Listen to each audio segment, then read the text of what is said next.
Welcome, one and all, to the Opus Magnum Tournament 2024 stream. This is week 4, Dental Amalgam. This is this year's production puzzle. Had this one sitting around for a while. It has it doesn't look too dissimilar from my original idea, but noticeably improved from the original idea. I think the first and most obvious thing that I originally had in the design that needed to be changed was I had the middle chamber even smaller. Yeah. Josh is very quick to point out that that needed to be bigger, and So that the timeline of events is I join the playtesting server. I find production puzzle. I download the puzzle. I try to get a solution, no matter how bad, out. 90 minutes later, I still can't get it out.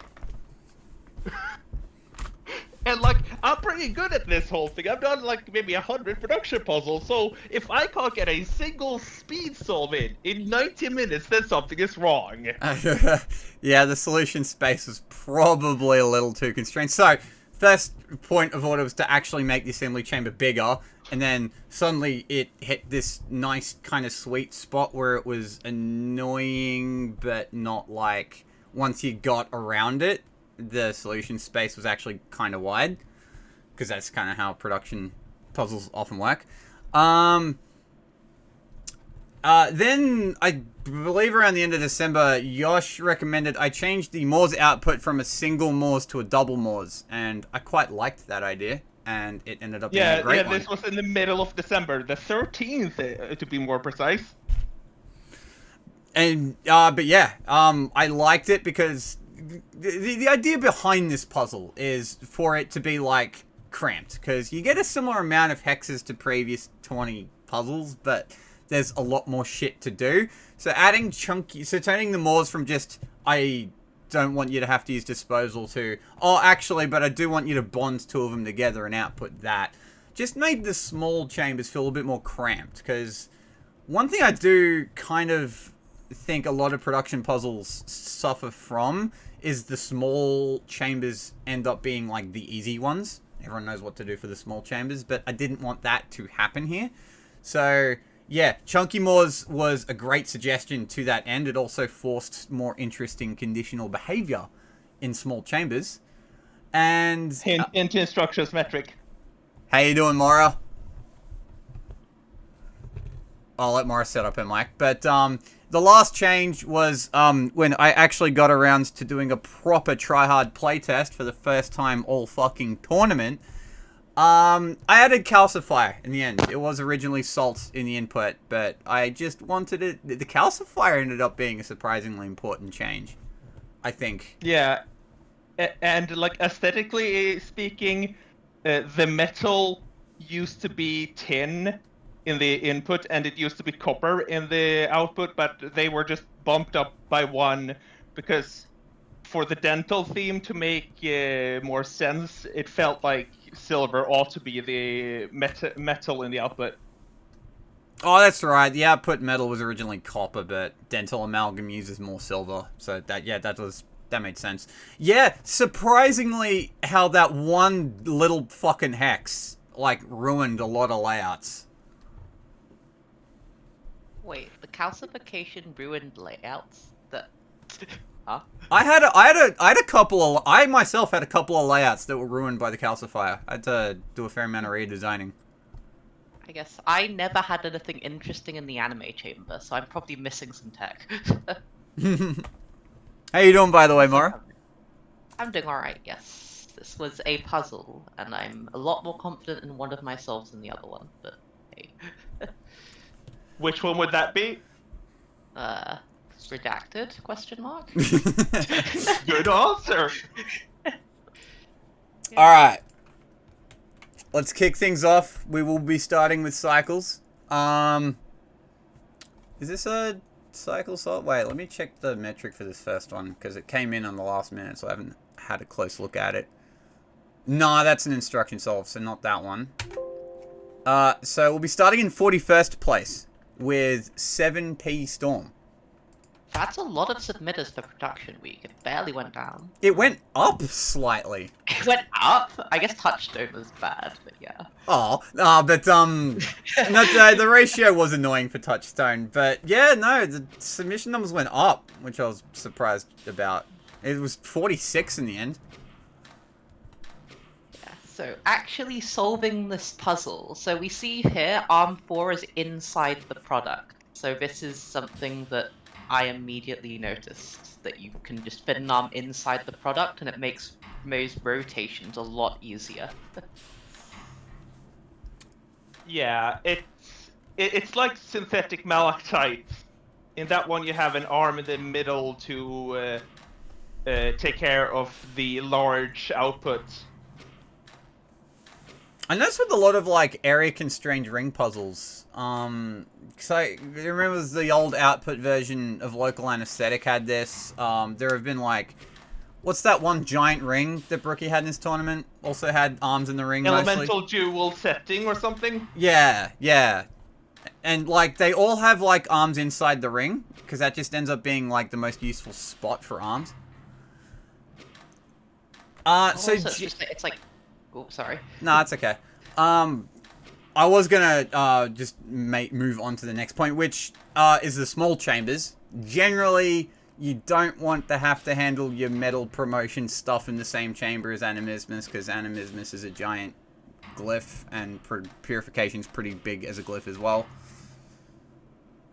Yeah, and like the core reason why those two glyphs in particular are huge is because they are two of the more greedier glyphs in the game, in that you need full access to them in order to operate them at full capacity.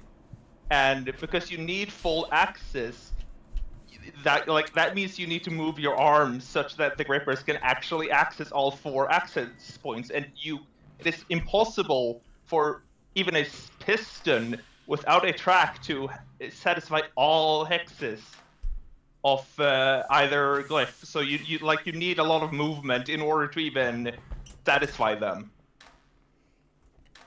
I notice my chat is currently talking about elbows versus lines. So the hardest part of this puzzle was the assembly. Actually putting the damn ring together was still a pain in the ass, don't get me wrong. But you can split it into thirds, either by way of putting 3 lines together, like that, or 3 elbows together, like what this song does. You can just play this song. Oh, I can just play the song. Yeah. Yeah, exactly. Yeah. One thing that I think we should be noticing with these early cycle solves is look at how the metal stuff is handled. You see that some of the silver comes from purifying 4 iron, and some of the silver doesn't come from that. That's inefficient. And look at that. So it's projecting before purification, and that's inefficient because you should be purifying before you project. It is actually, yeah. It does mean you need a bit. It does mean you need extra Quicksilver grabbed as well. So you gotta grab more stuff. Yeah, and that naturally just makes things slower. Yeah. Anyway, I think we can move on now. There are actually notes to read, so let me Oh, we can't move on. So 7T Storm, the ratio being 6 to 9 per 1.5. Oh, I think the different ratios for the different outputs. It's a pretty in-depth breakdown of how the 3 chambers works. It's kind of stuff we just went over already. yeah. Conclusion. Like, I'll skip to the conclusion. Conclusion. It takes a lot of effort to pull this out nonetheless. And I don't know if there are any faster or more simple solutions. Cycles means faster, instructions means more simple. Nonetheless, the current result is satisfying, at least for me. P.S. I had to pre-move there just so I can reduce the number of cycles a bit. Well, it's a good attempt for such a tough puzzle. Yeah, I mean, getting a solve at all is impressive with production puzzles, especially when you've had no big chamber for the output. Yeah, like speaking of chambers, this is actually the first tournament production puzzle that doesn't feature the 7x7 chamber. All the others feature it, but this is the first one that doesn't feature it. Alright, on that point, I will move on now. Alright, yep. Alright, in 40th place, we will jump down from 980 to 639 with random name 7190. If this appears on stream, that's because I could not be bothered to learn optimization on cabinet puzzles. I introduced random name to this game like 3 weeks, like I think 2 weeks before the tournament started, and this is his first ever cabinet puzzle. Oh, jeez. So... Actually, it's done pretty well. It says in the solution notes, this is Random Name's third cabinet puzzle he's ever solved, and I have still yet to want to optimize one, so... Still warming up a bit on production puzzles. This is a hard one to be one of your first production. This is on the harder end of production puzzles. And we know Am I the only one whose first production puzzle was silver paint? No, that's everyone. No, that's most people's first. It's a pretty bad start to production puzzles too. Oh yeah, Vicky points out the conduits haven't been moved. You can move the conduits if you're oh, the default positions. Oh, so yeah, you can put the conduits wherever you want. That will be my first tip for. Because the game doesn't explain that, and the game probably should have explained that. No, the game doesn't explain it. The only thing that the game explains when you first boot up Silver Paint is, oh, you can use the A and D keys to rotate arms when you are holding them. Did you know that? That's fun, right? And then it doesn't mention you can move the conduits at all. Great tutorialization! Not.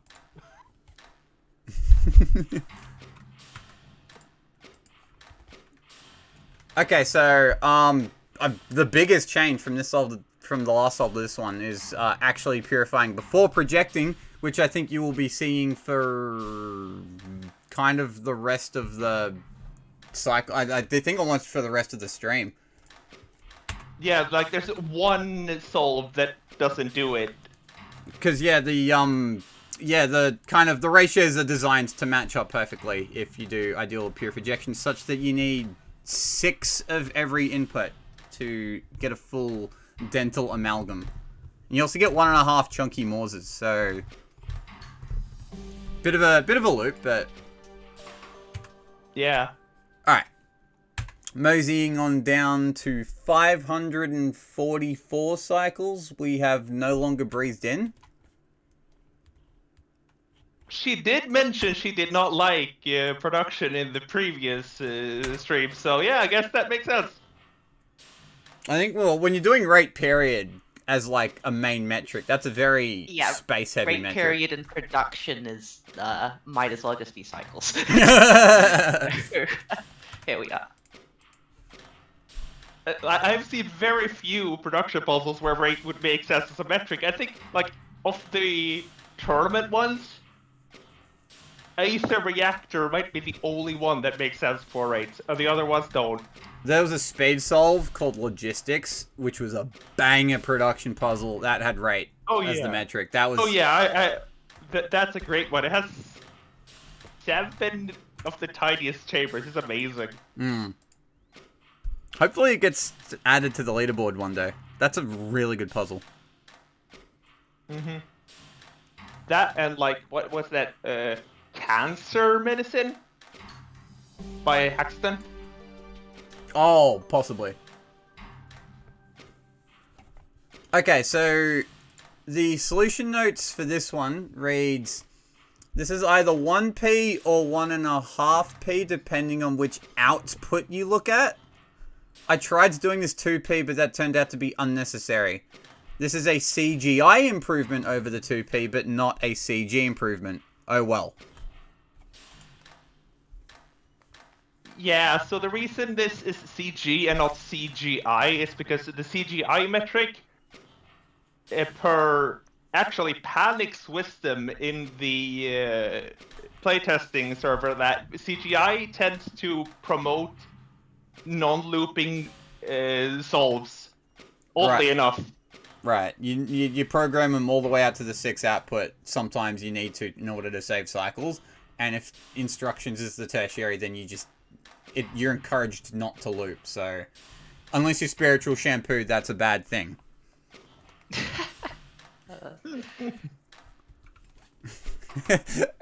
Anyway. I feel like I'm one of the few people who are like greatly amused by Spiritual Shampoo's shitposting, because I carry with me a lot of shitposting energy, so I kind of get it, but it's really funny. Yes. yeah. It's like it's shitposting, but also mixed in actual good metric solves. All right, down to 38th place. We'll take a drop down to 516 cycles. We have Jason. New solution 1. This looks like a first solve. I think a few of the ones that we'll be going through in the 30s are very solve the puzzle solves. Yeah. So we see again this ARM 7 doing the entire, what do you call it? Assembly. Output construction on its own. But it has 2 bonders. I think some of the first solves only had 1 bonder, and having a second bonder makes that final bond a little easier to make. Indeed, and it's like, because it's a ring, naturally it's going to be awkward, like just thinking about the geometry, it's going to be awkward just having access to a single bonder, because like you need to have a different parity of the whole thing on the bonder, and that movement can be very awkward. Yeah, the parity is a good point, because it's not like a normal ring construction, it's like weird cuprite ring, and so like there are a few different like bonder channels that you want, which is annoying to translate if you just have like an arm on a triangle. So having a second bonder fixes kind of that problem. Also interesting, this solve has assembly, like the actual output glyph is in the dead middle of the chamber. Yeah, and also worth noting is that this I like the Chunky Morse output location. I don't know why. It's just funny because it has the that means you have to use the conduit there to transport to Morse, and keep that in mind about transferring atoms through conduits. Keep that in mind, everyone. It's going to become relevant. Hey, chat. Do you have metal glyphs on the left or animismus glyphs on the left? So someone pointed out that you put all the inputs in the top right chamber. Do you just go from right to left in Australia as well? Or... Man, I can't. I have a fairly idiosyncratic way of thinking about Opus Magnum. That's just, I don't know. I like my minus instructions before my plus instructions and my rights to lefts. Probably a good time to move on, anyways. Yeah. Alright. We will be outright skipping the 500s. The solves do get, sorry, the 400, the 400s. Moving down to 393. We have Bamboo. Glad to say the production chamber didn't scare off Bamboo from last week.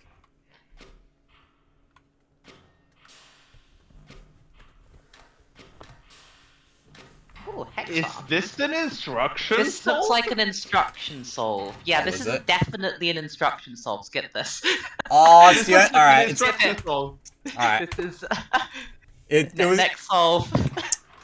Sorry, it was Bamboo's only submission, so it counts for both metrics. Anyway, next up in 36th place, we'll just go down to 317 with Mr. Royal Spade.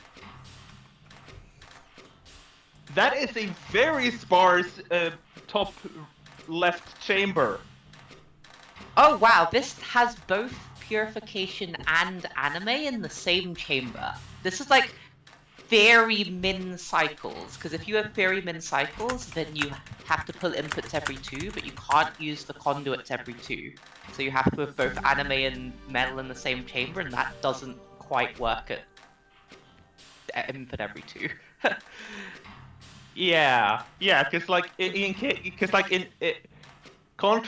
like usually the basic restriction of a cycle solve is pull every 2, but you can't pull every 2 because conduits work only every 3.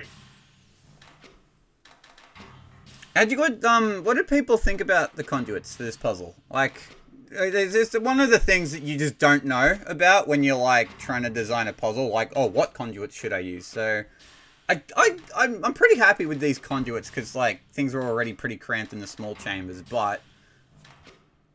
Oh no, Zorflex, don't worry. I knew what I was doing with the conduits when I made the expanded chambers. I knew. Oh, you didn't change the conduits. Like, they were just the same conduits, I think, as from what I had. Yeah, but if I knew it would be better to change them, I would have, but I didn't, because I knew. Well, you would have lobbied for it anyway. Alright, Mr. Royal Spade, by the way, is not a name I recognize. This is a new submitter, yeah. Yeah, so I just want to say welcome to the tournament. You've done pretty well. It's first ever submission. You've cleared a good few people already. Pretty innovative exploration of the solution space. Mr. Royal Spade writes in the solution notes, unlike my other submission, I'm not very proud of this one. I don't know how I'd make it faster, but by reusing the shell of my instructions submission to try to make something fast, I ended up making this monstrosity, which is bad at both. This is my first time ever doing a competition like this, and I don't really know the etiquette. If I'm only allowed to submit one solution, use the other one because this isn't great.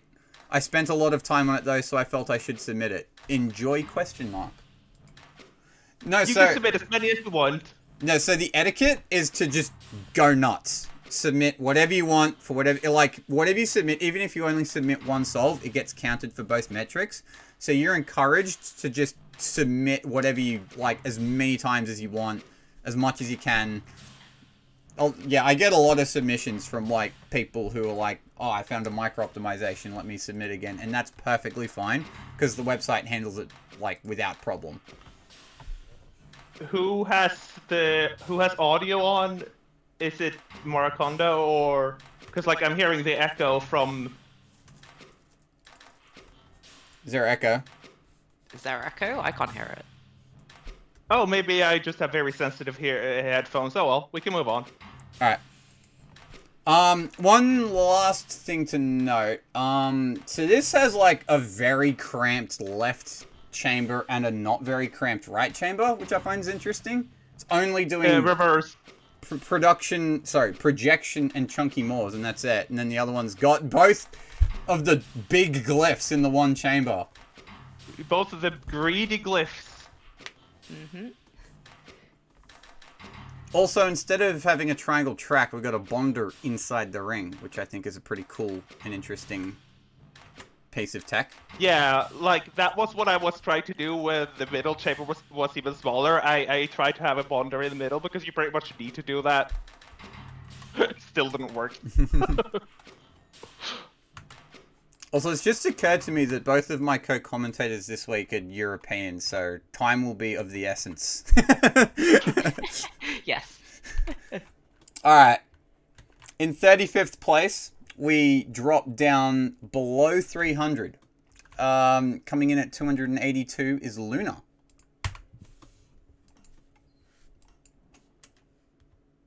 Oh, I know this solve. This looks like... Oh, that trium looks familiar and not this metric. So, I think, Luna spent most of its time on instructions. So this is like a cycle solve, but from someone who is this looks like a repurposed instruction solve. but from someone who was, like, instruction-brained. Yeah. Yep. Also, Tribonder. A multi-bonder in a production cabinet. It's often a trap, but it might not be a trap this week. This has now happened for 2 production puzzles I've had my hand in. I wonder if that's a thing that just happens. Because, like, with vaccine template, Tribonder was the winning idea for cycles. Alright, so Luna writes in the solution notes, it's the law. We got law notes from Luna. You can still find them in their own myriad of niches. Production engines are known in many spaces for their reliability, resilience, and portability. Working behind the scenes, these machines contribute to the gentle hum of a workplace, office, or medical institute. A regular ticking for some, functioning continuously for months on end, or a rapid flurry as medication is dispensed at a moment's notice with next to no chance of contamination or mistakes. While tessellation engines stand to threaten their mass-produced prominence in modern times, I don't believe cabinets will ever truly disappear. Nothing can beat a machine you can carry, and they're so much easier to tinker with. Still, making them fast under all these constraints is hard. Working with some known good formulae will be good practice, lest my own experiments take days to produce results. Alchemist Luna's blog. Very cool. That had a Causian vibe to it, that lore. Well done. We absolutely rep the Causian vibe in the solution notes.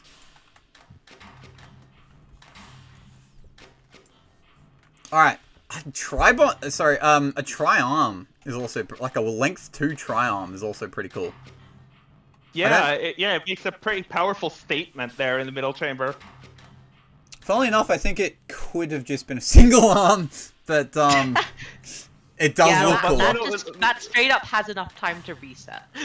Yeah, Luna just wanted grabs, to.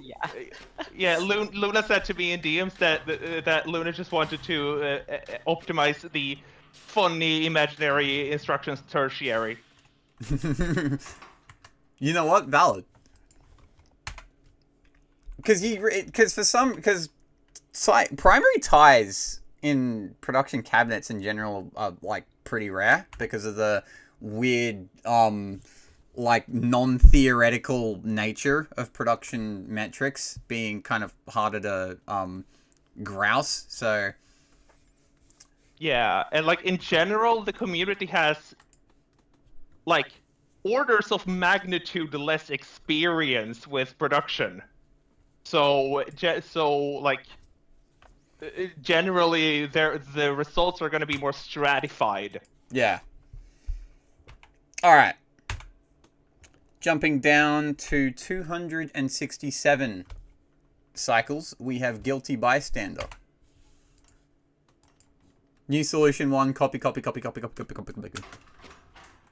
you know the more copies you have at the end, the better the solve? Yeah. That's facts. Wait, hang on.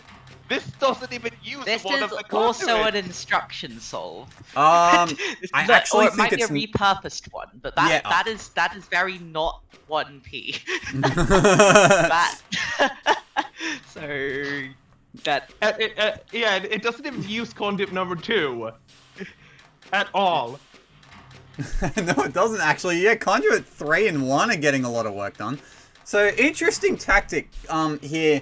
It simplifies assembly because all of your atoms come out of the one conduit. Because one of the big problems in cycles is that, like, unless you do something like this, you have stuff coming out of multiple conduits and it's kind of annoying to get them, like, the geometry to work out. Here, this kind of elects not to face that issue by having everything come out of the one chamber, and yeah, you can have just like 2 arms adjacent and then like a bonder at the ready. Got a couple of bonders. So with the arm in the ring, assembly does not become too difficult when you've got it set up like this. Yeah, it is doing funky conditionals to output it. Yeah, this is a third P. It makes one stick per tape loop, and then ARM10 conditionally outputs the stick. So I Yeah. guess we can start talking about rate, because you have to, because with cycles, the two big beasts to tackle are rate and latency, but rate kind of usually dictates the ballpark you're in terms of cycles. So this solution is grabbing inputs once every 7 Well, on average, so I think that gives us a rate of is 42R. this is a third P, and its period is What is it? 13? 14. No, 14. Yeah, so 42R. Yes. So And what do I alright, guess so for new players, what do I mean by 42R? I mean it outputs one of the big ring outputs once every 42 cycles. There's a different rate for the chunky mores, because chunky mores you output it more quickly, unless you want waste. That was a good joke, Zilfax. But yeah, no, so 42R. So we'll be keeping an eye on that number as we move down the cycle count. Yeah, so this approach caps out at 27R because there are 9 atoms in the output. So if you can only get an atom every 3, then obviously you can go at a faster speed of 9 times 3. Yeah, the speed at which the actual conduits themselves work is a big limiting factor in this puzzle, especially with this approach, because you've got, like, you're ignoring one of the conduits, so the other two are working overtime a bit. Yeah, and you have, and like, even though, and like, this is a concept I find myself, like, this is a heuristic I use a lot when I try to cycles optimize in production, is I try to think of how can I minimize the travel distance my atoms need to make, and here the travel distance is quite large, because like, those fire atoms have to travel into the other chamber to then become and then where some of them become Vitae, and then that Vitae has to travel again. So like that's a lot of journeys. That's a big journey, and you want those journeys to be as small as possible. Alright. Gonna mosey on down to 33rd place. Oh yeah, how anxious are people in chat so far about the cycles count? I'll leave that question in chat as we move on down to 258. This is submitted by Bun Bun. Hey, Banban made a solve in the end. Version 3.3, lots of iterations.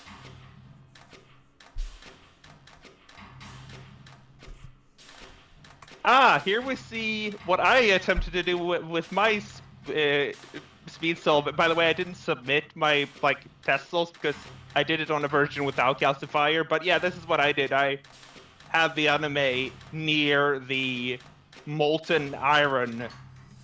Okay, so you put the input with the anime. Yeah. I guess I just put it there because it's my favorite glyph in the game. I don't know.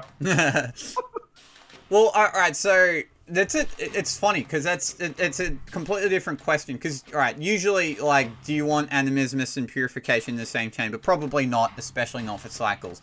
But which chambers do you have the inputs in? Do you put do you have both inputs in metal? Do you have one in anime? Do you have the other in anime? Or do you go ahead and put an input in the assembly chamber?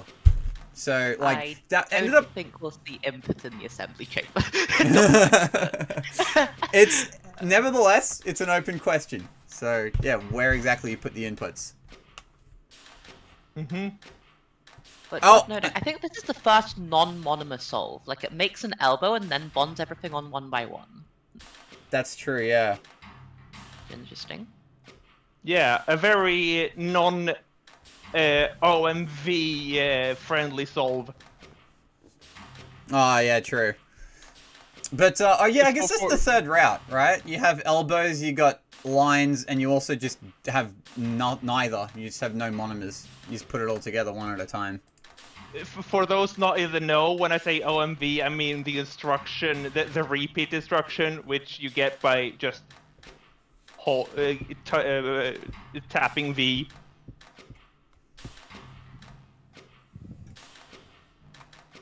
All right. That's honestly a great instruction. Okay. Oh wait, solution notes. My bad. Oh. Sorry about that, Bonbon. Bonbon writes, so first of all, the instruction tape is a mess, and I'm sorry for that. It's evolved past my understanding, and I can't fix it. Anyways, this solution is, I think, about twice theory min cycles.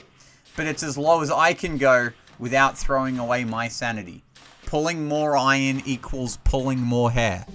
Still speedy for a cabinet. So Bun Bun thinks theory min is around 129. Interesting. Good to know. Let's see if that holds true Alright. as we move on. In 32nd place, we only dropped down 2 cycles. Oh, that is a lot of instructions. 1017. That's a Yeah, lot. at 6 feet. Oh yeah, it's been programmed out all the way. Yeah, we only dropped 2 cycles down to 32nd place. It's for you. Extremely scuffed assembly. Not a hex to spare in that assembly chamber. Good lord. Love to see it. Even power of 2. Nice. Quicksilver in the main chamber. And projection in the main chamber. Projection in the... Wow. I didn't think there was enough space for this in a cycle solve, but clearly there is. Like, God, yeah, wow. So that simplifies your metal chamber a lot. As you can see, it's just like debond purify. Another question, so, because I think that it's more common to see the molten iron with your purifier. So as you debond and pass it through to the animismus chamber, because if you do this, then you have to pass the fire through. Do you calcify before or after putting it through the conduit? This one is obviously after the conduit, but I found that to be a pretty non-trivial question to ask for cycles. At least if you decide to commit to this route. Yeah, definitely, because, like, wherever you place the calcification glyph, that chamber gets an additional cycle of latency, and you have to decide where you want that cycle of latency to be, such that it lines up better with your main assembly chamber. Also, I did ultimately, it adds up to 0 because the chamber that doesn't have the calcification glyph, it gets a -1 in latency. But getting the vitae must also be you must also think about how fast I would need to do that, and so there is where the decision has an impact. And I think, talking about these small chambers and what their different routes are is kind of important, because the different routes mean the atoms all come through to the main assembly chamber with different timings. So it forces different ways to think about construction, especially this one, because you have projection in the main chamber. I did think about projection in the main chamber when I was solving, because I thought it'd be cool to make a monomer and then promote to silver, because that could be cool, but I couldn't make that idea work. Props for making projection work in the main chamber at all here. This might be a thing I might attempt, have the rig with coppers and then just attempt to project them all up to silver. Cursed. I might do that.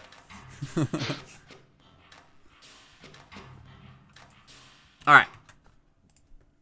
Yeah, because there's so much stuff to do. It's what chambers have room for, as Biggie writes in chat, it's what chamber has room for which order of which amount of operations, and how much room can you squeeze out of the how much can you squeeze out of the geometry of each individual chamber, basically.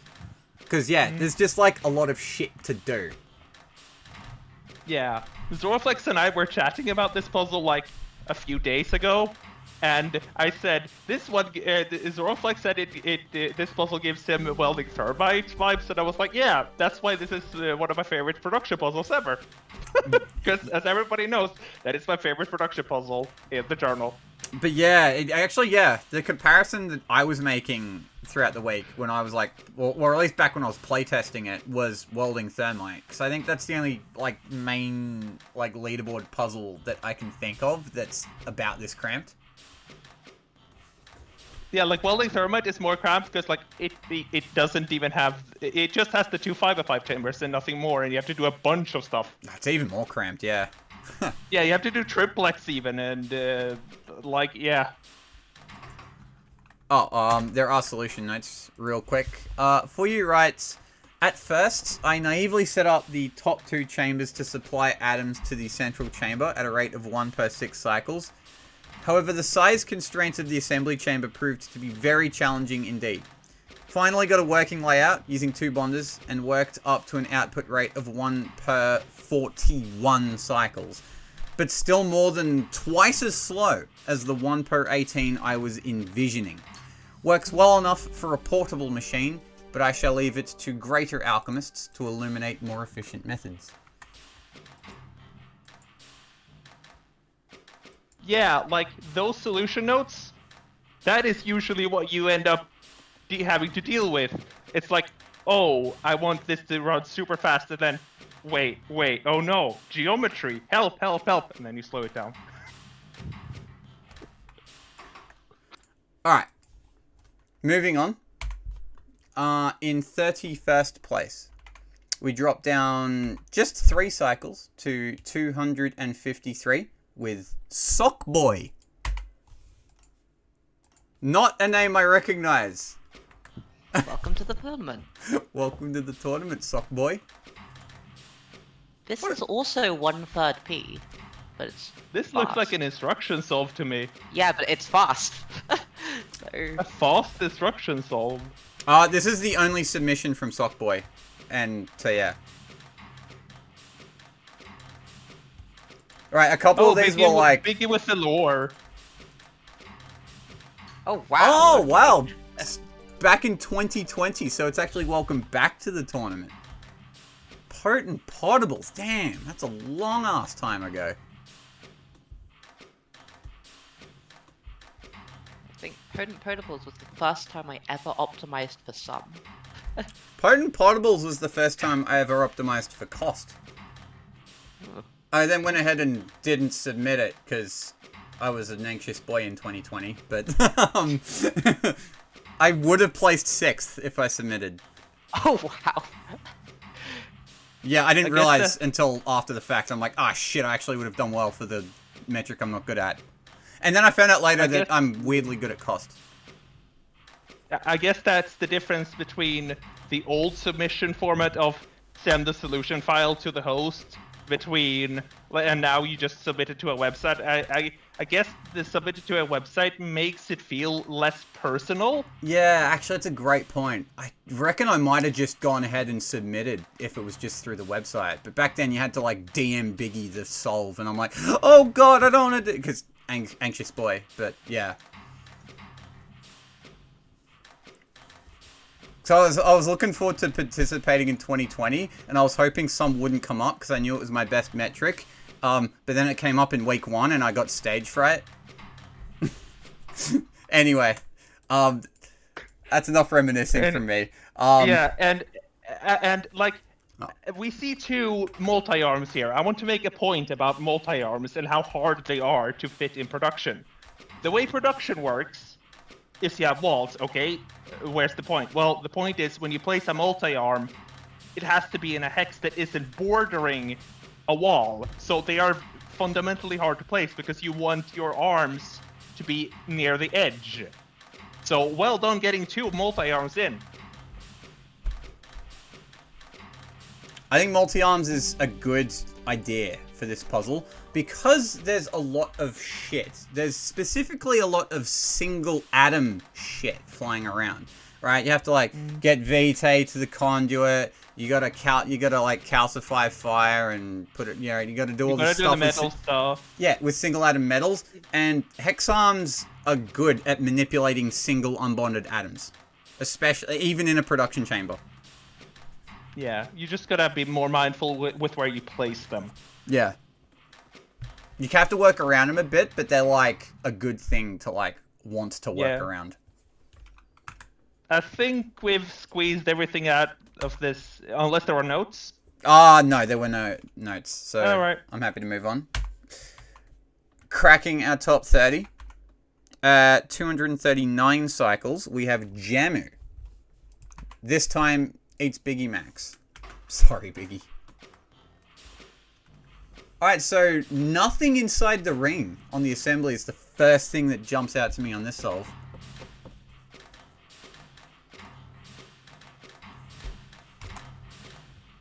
Ooh, I like that final pivot.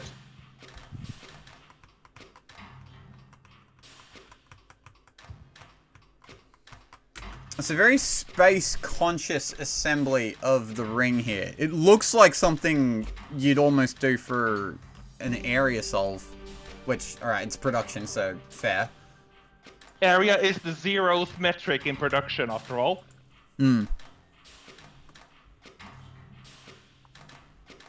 My biggest gripe with the way the leaderboard Pareto stuff is currently tracked is that it tracks area in production puzzles, and I've always hated that fact, and I think I always will.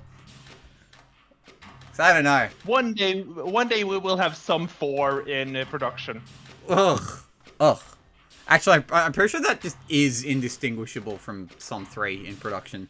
Unless you have a giant chamber. Like, overloaded, maybe. Yeah. So this looks like input every 6, which would be 36 R.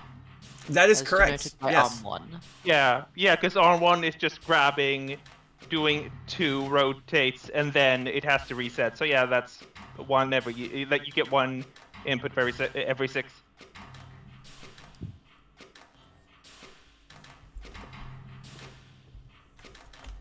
Yeah, cool solve.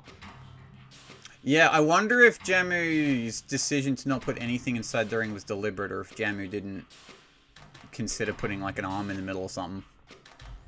It's a hard thing to consider, because like the first time I solved synthetic malachite, I wasn't even aware. I wasn't even that idea wasn't even in my head. It is like a pretty major thing you have to realize that, oh wait, you can put arms inside when the gap is larger than just a single atom. Okay, so I will be skipping the next solve because it's not a cycle solve. Also, do you have any solve from Madmaster? Because he mentioned submitting 3 minutes before deadline. Yes, but it looked like an instruction solve. Gotcha. So I didn't play that one either. Alright. So skipping straight to 28th place. We go down to 230 cycles with 42 Genius 42. Top 30.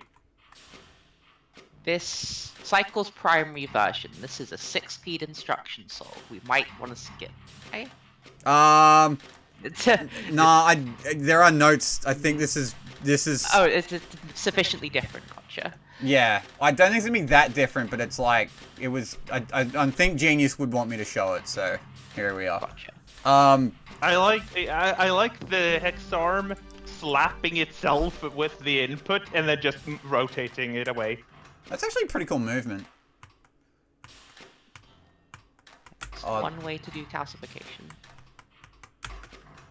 I'm looking at the way the assembly chamber is put together, and I like this part in the middle.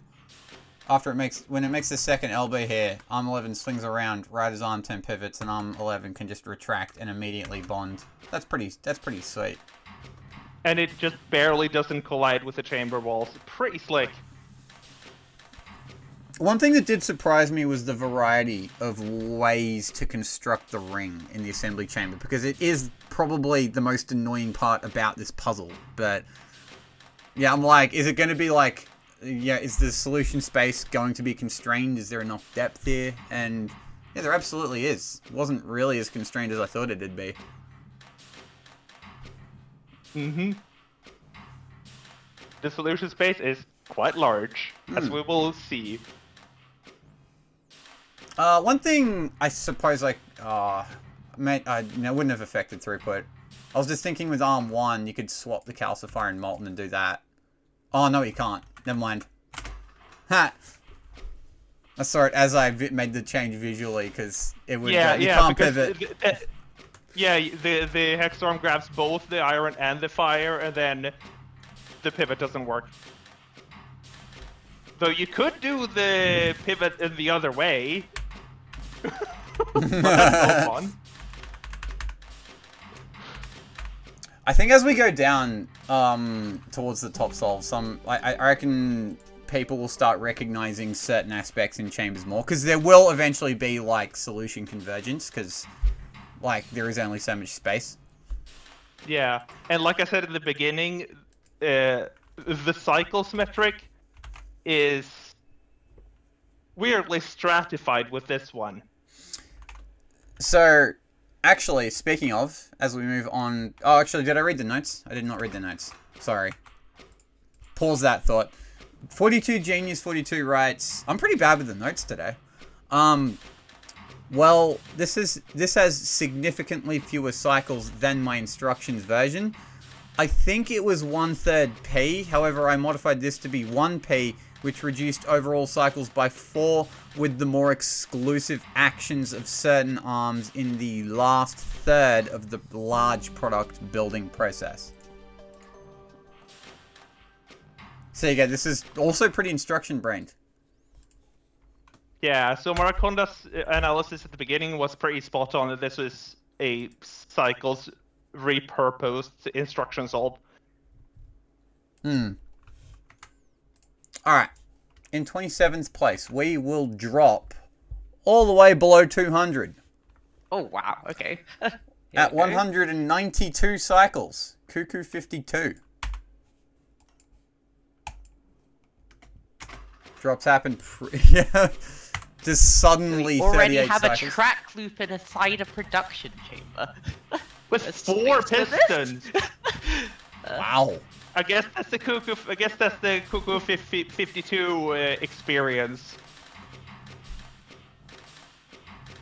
Okay, so this... Sorry, you go. Yeah, this is putting a lot of things through to the second small chamber. Yeah, it's actually moving iron through the conduit. Yeah, this is conduit limited by the second chamber because it needs to pull 3 things through for every monomer. So I think this might be 27R or thereabouts. Because it has to pull 9 things through the second chamber per output. Yeah, it's conduit limited. Yeah, so I think that implicitly means it's 27R. Mm-hmm. Yeah, interesting. It puts Moors and iron through the conduit 3. Is somebody planning on making an Assassin's Filament here? So I think this solve would have been made greatly faster if your Moors was not chunky, because there's like just replace that conduit with a Moors output and you don't have this problem. Yeah, but it's important that the Morse is extra chunky. You know, it just you need it to be extra chunky. Oh wait, Because it says it's 30R. I guess it is 30R. Yeah. Hold up. Let me...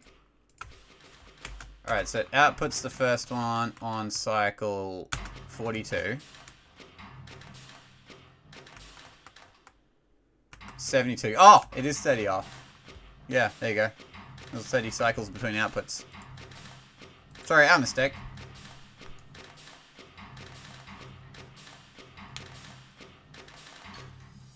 Oh right, yeah, because ARM 7 pulls all of the Quicksilver and it's on a 10 cycle loop. Oh, of course, it's not quite Yes, conduit limited. there we go. I missed the cycle where the conduit's not needing to do anything. Yeah, no, it's not conduit limited just yet. Although it's pretty easy to just have an ARM in the other side of the Quicksilver. So I don't think ARM 7's actually limiting. Yeah, I wonder, you could just, put an arm, like, Yeah. Oh, this is probably Cuckoo 52 brain, so it's not worth like Yeah, picking but like apart that like that. is what But I'm yeah, looking at. But yeah. yeah. No, that would not work because I think the Morse that comes through would crash with the ARM base. No, it would not. Because arms, you can Oh put yeah, arms there. right. Oh yeah, right. If it was an Atom, then it would crash, but because it's an ARMS base, then it doesn't. Yeah. All right. Moving on. We'll drop a whole 1 cycle to 26th place at with Cosmic Horror. I think this is the one that does some. I think this one does something weird with metals. Oh no! Hexarm in the middle. Okay. Dead middle. This is a layout. Okay. No, it doesn't do weird things with metals. It like Cosmic Horror's initial submission did that, but I guess the solve is different now. Yeah, it got improved, I think. Alright, so if the last solve was 30R, this is definitely 30R, so the only Oh change yeah, here would be this latency. one purifies copper. Oh god. Oh, it does purify copper. Oh yeah. It still does that weird thing. It purifies 4 Yeah, iron. this suggests slowing down the solve to have any idea what's going on. That proceeds to speed it up. Yeah, like it uses 4. Yeah, like it grabs. It projects. It projects, yeah. 2 of the pulled irons It does all a the way up to silver, and then it purifies the other remaining 4 iron into 1 silver. Oh, because it does a double project, but that messes up the ratio, so it has to do a double purify to balance out the ratio. Huh. So like that copper there is gonna join the new copper that comes through now, and then that copper joins the other copper, and then you get a silver, and that's the 3 silvers you need for the dental amalgam.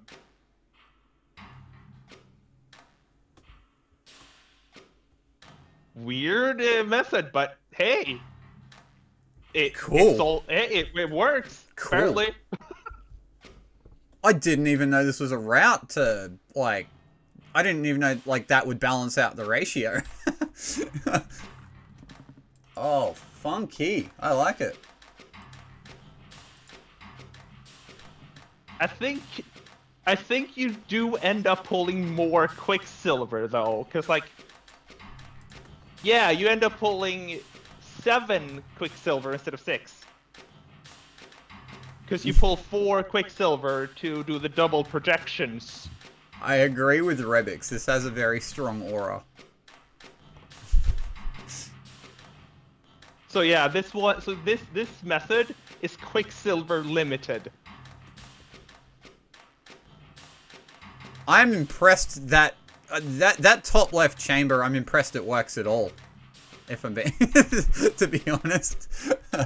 Like the hex arm is the most valuable arm in there, and also look at the arm too. It's just pumping. It's pumping. It's pumping that fire through. And then arm 6 kind of has to step in at the very end because arm 2 needs to help out with the double purifier. Good lord. Wait, hang on. And arm 6 is also making sure that some atoms don't prematurely go through conduit number 1. Oh, it does. Oh my god, it does. It does grab. It does grab drop. That's amazing. So many small details in this solve. That's probably my favorite, like, top left chamber so far. It's pretty dope, yeah. Also, it's just kind of gone quietly unnoticed, but clean assembly chamber. Very clean. Just 2 bonders, lines monomer. That is, like, if you want a nice, like, easy to... Yeah, this doesn't look assembly limited. Everything we've seen so far has been more or less assembly limited. Yeah. I think this is just Quicksilver limited because you have to pull 7 in order to make this route work. And because you need to pull 7, then naturally that slows down the like molten iron movement through the cabinet. Well, yeah, because yeah, it's a funny way. It's funny calling this Quicksilver Limited because it's like you're not pulling every two, but like it kind of is because of the complicated route. Yeah, and Yeah. and like the way the ratios work out because previously the ratio is 6-6, but here the ratio is 6 molten iron to 7 quicksilver. Yeah, isn't that funny? And it balances out through inefficient purification. That's Indeed it cool. does. That is a cool ass solve. Yeah, this will definitely deserve to be looked at a lot. That to be solves- looked at for a little bit longer. That solve slapped. Yep. All right. We Top 25. We jut down 8 cycles down to 183. Yeah, get ready to not have any more large drops. That big drop down to 192 was probably like the last big drop. That's the last large drop? That's the last big drop. Interesting. Yeah, like I said, the cycles metric is really stratified. It's all just like very well spaced out for some fucking reason. Anyway, at 183 cycles, we have Matrix V.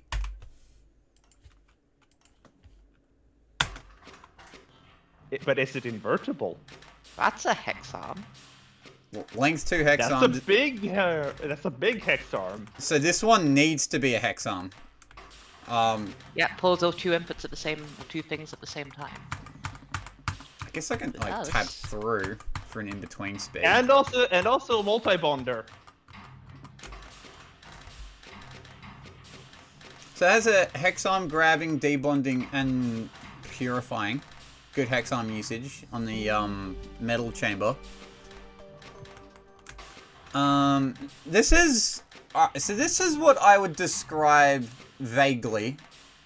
There are like a lot of like minor details that change, but vaguely I would describe this as like orthodox method for cycles, which is to have molten iron in the metal chamber, have both purification glyphs in there, have your quicksilver in there, and so you have everything kind of, most of the stuff passes through to your animismus chamber, where you calcify animismus, and then you do the chunky Moors, and then you see you have Vitae coming in at conduit 1, and the metals coming in at conduit 2. This isn't necessarily the best way to do cycles, but it will be the most common moving forward, I think. Yeah, it's One just thing that I found funny during my playtesting is the output is strangely chiral. If you mirror the output chamber, then it does not work. You get silver where quicksilver should be, and vice versa. Mara, wasn't it you who was like DMing me that if I had not put Vitae in in between the two, like in the middle of the line, then you would have had like different layouts that work? Yes, I would have had one less rate than I do if I had input. If Vitae was in a corner. Which, well, that's all I'll say for now. Yeah. This one is building the chunky Moors conditionally. Yeah, because otherwise you have to make it 2p, and 2p sucks. It's worth noting this is a very instruction efficient way to build the output that I'm pretty sure beats my instruction solve by like quite a lot. If you made it 1/3 or 1/6p, this is very good. We'll see if Matrix V's name comes up towards the latter Yeah. end of the instruction metric. Interesting to note. Alright, moving down. So actually, before we move down, what rate is this exactly? Is this actually 27R? Hold up, easy way to tell. You can look at the period, yeah. Yeah, I think I can just look at the period. Yeah, 29? 28R. Oh, 28R, okay. Yeah. And there was even a clock instruction at the very end of Arm 1's tape. Oh, interesting. Wonder why that's needed, because that's just a lot of dead space. Yeah, so I think this is 29R, actually. Huh. Oh, but wait. This is just straight up an instruction solve that's been repurposed. Oh, of course. That's probably why you It's have the 1/3 clock key, instruction. but each ARM is just coded out 3 times, probably. The assembly chamber is the only one that's like not 1/3 P, I think. Yeah. That's yeah, funny. and that's why there needs to be a clock instruction somewhere, because the None of the arms are quote, limiting. final third is like special cased. Otherwise, it probably wouldn't line up. Oh yeah, Fennel, we were talking earlier. So yeah, sometimes multi-bonder in production is like a complete trap, but here it's kind of not, interestingly, because of the weird, like, different channels that the bonds have. One way to, like, just fix that problem is to have a multi-bonder.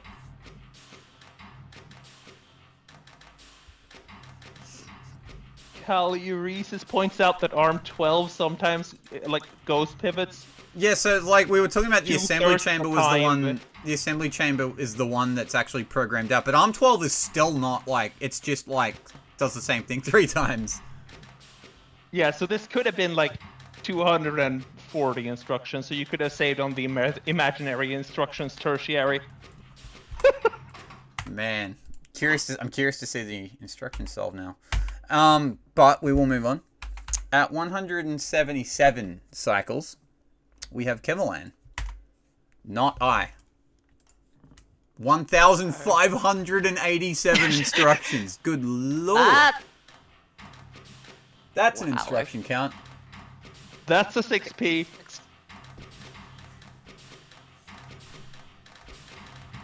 Is it gonna crash, or is it gonna do something else? Alright, so general route, I think this is what you'd call orthodox, where you have both metals coming in through conduit 2 with Vitae coming through conduit 1. Doesn't necessarily need to be conduit 1, but it's like metals come out of one, Vitae comes out of the other. And you have like D-bond, metal stuff, and animismus / chunky more stuff. Yeah, this is just a natural way to, like, split the work between 2 chambers. Yeah, right. It's like approximately equal, like the amount of stuff that the 2 chambers need to do, basically. Yeah. I And like this how the looks like two. it- Yeah, Yeah, I this- like how the 2 arms on the triangle track in the metal chamber, like, both decide to drop the iron simultaneously. It's like they're doing some sort of dance or something. Interpretive dance in Opus Magnum.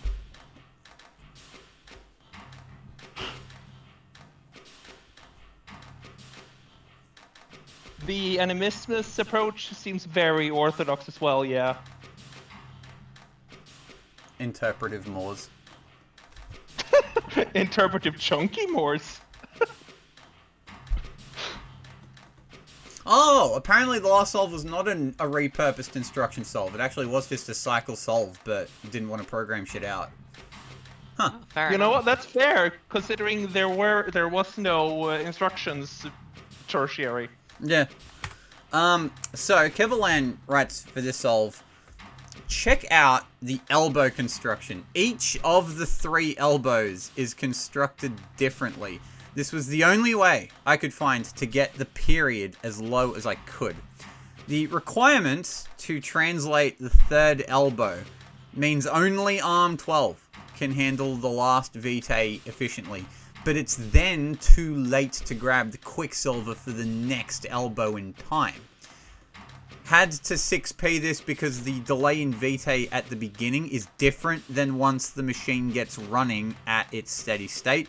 This produces a 2-cycle pause every tape loop, so 6p saves 4 cycles total.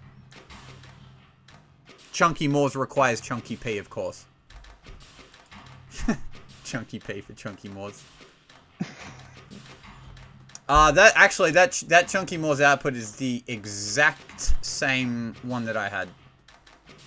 Yep. That's just my Chunky Moors output exactly. That's funny.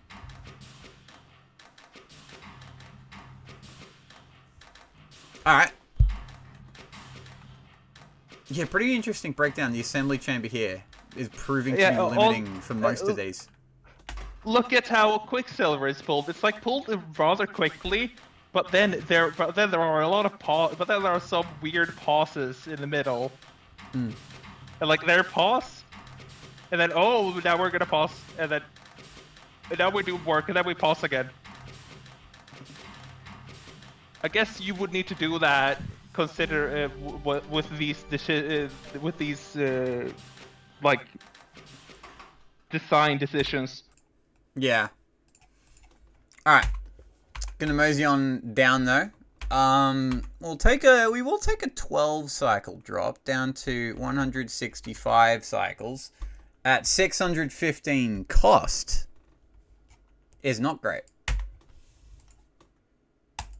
First primary tie. One bonder. One bonder. This is actually like min bonders unless you decide to put the chunky wars in the output chamber. And why would you do that? This is a cool Oh, bonding method, actually. Oh, I know what this reminds me of. Yeah, I know what this reminds me of. I'm not gonna say it unless we see it later, but I know what this reminds me of.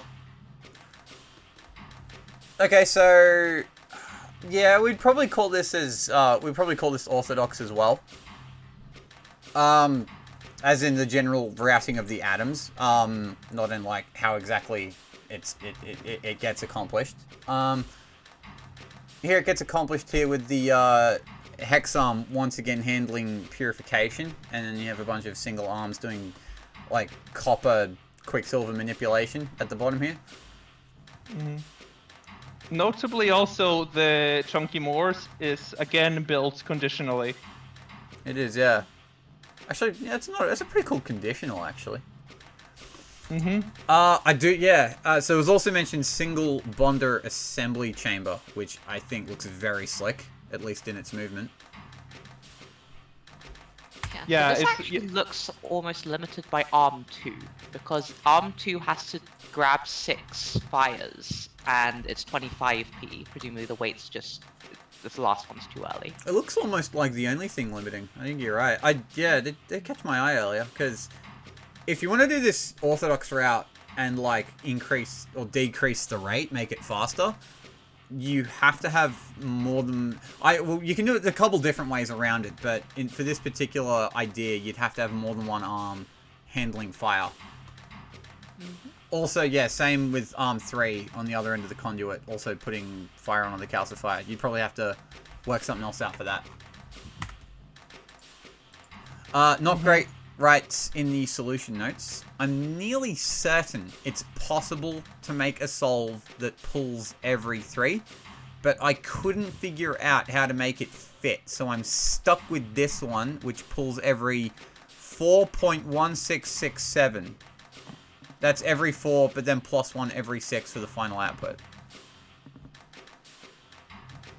20... What's that? What rate would we say this has? 25 rate. Oh, it is 25? Yeah, okay, 25. I was overthinking it. It was 25. Yeah, it's 25 because that's just how fast the arms 2 and 3 are working. I'm not too familiar with Moloch Synthes. Is this a Moloch Synthes-like assembly? No, it is not. In Moloch Synthes, you are not allowed to have things that manipulate things in the center. Oh, okay. Moloch Synthes is a funny game. It is a really funny game. I think it's like the movement of the atoms themselves, maybe. Yeah. Yeah, actually, I can kind of see it now with like Arm 14 from the outside. Yeah. Right. Moving on. We have our other 165 cycle solve submitted by Vilfuck. Okay, so interestingly, this is 24R, not 25R. So yeah, it's the same thing. Arm 1 is limiting, it pulls the input every 4, and in this case there's no extra weight at the end, but it has higher latency. I wonder how it has higher latency. I think it's... so Arm 2 in particular has to do a bunch of regrabs because of the weights. Oh, also Arm 1 only actually moves the fire to the conduit on the second loop. That's a lot of cycles. That's 4 cycles. Oh, true. So yeah, that would explain why it's a rate faster, but no cycles faster. Yeah, because like it has to unbond the fire from the iron, and then the fire gets into the conduit. It actually has Vitae coming through before silver in the assembly chamber, so yeah, I thought that was another interesting. So that's a latency consideration. That's not really a rate consideration, but I noticed that because Vitae with this like orthodox method at least, because Vitae has to be fire and then has to go through conduit, calcified animismus conduit. That's a lot of latency. So if you can get the silver to beat the Vitae, then that would lower latency, but this obviously wasn't able to do that. Check out the path Quicksilver takes to get to the projection glyph. Oh wow, that's a gem. It goes almost all the way. Oh my god, it goes like around the hex arm. It goes through a bunch of crap for the hex arm to be able to grab it. That's amazing. Okay, wait. So hang on. Yeah. So arm 4 extends and then rotates, and that somehow dodges all of those atoms, and then like arm 4 extends as the purification is happening, and thus preventing a collision with the iron. All right, I have a theory. This might not be exactly what happened, but I think I know what happened. I think Vilfuck wanted to put it like that and have arm 4 just drop, but then the timing of the grabbing of the Quicksilver didn't work out, so you had to do this weird roundabout thing instead. And it just barely worked out. That's my headcanon. That sounds like a pretty reasonable, educated guess on why that, like, this movement wizardry was required for this design to work out. Because Arm 5 has to, like, grab at a very specific cycle, and Arm 4 has to work around Arm 5's schedule. Yeah, like, that whole chamber just looks like a hard geometry puzzle. That's a really cool metal chamber. Worth. It is. It's just for coolness factor. Oh, okay, alright. Headcanon demolished. Oh, well. It was pretty cool, though, so you succeeded with that. Alright, so Vilfuck writes in the solution notes, I'm extremely happy with this solution, especially the top right chamber. I could look at it for hours. Agreed. It was a really interesting puzzle. The main assembly chamber, however, I hate it. This shape was so much pain to assemble at this rate and in such a constrained chamber. The duality of production, I guess. P.S. Guess where I'd put Crytelli if I had it. You wouldn't cover Crytelli, the one hex that isn't filled with the equilibrium. I think it's the actual only, like, legit unused hex, too. Yeah. Also, I like when you press P in a production chamber, the outer walls count as used. Yeah. Pretty funny. Alright. In 21st... It's probably because it's probably because the arms are simulated by there being arm bases there. Because the same collision rules work. The same collision rules apply to chamber walls as to do with arm bases. Yeah, that's probably why. Alright, moving on though. We drop down a whole single cycle. Bit of a logjam here at the 160s, actually. At 164 cycles, in 21st place, Egg Sucker 888. 232. Yeah, I'm imagining 24R because that means you're handling the input every 4. So that means you only need one arm to handle input. It's a natural place to stop. And imagine this will be like the 160, below 160s range will just be latency saves on every 4. Alright, so some hard-hitting analysis from yours truly, Zorflax. The fact that Genius42 didn't call his solution 230 Hz, because his came out to 230 cycles, important to note. Back to actual analysis. So this is 24R again. It does the 24R strat of having a tri-arm. grab once every 4. And also Arm 5, you can just have one arm handling Quicksilver.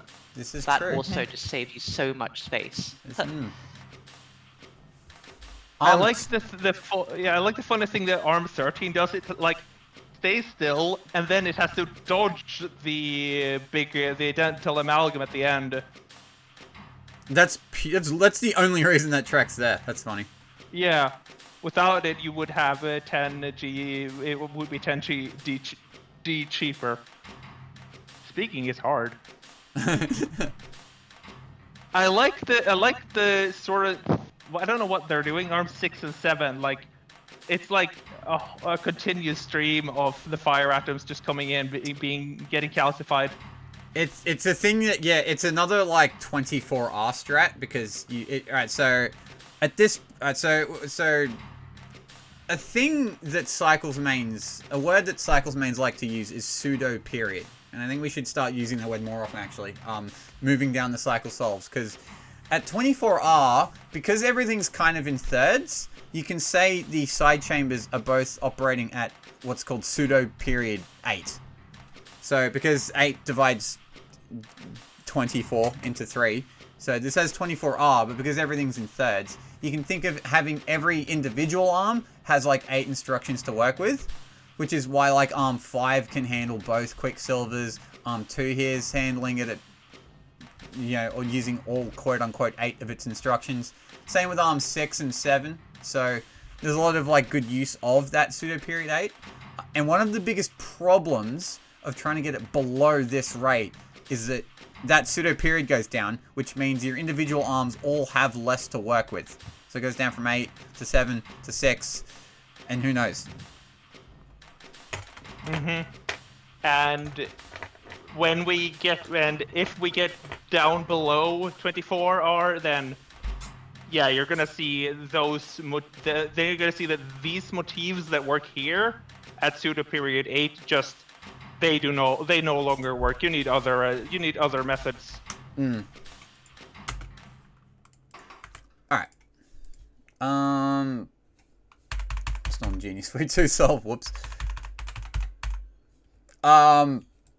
Egg Sucker 888 has the notes. Arm 5 used to have a track on it, and I removed it by rotating instead of translating, so that makes sense. Just a minor note.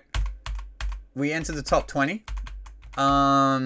We actually have another cycles tie at 161 cycles at 500 cost. OMG, it's a bist. Cracked the top 20.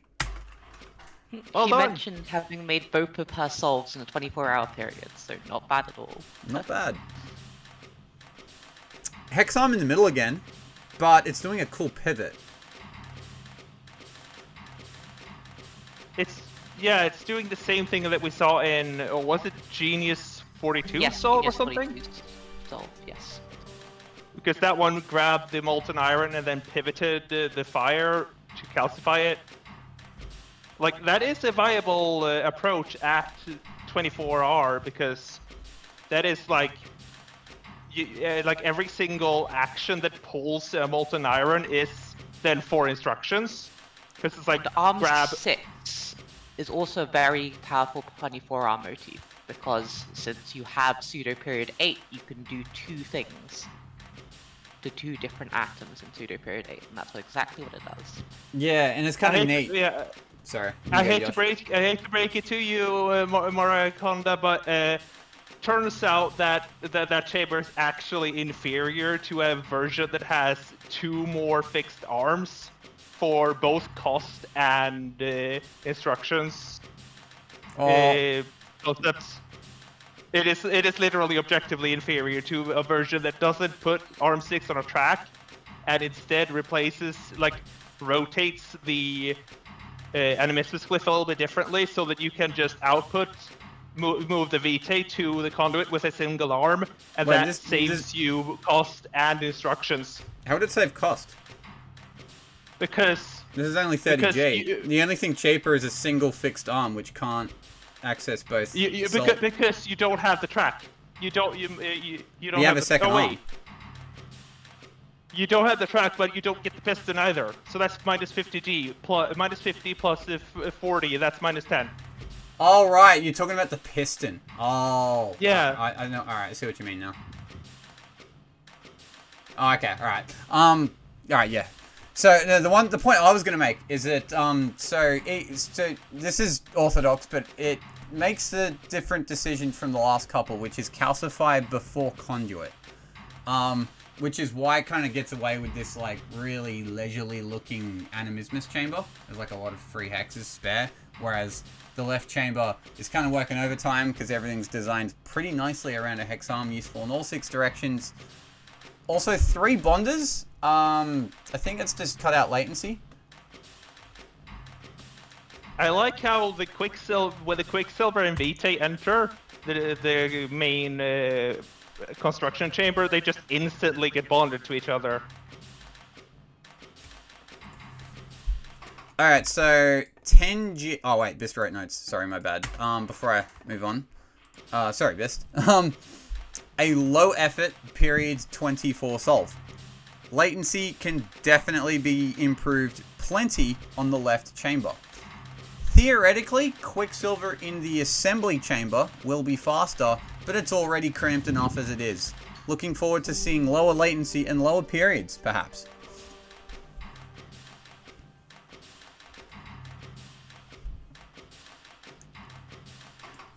Alright. Moving on down. In 19th place, so 10G would not have made the difference. You were 45G shy of Mr. Puzzle. Also at 161. CGI. This wasn't... The I stands for imaginary in this metric. Ooh. CGI. You have 416 instructions. That doesn't sound like CGI to me. I mean, I guess the graphics we're looking at are computer generated, so I guess that makes sense. Zolflax, did you hit the mute button? Am I muted? You're not anymore. Okay. Oh no, I think I just wasn't talking. Okay. Yeah, this is... Yeah, you can do this with a single bonder at 24 hours. Fair enough. I like how, because the Arm 1 isn't doing the pivot thing that we've seen in some previous Souls, it has the time to just do nothing. It like pulls 2 molten iron in a 6-cycle batch, and then it just does nothing for 2 cycles. Because it can at 24 hours. Very leisurely. So this saves...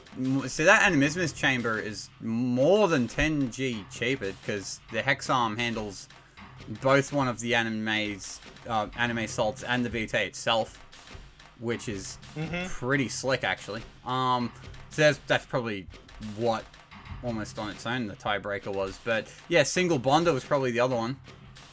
Yeah, this solve is almost trackless. There's just 3 hexes of track in the metal chamber. There's some nice pseudo period 8 mechanisms in the assembly chamber itself, actually, specifically ARM 7 and ARM 9, both operating on an 8-cycle cadence that really justifies that single bonder inside the ring kind of idea very nicely. I forgot who did this previously, but we did see this like almost like non-monomer approach previously that you kind of have to do when you have a single bonder inside the output cliff like this with an arm in the middle that like ensures the dental amalgam gets rotated and moved across the chamber correctly. I like I like the point where monomers don't make as much sense if you only have one bonder, actually. That's a pretty cool observation. Because, yeah, monomers lend themselves to, like, you have one bonding station where you make the 3-atom whatever, and then you have another bonding station where you actually, you know, bond it to the main ring. Yeah, but here, since there's only one bonding station, it gets kind of hard to, like, accurately define where you even have monomers. Well, you don't have a monomer. It just gets bonded straight onto the ring. Yeah, it's kind of like that thought experiment of you have a pile of sand and then you remove a single grain of sand like at a time, and then at what point does it stop being a pile of sand? Like you can't answer that. What is it? What is a pipeline? What is the pipeline anyway? Is it like that famous treachery of images art? We need a shit post like that. This is not a pipeline, and it shows a gif of like two converging pipelines. Like, no, this is not a pipeline. All right. The solution notes read, my instructions submission is based off this solve, so I hope this gets shown first. Ooh, you are in luck. My stake in the ground for cycles was at 260, but I wasn't happy with it. I was doing animismus in the molten iron disassembly chamber, making things cramped and slow, and the amalgam build order was sloppy, which was also keeping things slow. So I looked for a new build order with this question in mind. If this puzzle had silver, quicksilver, and vitae inputs, how fast could I make the amalgam? I soon found the build order you see in the center chamber. Only 8 cycles for building a third of it. All that was left was to make the vitae, quicksilver, and silver properly. Since the vitae comes out of a different conduit than the silver and quicksilver, it works out naturally to have molten iron disassembly in the purification chamber, and that was simpler and less cramped than what I was doing before. Interesting way of figuring this out. So you figured out the assembly first, and then worked out the small chambers, and then from that, Nat figured out through that you want molten iron to be with the metals and not the animismus. That's an interesting route to figuring that out. That's pretty cool. Yeah, because like the way I rationalize that decision, like the way I can like understand the decision is the metal step has a lot of latency, like because it has to interact with the purification glyph, which already has a lot of latency because you need to have a full cycle where none of the 2 atoms on the like consumption part of the glyph aren't being held, and then you have another cycle where you have to wait for the new metal to like appear, and then you can grab it. So like that's a lot of latency, whereas with the animismus, you don't get that much latency because like even when you have the copper, you still need to project it to silver. With animismus, you don't have that. You just get the vitae you need, and then you do things with it. So I think that's a smart way to reduce latency. All right. Before we move on to the next scoring solve, we have a playtesting solve. This one's submitted by Haxton, coming in at 160. Yeah. This is the solve I was talking about when we first saw the single bonder approach. Wait, no. Oh no, wait, no. This is Haxton's. I think this is like Haxton made it, and I think you touched it up. Yeah, like, but that was when the main input was stabilized 10. Oh, when copper was the output. Yeah, I have not actually touched the puzzle ever since calcification became mandatory. Oh, okay. So this is the actually calcified version. So this chamber, you see there's a lot of like stationary pistons and things are looking pretty cramped in the metal chamber. So it has to commit to calcifying the fire after it goes through the conduit. And of course, it's still not very cramped. As you can see, there's like a good few. There's 3 entire hexes to spare. But yeah, that's a lot. That's a lot. With a chamber that small, it's a lot.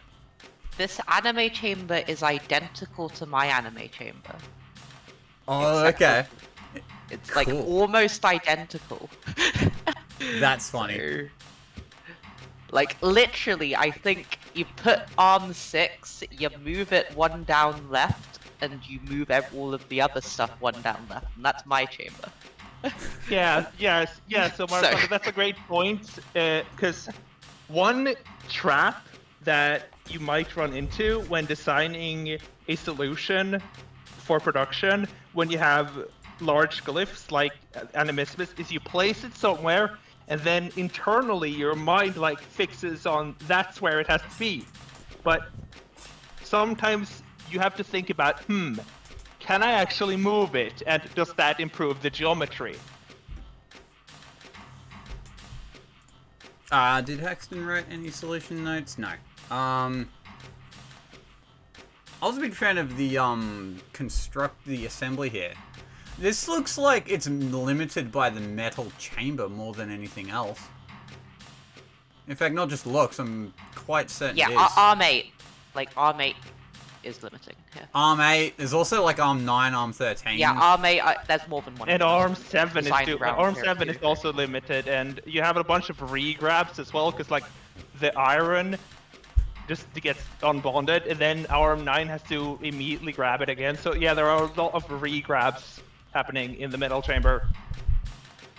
Actually, that's a good point. The regrabs, I think, it's funny. It's kind of like making this harder to do at 24R.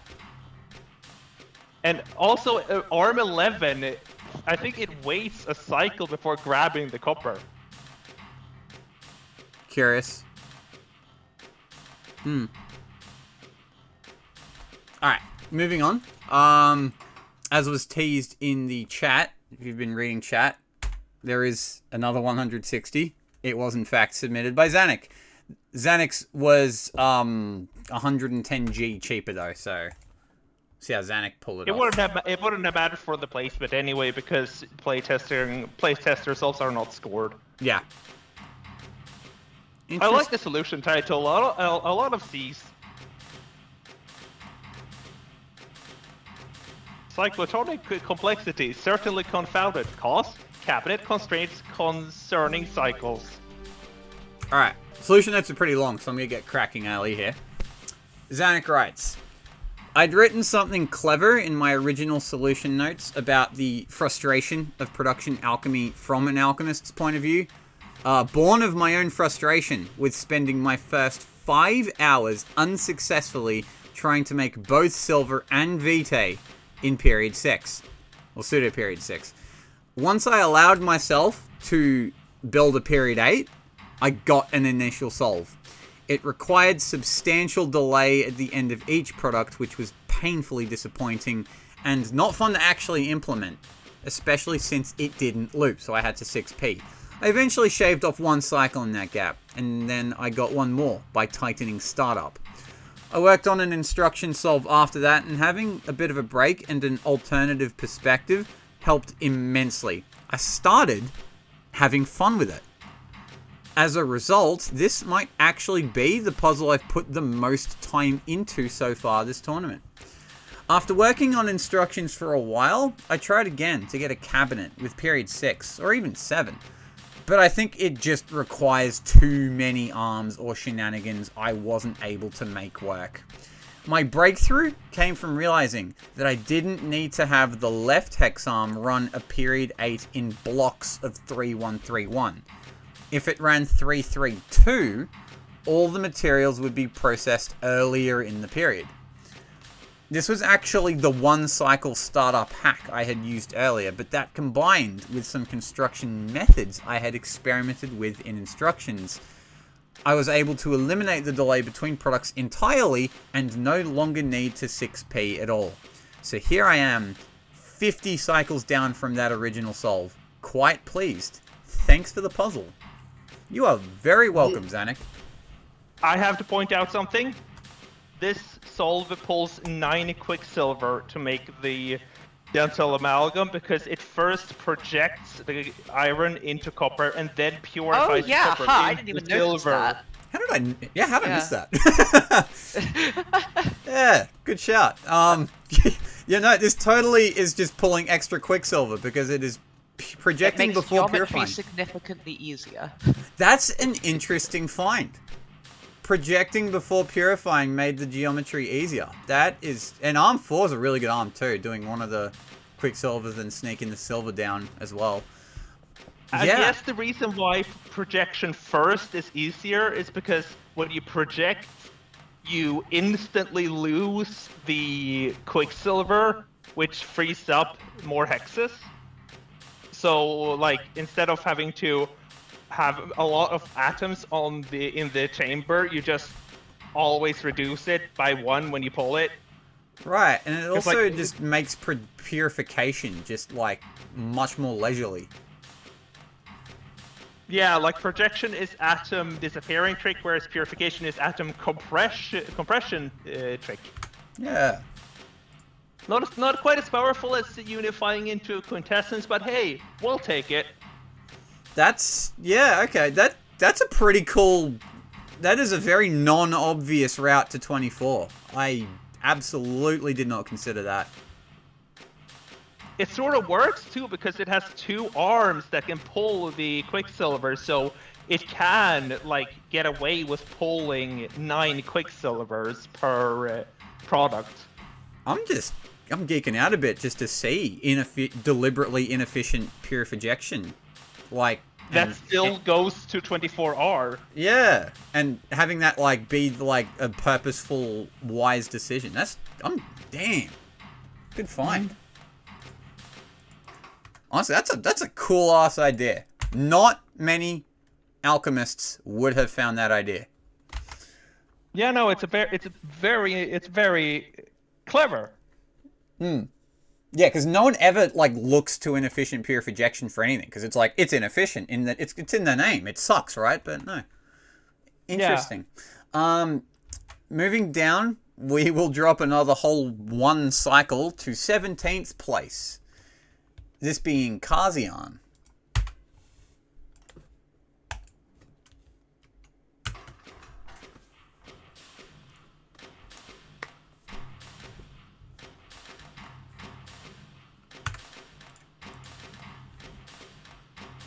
$6p and 20G. So, the last few submissions have been decided not by rate but by latency. So, this one has this is the end of that log jam. So this one has the best latency at 24R.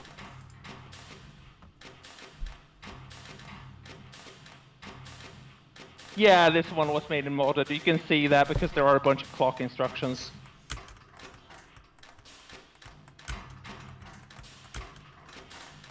I guess that's why you run the game modded when you stream, because some people just leave in the clock instructions and vanilla wouldn't accept it.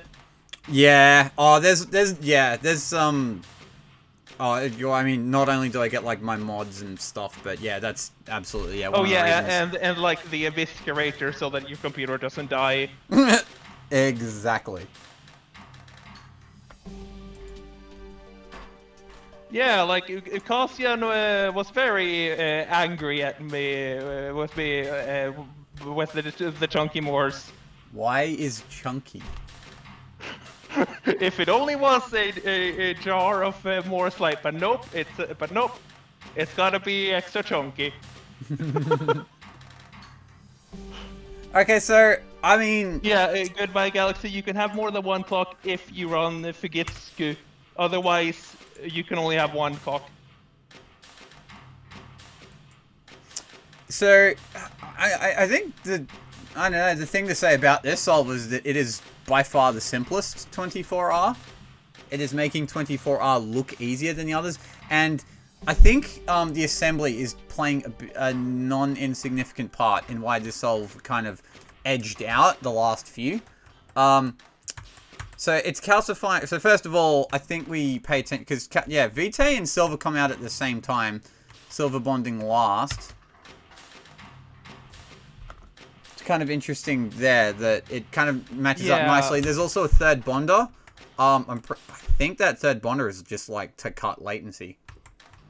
Yeah. Well, actually, I think you need it anyway. I take that back. Otherwise, you would have to rotate the whole thing awkwardly, and yeah, it's a little bit of a shame that you need that extra pivot. But I guess that's just how this cookie crumbles. Mm.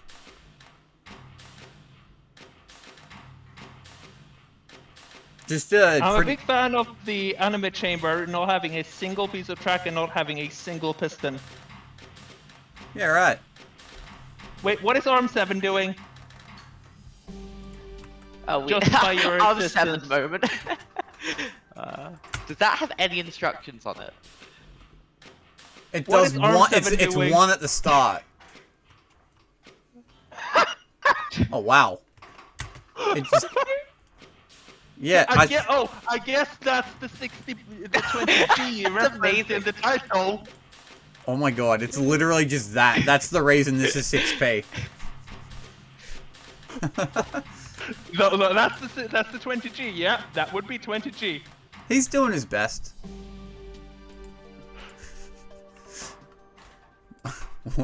Wow. Alright, so the solution notes are surprisingly brief, actually. Kazian writes, I have nothing clever to say about the requirements this time. When one has a dental emergency, every cycle one must wait for their treatment is agony. Alchemist Kazian, still not a brick. On that note, we will take a 9-cycle drop. So even the small drops get a little bit scarier. At 16th place, Spiritual Shampoo. Who said in the main channel that he was 3rd in this metric. Yeah, I mean, it's not 24R. This is too fast for 24R. Well, actually, is it? Yeah, it is. Yeah, I'm pretty sure it is. It. I think this is 21R. I could be wrong. Wait. Yeah, and Actually, we let see me- Arm 1. So Arm 1, I remember being a thing in some production puzzle that I forgot. But length 2 hex sampling the input is one way to do things. It's 20. Is this an official production puzzle you're talking about, like in the journal or Weekly, tournament? some weekly thing. Might have been a... Some oh yeah, it's a weekly- speed solve. That's Some weekly probably... thing. Reminds Either me way, of. probably not worth dwelling on that right now. Reminds me of. What's Toxic- that? The computational puzzle from last year's weekly? I don't remember. Or could it have been artificial ore? No, why would you have that? That chamber is pretty cramped as is. Or maybe It's- raising cathode. Okay, so this is 22R. Interesting. It's not quite 21R for what appear to be fairly complicated reasons. So This looked assembly chamber limited. It's like because like the output has to be moved off the bonder before the next thing can be pulled. And that's what's causing it to be 22 over 21. yeah, it's 22. Interestingly. So No, 20 I don't think it loops. It does not loop. It's a spiritual shampoo, so why would it loop? not taking the L, but 16th is not a Fibonacci number, so nor is it a top 10. We might have to start talking about shambles Yeah. being reintroduced. Yes, this one, what's holding this solve back is that final bond taking so much extra latency on ARM 15. Because if that final bond didn't have to be made, then I think everything could just be a lot faster. Yeah, this solves really. Yeah, the assembly feels Yeah. particularly cramped here. Yeah, and like the decision to make so heavy use of that bonder that's closest to the conduits, especially for the final bond, means that you have to do that awkward full thing rotate at the end. Like it has to rotate the whole thing, and then like it can't just do it like use the other 2 free hexes for another bonder. It has to do a weird rotate. Yeah, like here it's the division on a bonder, so it has to go down, and then because it will be blocking the access to that bonder, so then you need to slow down the conduits, because So- otherwise the atoms would just crash in to the nearly formed dental amalgam. So interestingly, there is no monomer on this construction methods. This is non-monomer, but with the other non-monomers, or at least the last couple that we've seen, it had that bonder inside the ring, which made the whole thing look pretty efficient and easy, and that's not the case here, because you don't get that pseudo-period 8 anymore. In fact, now we have to talk about pseudo-period 7, because that's where we're at, but with, like, one exception, because this isn't quite that, but it, practically speaking, it may as well be pseudo period 7. And so you don't get access to as many like cool arm movement options that makes non-monomer efficient. So Oh wait, Zanik points out that the projection method is interesting. Let's see. Oh yeah, it is pretty interesting. It like, No, yeah, that it is just pretty looks interesting. like regular to me. It purifies then projects. No, I mean like the movement that the copper takes in order to get in order to get projected. I like Oh the- yeah, we might see that again. That works at pseudo period 6. Oh, So so it works for all intents and purposes. The piston doing a cycle of work on the reset. It's neat. So it's kind of cool. It Yeah. goes over the conduit and then back over the conduit, because the conduit is on that piston's arm's way back to resetting anyway. So because of that, it only needs one cycle to reset, cutting down and giving you that pseudo period 6. Which, again, yeah. Very helpful, actually, that little technique. I also like just length 2. Could we just talk about like just length 2 hex arm? We just kind of hasn't really been discussed, Yeah, but you know, fucking like- length like- 2 hex arm in a small chamber. Yeah, like it sort of became normalized a few souls ago to just have big arms like that. But like, yeah, I guess that this is a viable method to get at least top 16.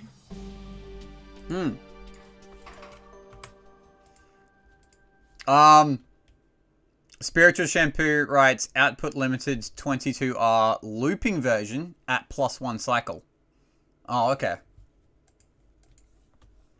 Maybe it actually just couldn't loop. Alright. Moseying on down, though, to 149 cycles, we have username void. So this one is 21R, but with more latency, A presumably. lot of latency. So my first solve was 21R and had a pseudo period 7 limiting arm that had to work 3 times. And this is sticks. This is actually really clean assembly. Wow. Wait, what is this doing? Look at conduit, what is it? Conduit 2. Conduit 2 is like constantly outputting, like alternating Morse and Vitae, and the Morse has to like travel and into conduit 1 to get bonded there into the... Is this? Oh, this uses conduit phasing. Yeah. Oh! The First first- conduit facing. Yeah. We get to It talk about... passes the Moors back through because there's no space.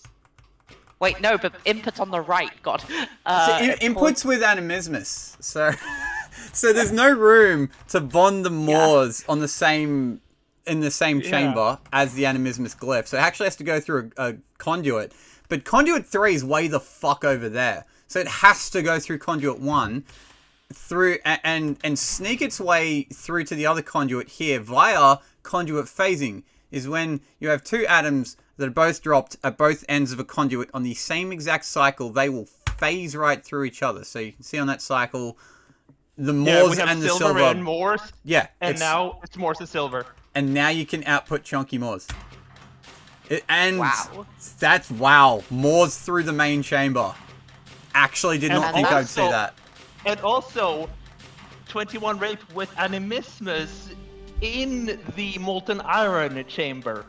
Yeah. Yeah, All like the metal stuff is to the left. well, that's why the Moors has to do the conduit phasing. That's like the only geometry that actually works for this molten in the same chamber as animismus glyph at 21R.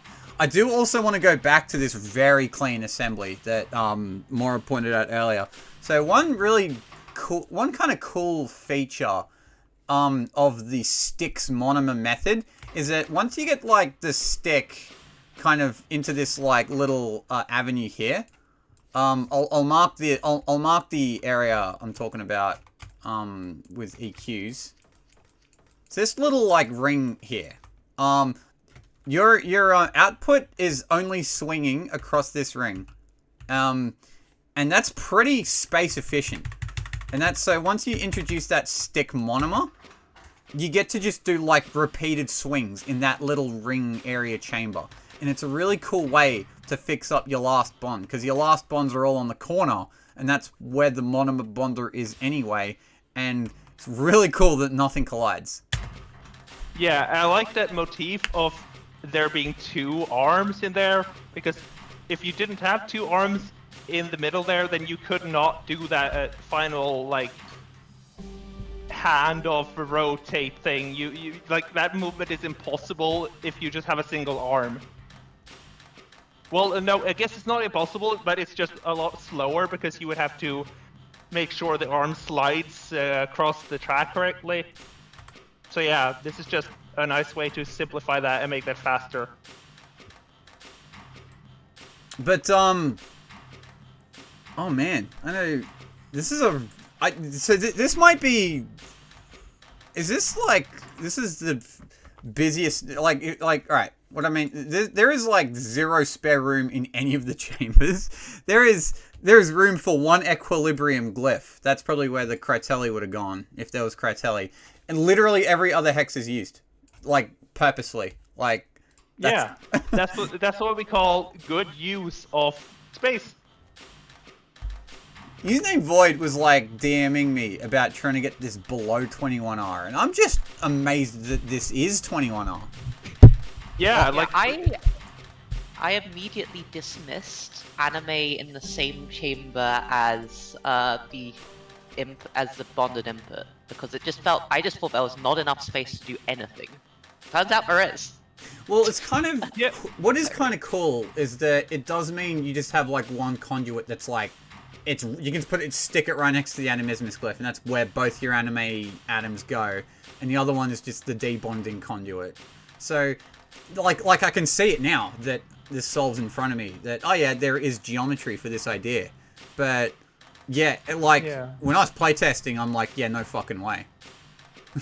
I guess having animismus in the molten iron input chamber also simplifies the decision of where to put the calcification glyph, because like you're not gonna put calcification in the metal chamber because then you have to like take the fire to the metal chamber and then back. So like I guess that like simplifies searching the solution space a little bit. Yeah, this is a really cool idea for this solve. It's good to see Username Void's name back in the submission list. Actually, it's yeah, good to have him back. This is a really cool solve. Yeah. Moving down, we draw up another singular cycle down to 140. Also, little teaser for the rest of the results. I'm looking at the cycle counts. There is 1 more primary tie, like full stop, coming up. So yeah, That has me a little more nervous. so there was a primary tie back. Xanax 160 tied in cycles with the playtesting solve, and 161 was also tied. But there is only 1 more primary tie coming up. The next solve, however, clocks in at 148 cycles by Sergi D. Sergi D also a complainer about this puzzle. But I should get it down to 21, or I assume pseudo 21R, given this is 6B. Yeah, like what is it doing? Okay, yeah, it's doing normal things. But yeah, Oh yeah, it's doing that thing, but that works at 21R as well, apparently. Yep. Bonder inside the output. So How does it's this kind of work funny. 21R? It's kind of funny because that bonder inside the output idea is saved by the second bonder, which comes in clutch here, specifically arm 11. No, wait. I fucked up. No, yeah, sorry. Yeah, here. Sorry, the next one. The third Vitae gets bonded by arm 11 outside, which kind of like, yeah. So it does the last 2, it puts the last silver Vitae together in a slightly different way, which saves the idea, basically. Because there isn't enough cycles to do it the way the first 2/3 come in. I like the final silver, when the final silver gets bonded by arm 12, you can see that arm 13 like extends to simulate the idea of it being of arm 13 being on a track, because if Arm 13 didn't extend there, then you would have a collision. But also, when you extend the arm like that, you also simplify the bonding station, because that's where you want your atoms to end up. So basically, the two objectives of that part of the solution work in tandem. Also Alright. worth noting that anime chamber is I think this is a reflection of Haxton's anime chamber, and I think you may be seeing more of it. Right, Yeah. actually, yeah, you're right. It's basically your anime chamber, apparently. Yeah. Can't quite remember what your anime chamber looks like, but yeah. And it could be cheaper because you don't need the track or the piston. Well, you could No, do the Mr. Puzzle chamber, You do right? need the track and the piston, because... Oh this wait, yeah, track- you do when you because it's when the you have studio period calcification. 6. Yes. Oh, yeah. Would the Mr. Puzzle chamber work at pseudo period 7 or 6? Pretty sure it doesn't. Okay. Yeah, Alright. no, it doesn't. I think there are some fundamental limitations it cannot overcome. Alright. Reading the solution notes. Sergi D writes, I am not experienced in prod cycles, so take what I say with a grain of salt. I first found a layout that could assemble the product using salt, quicksilver, silver trios. This one can work, so like monomer, I think he means. This one can work roughly at 22 cycles per product, which is slightly faster than 8 per trio. So my chamber does not have a nice ratio. First, I tried to find reliable chambers that at least could produce 1 Vitae silver per 8 cycles with the possibility of overclocking. So he's not using overclocking in the way that in the glyph in the glitch way. He actually means like making it faster. In this case, my chambers can temporarily output Vitae silver quicksilver every 6 cycles when there is enough idle time, because most arms work at period 4 or 6. There is probably a looping 23-22 cycles per product solve here, but I couldn't find it, which is, yeah, why this doesn't take the L. For comparison, I found a looping 24 cycle per product solution that took 159 cycles. Not finding a fast looping solution meant I had to hard code every fucking instruction. At the cost of my sanity, I have been reducing the cycle count bit by bit until the current benchmark, which is 11 cycles lower than the original solution. I am confident there are still a couple of cycles to be saved from this layout, but I have no time left. If you pay close attention, the product is not assembled the same way every time, which means copy pasting didn't work. Changes at the start of the solution meant I had to program 1,000 plus instructions again. As you may have guessed, it was not a pleasant experience. I just hope it was worth it. So that, I think, gives a lot of context as to why Sergi D was complaining. He had good reason to be. Not only is Sergi D an overlap rate main, he also had to deal with this. Oh my god, I understand why he was complaining so much. Yeah, no, okay, the complaining was actually, like, very valid, yeah. Placing 1,360 instructions by hand, oh my god. Well, so I would like to point out that we are currently a third of the way through the stream and 2 hours in. So, Ooh, we may wanna... ooh. Yeah, we may want to speed up. We got off to such a good start. Alright. We do There's take a been noticeable drop, though, so... Yeah, Those there's 11... been a lot to comment on. Yeah. So, in 13th place, we do drop down to 141 cycles with Feindeer. 7 all the way. So this is 21R.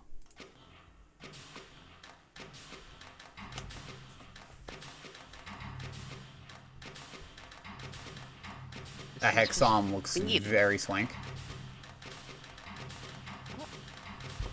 Oh, anime in the... Quicksilver in the anime chamber. I don't think we've seen that. We have not. That's another... What? Yeah, okay. Yeah, Quicksilver in the anime chamber.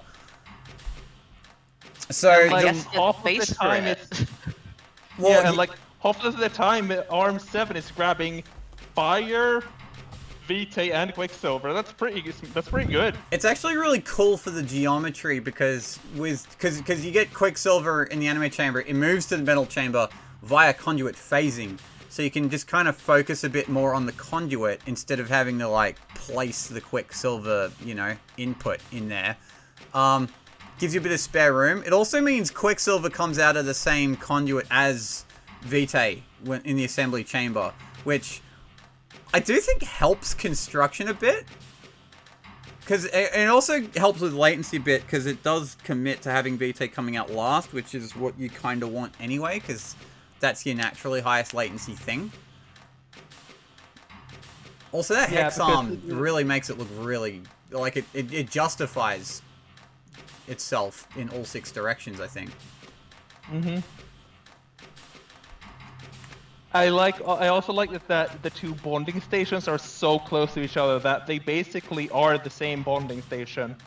Because like when the elbow has been pivoted, it just naturally just latches onto the Vitae that's right there.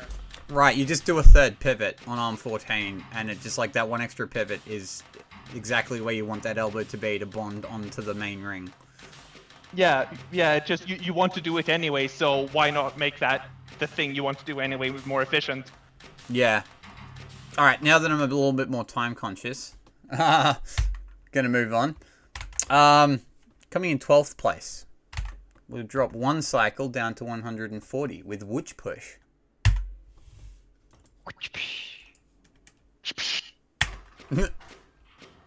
Whip Was that how cracking. Panic pronounced it in the 2023 tournament? Whip cracking noises. So yes, this has the same... Tri-arm!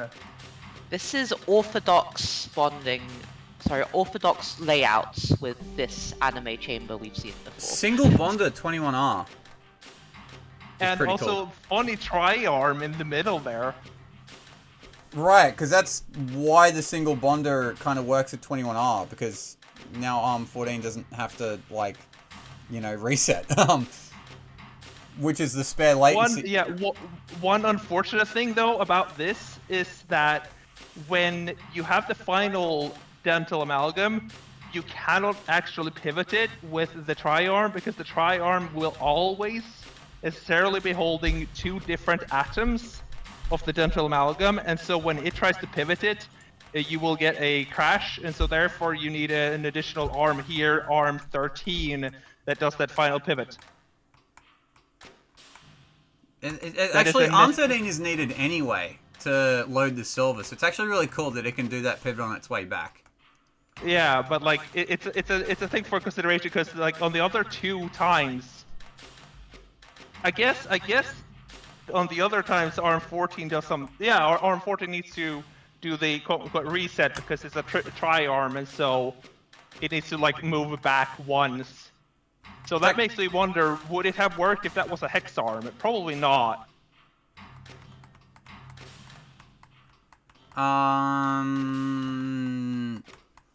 No, I don't think so, because the final thing might...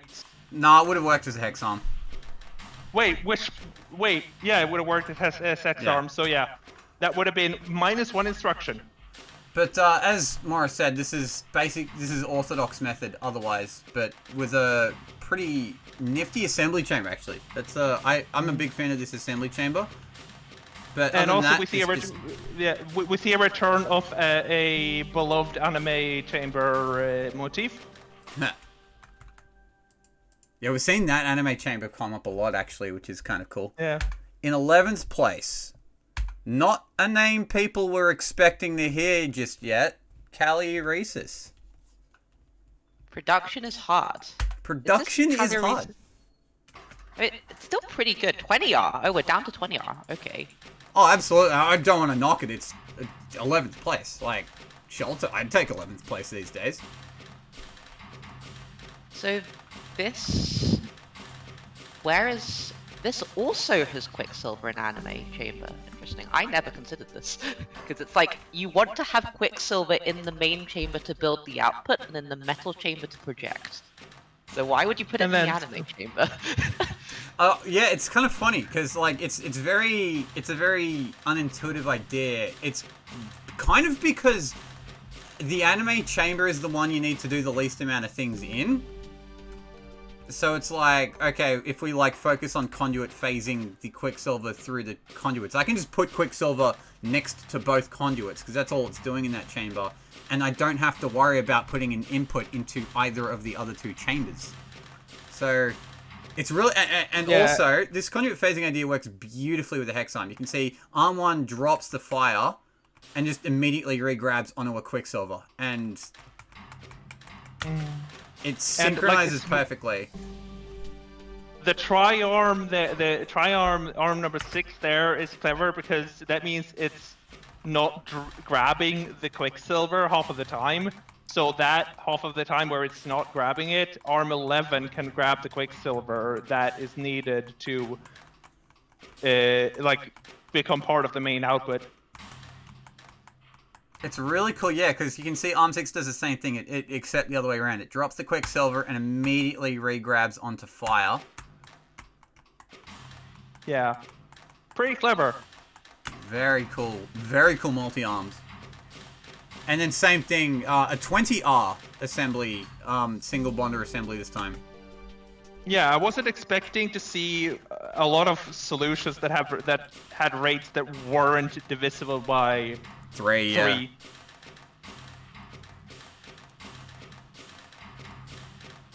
Well, I guess this doesn't have a rate because it crashes, but you know what I mean. Alright.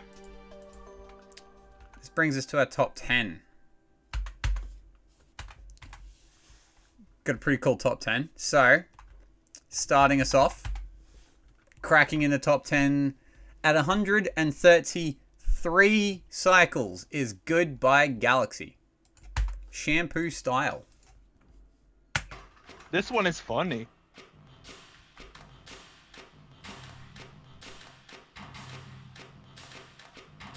So seeing elbows in the assembly again, but with a really interesting spot for the conduit, because the Silver Atom has to just get the fuck out of the way for the final bond, and then it can go back to doing its thing. This looks like it should be 18R. Like, Arm 1 does not have any gaps in the tape, and it is... Now there's the gap. There's just a huge length of nothing, and then you have a clock instruction at the end. Interesting. There has to be limiting arms here. It could be the assembly. I'm not seeing... Yeah, Goodbye Galaxy mentions Final Bond, and yes, Final Bond this Final Bond here blocks the conduit. Oh, see, it was that blocking conduit thing. That actually is what limits the rate here. Okay. Yeah, because like you can imagine having the dental amalgam onto like formed, but when you have that form, no matter which bonder it's on, I think it always blocks the conduit. So yeah. Oh, the other conduit. Oh, because you have to leave the atom onto the other conduit because... Oh, so it's the wrong... Okay. So here, you just have to leave Quicksilver on that conduit. You can't move it at all. And that's what's stopping this, because it's the conduits that limits rate here when you get down below 21R. And because you have to leave it on, okay, that makes a lot more sense. Also, it's shampoo style because it doesn't loop. Yeah, it just... the arms just stop working. Goodbye Galaxy writes in the solution notes, too hard to make the L, so I have to take the L. Getting the last one forces the whole machine to slow down, making it pseudo period 19 instead of 18. I also can't find lower latency for chamber 1. The hex arm is slow, but lets me fit projection comfortably. Yeah, the thing about doing this that I found with doing Quicksilver in the anime chamber is that because it works with the hex arm, that unfortunately eats into your latency a bit. That's the only problem with it, though. Other than that, it works beautifully. Well done on top 10. Alright. Moving down the cycle count. We drop 1 to 132 cycles with John John. Where is 18R hiding? We are so close to conduit speed. Not quite there yet. What is that track shape? Also, that is an interesting anime chamber. That's a track. That track shape in the anime chamber. Oh my god, what is going on? Okay. That works apparently. Man, I went ahead and didn't make instructions to tertiary, but we're getting so many non-looping solves anyway. It didn't matter. I kind of mattered still, but yeah. So this has that same hex arm, but it's slightly faster somehow in latency. Don't know how. It is taped all the way out. I wonder if that matters. For cycles. Oh, interesting. Look at the conduit number 1 in the central chamber is inside the output cliff. Oh yeah, with conduit in the ring actually is something that hasn't popped up yet. I guess that would be one way to reduce latency. I don't know. It's really cool. It actually reduces rate because Arm 7 swings Arm 7 swings the entire ring with that VT just chilling right there. And then it could just swing back because it never collided with the ring anyway. Yeah, I briefly considered putting a conduit there, but the problem is it has to be 2 steps away from any debonder unless you're going to do a length 2 swing in a production chamber.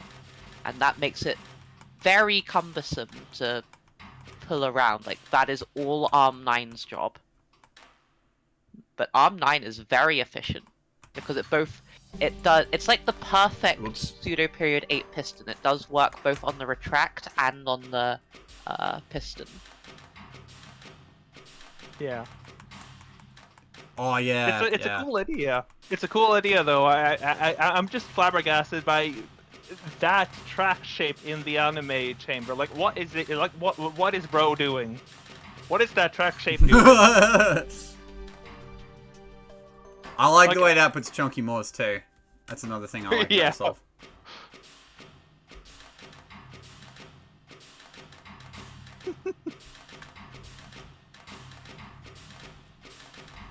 Alright. Arm? Yeah. Oh, sorry, I was just gonna move on. If you have anything to say about the solve, speak now or forever hold your peace. Alright. Before we move on to 8th place, we have one more playtesting solve. It is mine. I actually have a solve of my own to be showing you people this tournament. This was the first 18R. And it's the first 18R being showed on stream because it's the slowest 18R. This is 18R. Why is the latency terrible? Giant hex arm. Oh, I've just noticed it. Huh. Okay, so this does giant hex arm along with Quicksilver in the anime chamber because there's just like, otherwise I've got 3 spare hexes right here and everything, yeah, fits very casually. I'm pretty proud of the metal chamber. The fact that there's like a few cool swings in here that like don't collide. Yeah. Like when I saw this, I was like, Zoraflex, what kind of magic did you inject into Arm 6? Like, how is it working so perfectly? Like, Arm 6 just does the magic thing, and then it just works. Like, how do you do that? It just doesn't collide. You know what? Honestly, I'm still happy with this, because, like, this was, like, a single afternoon's work. Which is why I was a little worried that, like, 18R was going to be, like, a little too easy to find, but, It absolutely was not. No, that was just... Yeah, like, Zorflex and I were talking about this before the stream started, and, like, we came to the conclusion that because Zorflex had been looking at this puzzle for, like, months, it wasn't really quite fair to, like, say that finding 18R was easy, because, like, of course it was easy for him. He had been looking at it for months. Y'all only have 9 days. Also, That's like a major advantage. Also, I am actually pretty decent at this game, after all, it turns out. Yeah. Apparently. Yeah, pretty decent. Also, I got the multi-bonder. The multi-bonder was the trick to... I'm actually also quite proud of this assembly chamber. Making this work at 18R. So it kind of half subscribes to this idea of having this, like, extended ring thing with the stick monomer, but it doesn't quite because it needs to make use of the multi-bonder to get that final bond. The multi-bonder is also very important because I originally had, like, this idea where it was, like, a couple of different bonders that were, like, I can't remember what the bonders were like, but it was, like, that or something. And I can't remember, the bonder configuration meant I needed 2 pivots to, like, get the stick here. But here with the multi-bonder, I only need 1 pivot. And only having 1 pivot ended up being really important because I have to delay the grab of arm 2 by a cycle. And doing that also means I have to delay the pivot. And here is where it's kind of like, yeah, the pivot is delayed so that I can actually fucking output the thing. Because I had a fair amount of trouble with the final bond. So that's why this is the first 18R shown on screen. Because first of all, that metal chamber, it looks cool, it is cool, but it does eat away at my latency, and there's even more latency because I do have a fair amount of trouble with the final bond. Yeah. So I submitted a 19R titled Not 18R, and it came in at 129 cycles. That was my second solve. So there is a lot of latency just because of how the input is being grabbed. It's not doing anything until the second grab of the input. Yeah, like this was 125 cycles when calcification wasn't required. Oh, that's right. The calcifier cost me 5 cycles. Funny. I committed to it anyway because I'm like, all right, it did make 18R noticeably harder, at least for me. That one little fucking hex made the whole thing harder, which I found funny. It's interesting. It made 0 difference if you just did it in the anime chamber. Well, alright, so that was my problem. Putting Quicksilver in the anime meant I couldn't fucking calcify in the anime. Even there's one hex here, which implies that, yeah, I could fit it somewhere. I could not, for the life of me, find the geometry. Which, otherwise, yeah, absolutely, I would have gotten something a lot quicker. Because I wouldn't have needed this hexarm idea. I had this other idea, which had, like, a triangle track loop, which, like, was a lot lower latency. I'd have probably been sitting at 126 cycles if I could find a way to calcify in the anime chamber. But I fucking couldn't. So, interesting little, hiccup that I had there. That, yeah. It's really kind of cool that, like... I found it cool that was the hiccup, that I was having this kind of problem with, like, being so cramped in such a small chamber, which to me was a great sign that the small chambers actually matter. They're not going to be, like, easy piss chambers. Last thing, the solution notes reads, if you're reading this out loud on stream, get back to the stream, you fucking muffin. Noted. Oh, let's get back to the stream. Good advice. Good advice. I like that. I like doubting we're going to get to the instructions before 3 hours. We have just over half an hour. Oh my god. In 8th... Let's move on then. In 8th place, we drop 1 cycle down to 129. It is Ebenov. Alright, so I think these are... I might be mistaken, but I think these are all 8... No, I am mistaken. No, wait. I'm not mistaken. No, I think they're all 18R from here on out. So it's all latency from here. Interesting. I don't think we see another 19R. So I guess this is where I start looking at, is it metal or is it, what do you call it? Fire that's limiting. And I'm pretty sure it's almost always fire that's limiting because you want to have anime in the second side chamber. True, yeah. Yeah, that sounds about right, because you want the metal to be, like, accessing the 2 metal glyphs fast. But when you do that, you slow down animismus quite a lot, and, like, that's just how it has to be, because otherwise you would have even more latency. So yeah, it's always fire limited. So yeah, this track loop is not dissimilar to the one I would have had, but yeah, I think it found something that I missed, which is that you can grab retract, and I never found that. So I always did like grab translate across the track and... Oh yeah, and John points out this uses the motif of 2 arms inside the output, but they're both single arms, which are just trackless. Sorry, yeah, Wow. no, the assembly's really cool here. So it does fully subscribe to this like constrained ring idea with the stick monomer. It's really cool that like this idea is only accessible to stick monomer, but it does mean it gives you an extra.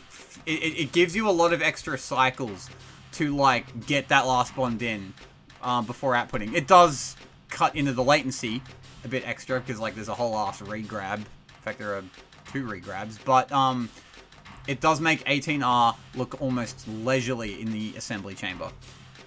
Transcendental guy writes in his solution notes. This is Evanov. Oh, sorry. Alright. Transcendental guy came 7th. Sorry. Evanov writes, more arms than rate.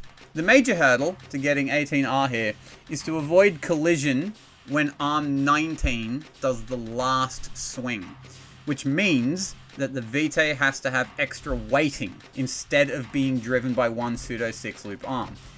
It also means I couldn't find a design to assemble the product in the other direction, Quicksilver Vitae Silver instead of Silver Vitae Quicksilver, to get 3 free latency. So yeah, interesting note about how the assembly is like, it's what gets you 18R, but it's also chewing into the latency a bit. Mm-hmm. You have more leisure, yeah, you have more time for like construction, but that time you gain, like, in rate, you have to make sure you can, like, justify that with having a low latency. Mm. And it looks like this one didn't quite justify it enough for top 5, but hey, top 8 is still amazing. Alright, as I accidentally fucking spoiled, 7th place, that is Transcendental Guy. I'm sorry about that. His solve clocks in at 128 cycles. A clean power of 2. Nice. Also, Ebanov's solve is very expensive. This one is also very expensive. This one is almost as expensive. Count Yeah. with the first digit of 2. I think that's the first time we've seen this. 20 arms. Nice. 20 arms, that is a hell of a lot of arms for production. Like, how do you even fit that many arms? So this did the exact thing that I tried and failed to do, which is do this. This is kind of what my track loop. This is almost the chamber I would have had, but I couldn't find this calcifier geometry. This one does find that geometry quite beautifully with like Chunky Moore's handoffs, because Chunky Moore's comes a bit of a pain in the ass to fit in. Also double arm, putting in work here. Specifically a double arm. Can't be a tri-arm, can't be a hex arm. I like your pronouns, Transcendental Guy. Are you a halting oracle? Did you solve the halting problem? If so, you may claim $1 million. Nice.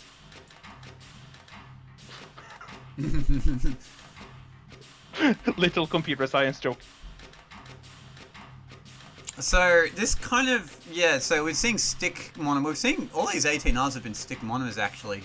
This one not too dissimilar to mine, except it doesn't need a multi-bonder. Multi-bonder is actually a little constraining, whereas being able to do it with single bonders is quite nice. I like arm 18 in particular. That is a clever ass arm, because it does that like thing where it goes over the conduit briefly, but like it fits a pivot in. And it's kind of running shy on rate, but then 16 saves it. Oh yeah, I was about to say, because that's a 7 cycle. Yeah, yeah. Pseudo period. Yeah, it fits in a 7 cycle kind of action because arm 16 kind of comes in clutch to save it, which is a really cool find.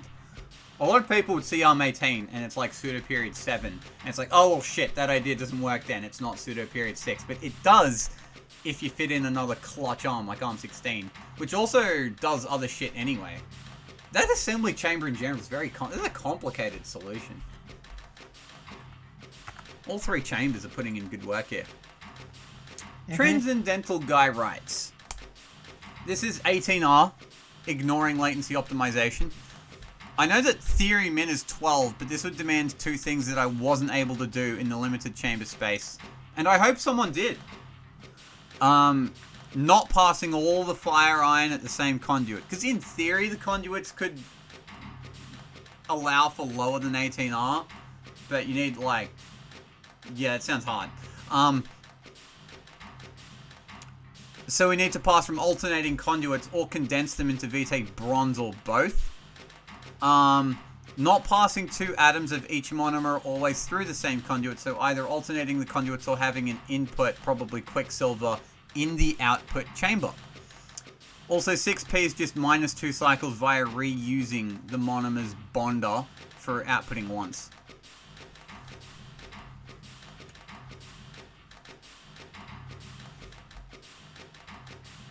Highest instruction count so far, 1,718. It is, wow, that is a hell of an instruction count. He writes ARM20 is possibly secret source. It rotates the output to receive a new monomer at about once every 6, then 5, then 7 cycles. It only needs minor assistance from ARM17 to readjust its grip and receive the first monomer just after outputting. Very complicated solve. Something very similar to ARM20. Do you? Ah, nice. Yes. So, 6th place? this is in fact where the primary tie was, because it's 6th place, also 128. So this is the last primary tie. At 128 cycles, at 570 cost. Significantly cheaper. Spect 98.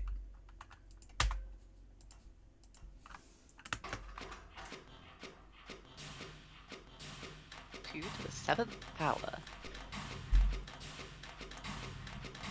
So, return of that weird track river. Also, return of ARM6. That perfect piston. Oh, yeah, yeah, nice. If it's in... Also a clean looping solve that didn't 6p anything. It's just straight up 128. Never imagined you could get this metal chamber to work in just 4 arms. Wow. The 3 arms just coagulate in the middle, and those both arm 7 and arm 8. That is a really cool pistoning idea. Yeah. Like, oh, look at arm 1. The first silver it grabs, it just takes it through the whole journey through the chamber to position the silver at a more opportune place, and it has the time to do that because it is the first silver. Yeah, actually, it's the first time we've seen that. That's a cool idea.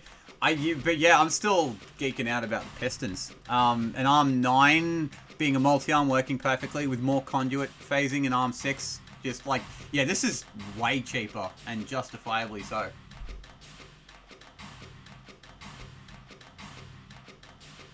But yeah, that draws my attention over to the assembly chamber and how this like 2 bonder idea works really nicely. Because this is an elbows route. And yeah, having this 1 silver atom come all the way around to like get the elbow train kind of started, it means it sets up a really cool final bond. Mm-hmm. Because yeah. And this is exactly what I was talking about. If Vitae is the center of the elbow, this is significantly easier. Because you just have you do Vitae and then 2 pivots, and that's a 6-cycle loop. But because Vitae is limiting here, so you want Vitae to be the final thing bonded. Spec 98 writes 18R seems pretty good, and that's all. It is. All right, top 5 time. All right. In 5th place, at 126 cycles, we have Fiesta 618.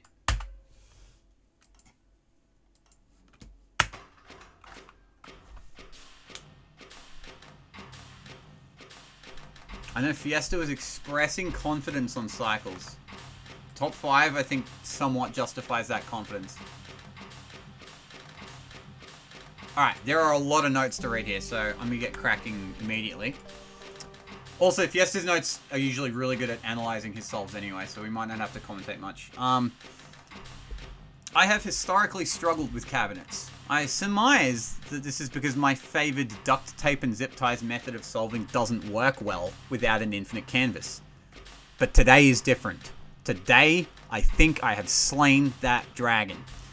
My first thought on this puzzle was that it was probably conduit limited. That meant the inner loop should be a multiple of 3 rather than 2. With 2 molten iron required to produce both vitae and silver, that suggested an ideal target of period 6 for the inner loop, a total output rate of 18. I assumed assembly at that rate would be the biggest challenge, so I tested that first. Much like Mr. Puzzle did, actually. I copied the puzzle, changed the inputs to silver, quicksilver, and vitae, and started dumping them into the assembly chamber at top speed. In the end, it almost worked. The best method I found needed to pause the machine for 1 cycle in order to make the final bond. Still, 19R seemed close enough to perfect for production. My pie in the sky target minimum for the concept was thus set at 127. But my first assumption was very wrong. Assembly was not the problem. More difficult by far was designing preparation chambers that could support a period 6 inner loop. The animismus side came together easily enough, but my metal side designs were a series of agonizingly close failures. It required a minimum of 7 arms, which, when combined with the required glyphs, inputs, and conduits, meant that every single hex must be used, with tracks only allowed if they were fully occupied loops. Time after time, I found myself either 1 hex short, or with the last free hex in a spot that I couldn't make useful. I gave up for the moment, settled for period 8, and posted a solve at 173. Later, looking at the comparatively spacious animismus chamber, I tried a new tactic, placing quicksilver in anime, and feeding 1 atom back to the metal chamber via conduit phasing. Which is when I started internally cursing Yosh for the chunky Moors, because the 3 additional hexes it claimed caused exactly the same problem. I was 1 hex short. Chunky Moors moment! I was 1 hex short. Every design was either 1 hex short or had the last free hex in a useless spot, foiled again. In desperation, I finally argued to myself that the metal side didn't actually need 7 arms, it needed 7 grabbers. Could a hex arm rescue the concept? I had originally ruled it out, because swinging the molten iron instead of sliding it would burn an extra hex, and there were obviously none to spare. But with nothing else working, I gave it a shot. Scarcely 10 minutes later, I was staring at what seemed a workable layout. Surely it couldn't have been so simple. Surely there would be some unavoidable BS collision in programming that would ruin everything. But no, it did work. The right chamber you see here rescued the dream. 173 immediately plummeted to 133. Huzzah! All hail Hexarm 1. Resting happily on my laurels and with days to spare to the deadline, I started idly poking around for cheaper construction methods. To my great shock, the weird triangle track approach you see here, though not saving any cost, is just fast enough to make the last product bond without requiring a pause. I had found the holy grail of 18R, clocking in at 126 cycles. This is 1 cycle faster than my first high ambition target, and if my calculation is right, only 5 cycles higher than the theoretical minimum with animismus and metal promotion in separate chambers. Dragon slain indeed. There you go, I think that just about covers. Yeah, I don't think we need to analyze that solve because Fiesta did that for us. Absolutely fabulous work. I'll say one thing and then move on. And that's that I think this puzzle lends itself to zip ties and duct tape a bit more than other production puzzles, which I think is an interesting point. Yeah. Biggie is in fact 100% next. You are correct to predict that at 125. Biggie. 5 cubed. Instead.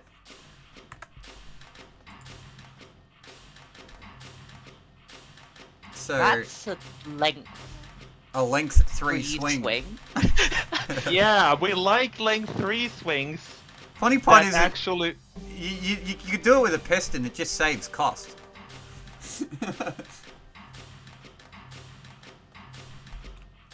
Whee! Whee! Okay. Vitae just jumps.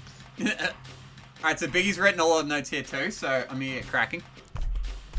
5 days ago, I started to try to solve this puzzle for the first time. I began with cycles before touching instructions. My goal was period 6 machinery leading to 18R on the large output. I figured out a way to get metal and quicksilver through the conduit at 6R, such that there was a lot of flexibility on the timing relative to Vitae. It used a piston loop and filled the whole chamber. I made a sufficient Vitae and chunky Moore's room, took stock of the range of timings I had available for assembly room, and then got completely stuck. Assembly was the wall.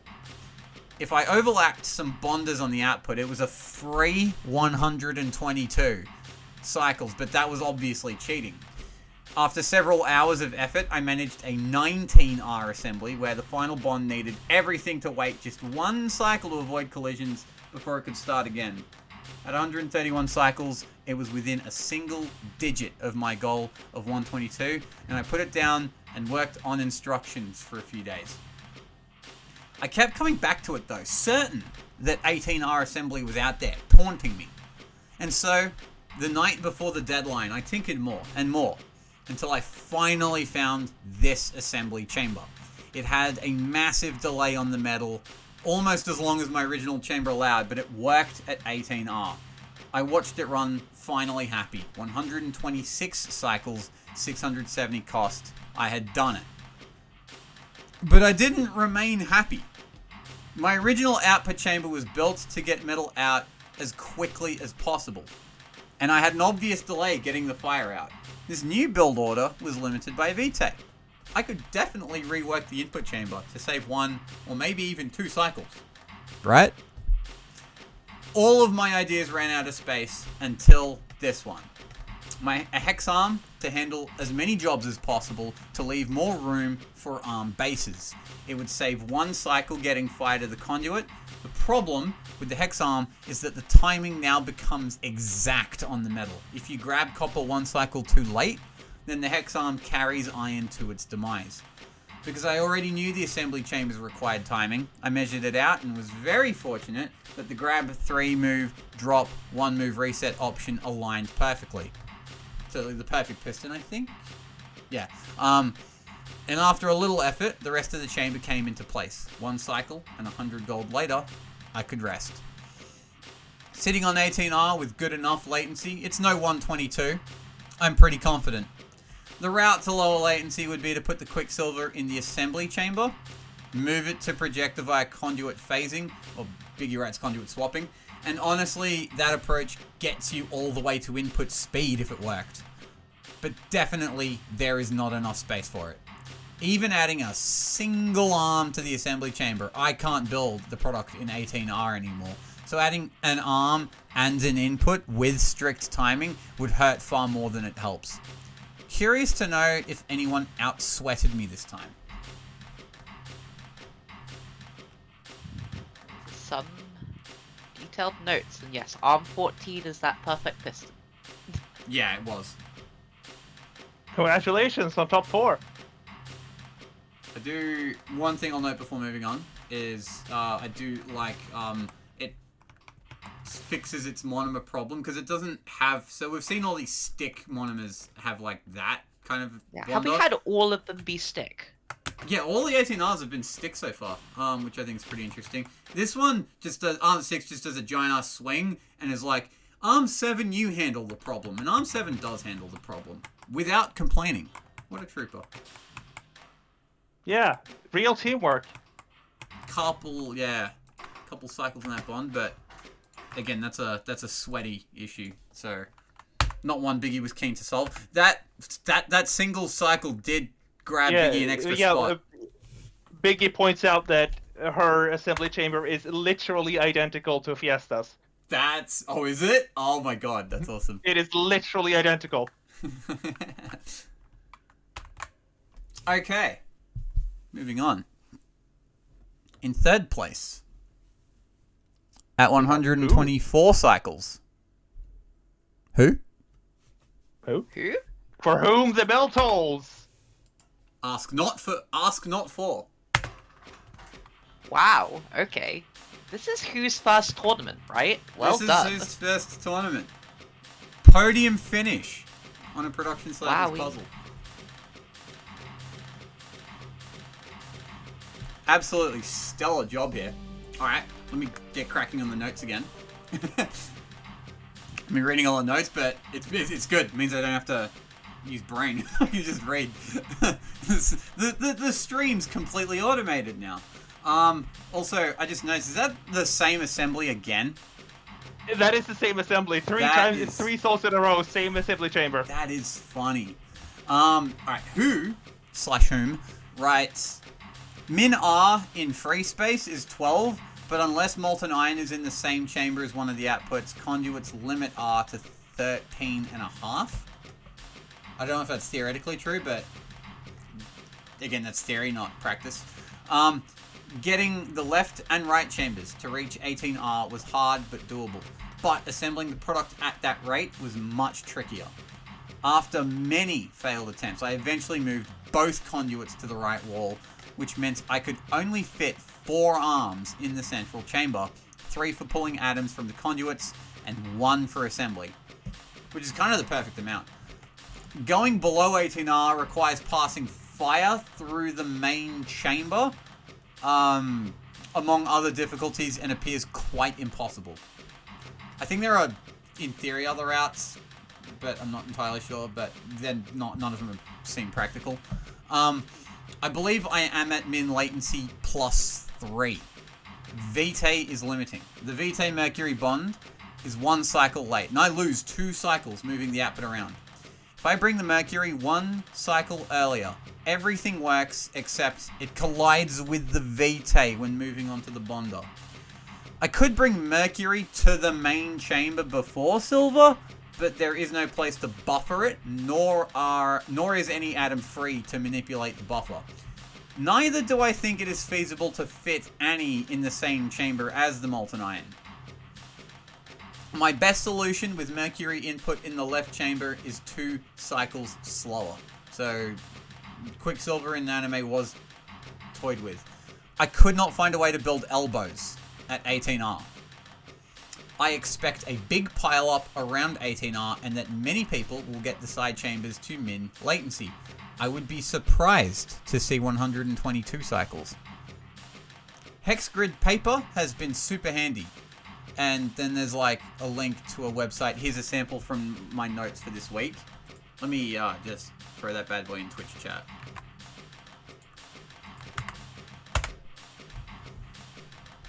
It says hex grid notes.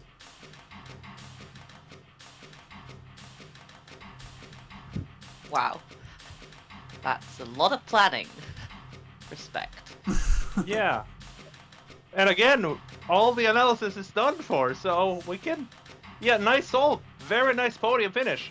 Yeah, I guess one thing to note is that it's kind of similar idea to what Spect did with the fire being handled by 2 pistons individually without track, which is a really clever idea and makes me think, kind of, damn, how did I miss that? But also, wow, that's really clever that someone found it. Yeah, so this is a concept that you can run into that I like to call piston blindness, in which you place a piston somewhere in a production chamber and then you're like, well, there is its canonical place. Well, think about if you can place it anywhere else along the line where it's gonna extend and retract. Yeah, interesting. Yeah, it's a production unique problem. Also, yeah. like the swing on the copper atom to justify the geometry of the metal chamber is a cool swing. Alright. Which leaves our top 2. It is between Rebix and Morokondo. Coming in at 123 3 cycles is Rebix, which means congratulations, Morikonda. Yet another production cycles W. Thank you. Common. By 1 cycle.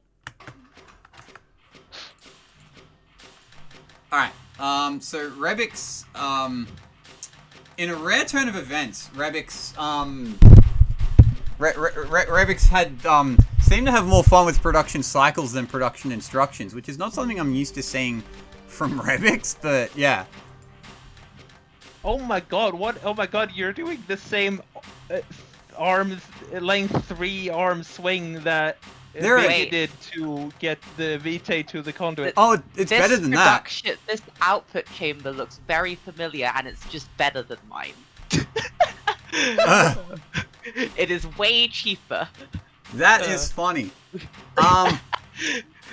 So this probably has the coolest anime chamber. There are 2 length 3 swings, both of which are actually like 100% mandatory this time. And they both like justify the geometry of the anime chamber in a really super it's a really cool fucking thing. And it also congeals with a length 2 swing. How none of that fucking collides is a miracle. This is amazing. That's yeah, like wow. What is that swing? How? That is wizardry. That's fucking swing of the week. Non-collision of the week. Trigonometry moment of the week. So Rebix writes in the solution notes, this solution has +1 latency on the fire conduit, and +1 latency on the Vitae bonding. Had another solution with +2 latency on the fire conduit and 0 latency on the Vitae bonding. Couldn't merge them, couldn't improve them. 4 billion locations for a hex tumor that would get it working. 121 cycles is infeasible. 122, probably possible though. Rebix was DMing me with about 45 minutes to go, going, I'm going to try and get 122, going to try and make it work. I had to throw in the towel, but was definitely at the forefront of his mind. And that brings us to the winning solve, which clocks in at 122 cycles. Well done, Morikonda. And Morikonda, I have to ask, are you like a witch? Because where you put the Quicksilver... Oh yeah, Quicksilver and assembly. That was there from my first solve, which is why I was very confused as to why everyone was making sticks and elbows, because there is no space for sticks and elbows when you put the Quicksilver input there. So, yeah, absolutely no one has done this well, there was one solve that did this, but that one also had projection, so...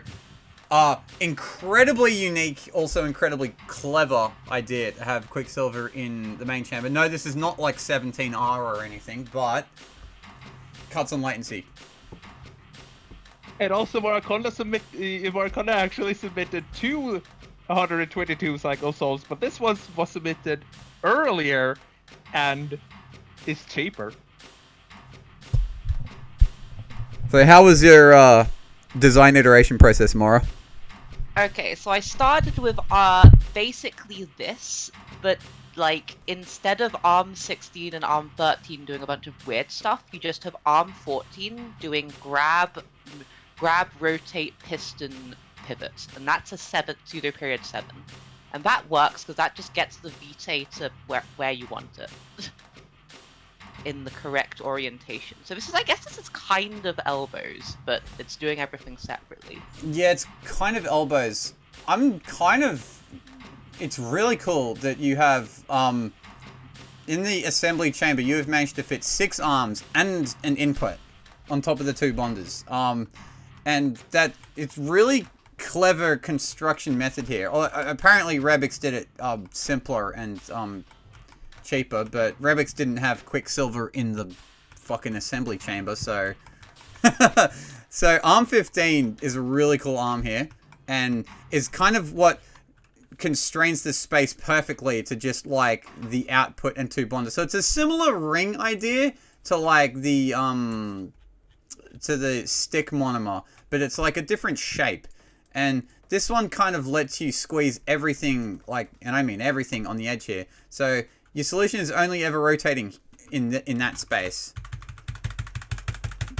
So the dental amalgam is only ever rotating in that space. And I find that fact really cool. Arm 15 here in particular does like a very clutch retract.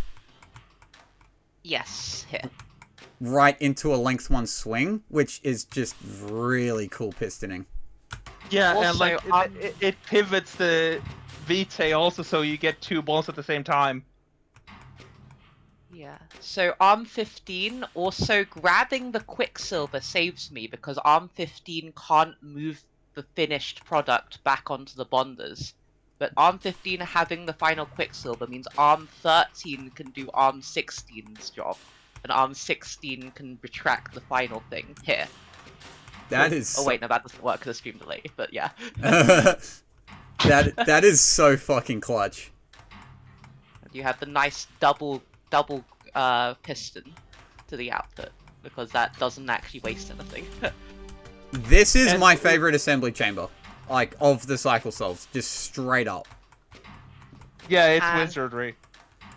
This at 1p is 1, 2, 3 cycles because of the regrab, but on the final output, Arm 14 does the 7 pseudo period 7 thing to save the regrab. So. Alright, let me... Do you want me to read the notes, or...? Sure, you can read the notes. There's some stuff in there. Alright. Morikonda writes, Arm 14 allows for the 6p latency shave. Arm 6 looks cool. Arm 9 is just for you. Heart. Aw. Oh, wait. Look wait. at Arm 9. No, wait. That's usually... Why are there reset instructions? No! Pain! Misery. God fucking damn it. You're welcome. Icelandic lava salt moment. Alright. Conduits limits to input every 3 on whichever input atom needs to use both conduits. As such, I believe theory min cycles is 119 at n equals 36 times 3 plus L equals 12 minus 1. In practice, however, I'm about 90% confident you need at least 3 actions to take the final vitae to the final bond at min rate, bumping min to 121 cycles. I am a single hex away from 121 cycles. Replace Arm 4 with a calcifier. Arm 4, top corner of the metal chamber. And put a piston triangle track loop down right of Arm 1. So the triangle track loop, it would look something like that.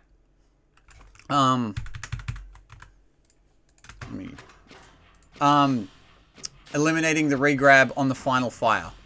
But with how tight my metal chamber is, I'm pretty sure 121 is impossible.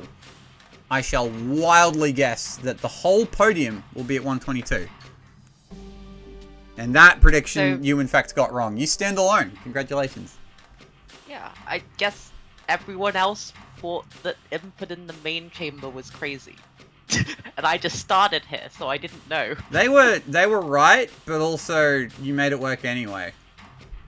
But also, you're very, very good at production cycles, Morikonda. That, like, making that work was probably, like, the bit of, like, craziness that probably separates this from anyone else's attempts at 122. Mm-hmm. Alright. Well done! It is finally instructions time! 3 hours in, we have done... 3 hours in. Oh, man. You're both European, so, if either of you need to, like, tap out, I'm happy to, like, just, like... Yeah, power on. No, I can keep going. If you need to tap out at any time, Morikonda, you've earned it. Oh no, I could also keep going. All right, awesome. Let me boot up instructions then. We can take a bit of a breather. I have not been keeping a close eye on Twitch chat. How's Twitch chat going with how did Twitch chat go with cycles?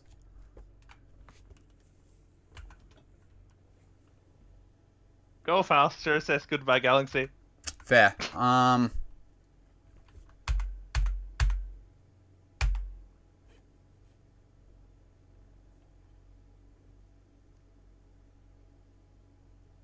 Okay, so I think we start here. I don't these are cycles. That's oh no, maybe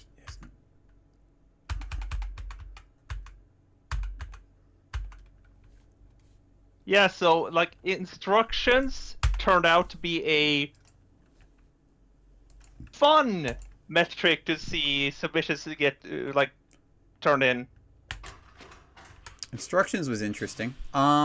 So this first solve is Jamu, who I don't think Jamu had fun with this puzzle much at all. Yes, Jamu writes Zorflax, this is an instruction solve. Actually, thank you. There is not a lot to say about this because the instruction count is just too high. Is in fact 1p. Yeah, it's 1p. This looks like 1p solve. Yeah, which, I mean, we're playing cycle solves at 1p, so... doesn't do anything amazing. Jamu obviously was not thrilled with it. And also I'm running behind, so I'm going to power right through to 38th place. Drop the cycle count. The instruction count down to 242. No, wait, no, I'll skip that one. That's a cycle solve. Sorry, I'll skip 38th altogether because we've already seen it, I think. It was Matrix V. Yeah, it was this solve that looked instruction brained with the hex arm. In 37th place, this was the solve I skipped earlier, I think. This is for you. I showed it briefly, and then I was told to skip it, so I did. So, 234 instructions. I think this is also 1p. Yes. Yeah, this is standard 1p. Cool. Not a lot of instructions text, sadly. This looks like it's the start of the right chamber could work at a third P, and the left chamber could also work at a third P, but making assembly is a no-go. Hard, yeah.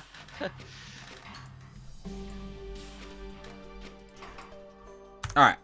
Powering through.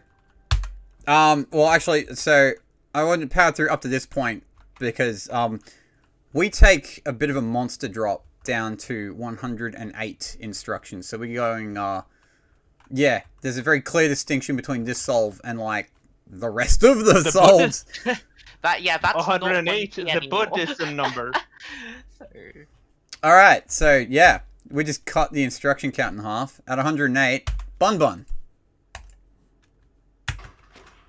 So now we're instruction brained. This looks like 1/3 P. Yeah, so 1/3 P is the natural first thing to go to because you need 3 monomers to make the output. So you just need to make those 3 monitors and then condition the output the whole thing. So yeah, first thing to notice when you're looking for instructions is like regularity and what repeats and what's simple. And the thing about the dental amalgam output, the big ring, is that you can cleanly split it into thirds. There's a couple of different ways. We've seen the elbow, we've seen the stick, and these are also going to be helpful for instructions naturally because it means, in theory, you can just build one of them and then like do a bunch of conditional shit to be like, if all 3 are bonded together, then output. If not, then put it, you know, rotate it across.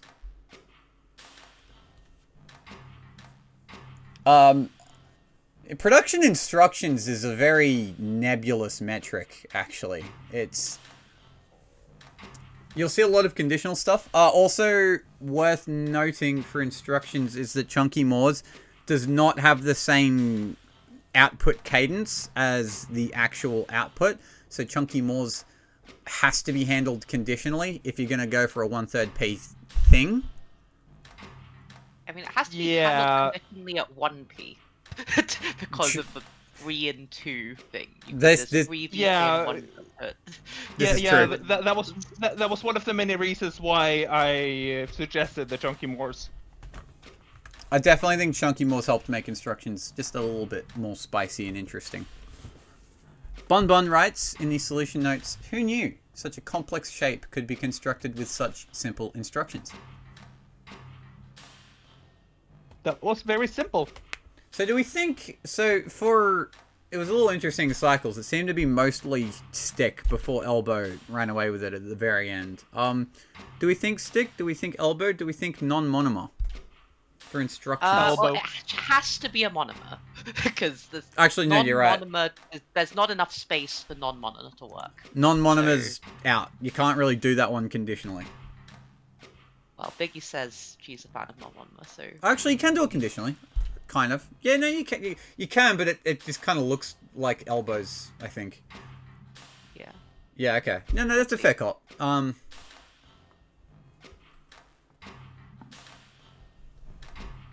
Yeah, I guess we'll see. It was a pretty cool attempt. Sorry, I know we started in like the 200s, Bun, and you probably thought you were going to be safe for a bit, so it just immediately dropped your solve. It's just that everyone else's solve is even gooder. Yeah, this is a good solve. I feel a little bad to just have suddenly crashed down right to your instruction count immediately. This is a good solve. Well done. In previous years, definitely would have done way better. I can absolutely guarantee that. In 35th place, we'll drop down 4 instructions to 104 with Sock Boy.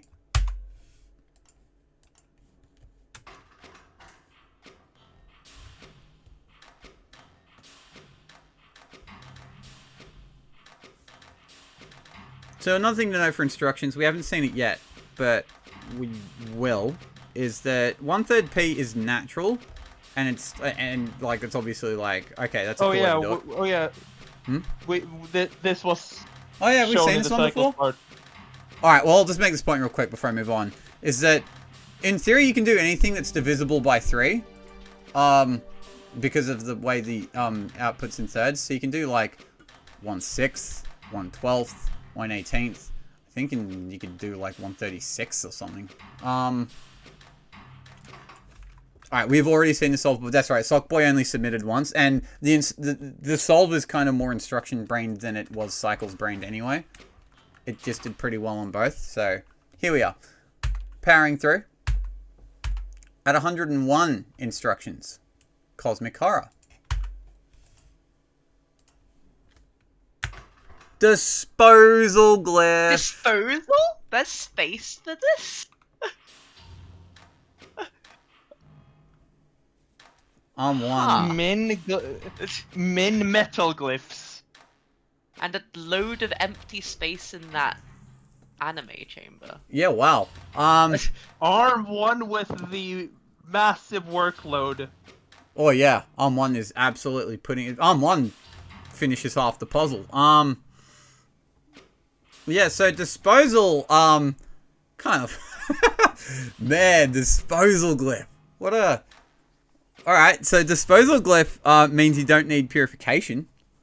It's got that going for it, because you just chuck out some of your iron.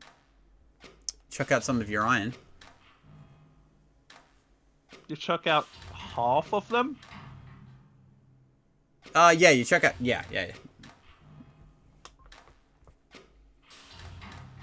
Okay, interesting. Yeah. So disposal glyph, in theory, only really has 2 spots you can place it in a small chamber, either right there or the middle, and there are no other functionally, meaningfully different spots for it. So, you are very, very, very constrained in where you put disposal. It is also a giant fucking glyph. So, yeah, Arm 1 had its work cut out for it, fitting all that shit in, but it manages. How many instructions does Arm 1 have? You can, like, temporarily delete Arm 1. I'm curious. 40. 40. 40 instructions. That's 2/5 of the solve. Nice. All right. The solution notes read, I tried for a really clever 1/6p solution, but I could not make all the necessary conditionals work. So I gave up and made this dumb 1/3 p1. That's cool. I'm just thrilled to see disposal glyph. Yeah, it's a fun solve. Yeah. Maybe I should have included it in the image. Then again, maybe not, because I didn't, because I'm like, no one will use it. It's a joke glyph. It's only for cost. At least it's not like conditionally handling waste, I guess. In 33rd place, we finally get to Mad Master 5000 solve, submitted with 4 minutes to spare. This was the last solve submitted before the deadline. Madmaster writes in the solution notes, I am proudly continuing my 4-year streak of making minimal effort on production week. Valid. So, conduit inside the ring. First thing that jumps out to me here. And no monomers. This is single atom. No monomer in an instruction. So yeah, here we go. Still 1/3 P, I believe.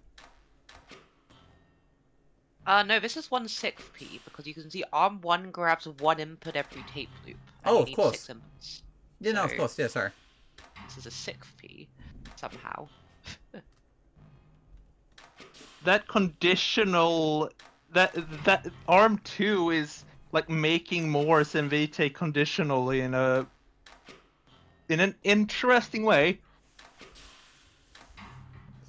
So, I think, so this is 1/6p, so I think the conditional in the assembly chamber is on one of the loops, it'll be like VT Quicksilver, and on the other loop, it'll be Silver. So it handles both of those situations conditionally, it also has to handle output conditionally.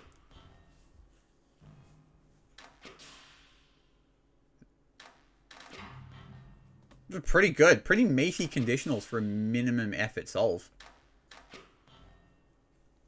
Madmaster's just good at the fucking game. Who could afford? Also seeing Molten Iron in the same chamber as Animismus. Wonder if the different metric will provide for different chamber configurations or not. Too early to say at the moment, but... yeah, it's like in some ways the different metric changes this puzzle and in other ways it doesn't. It's quite odd.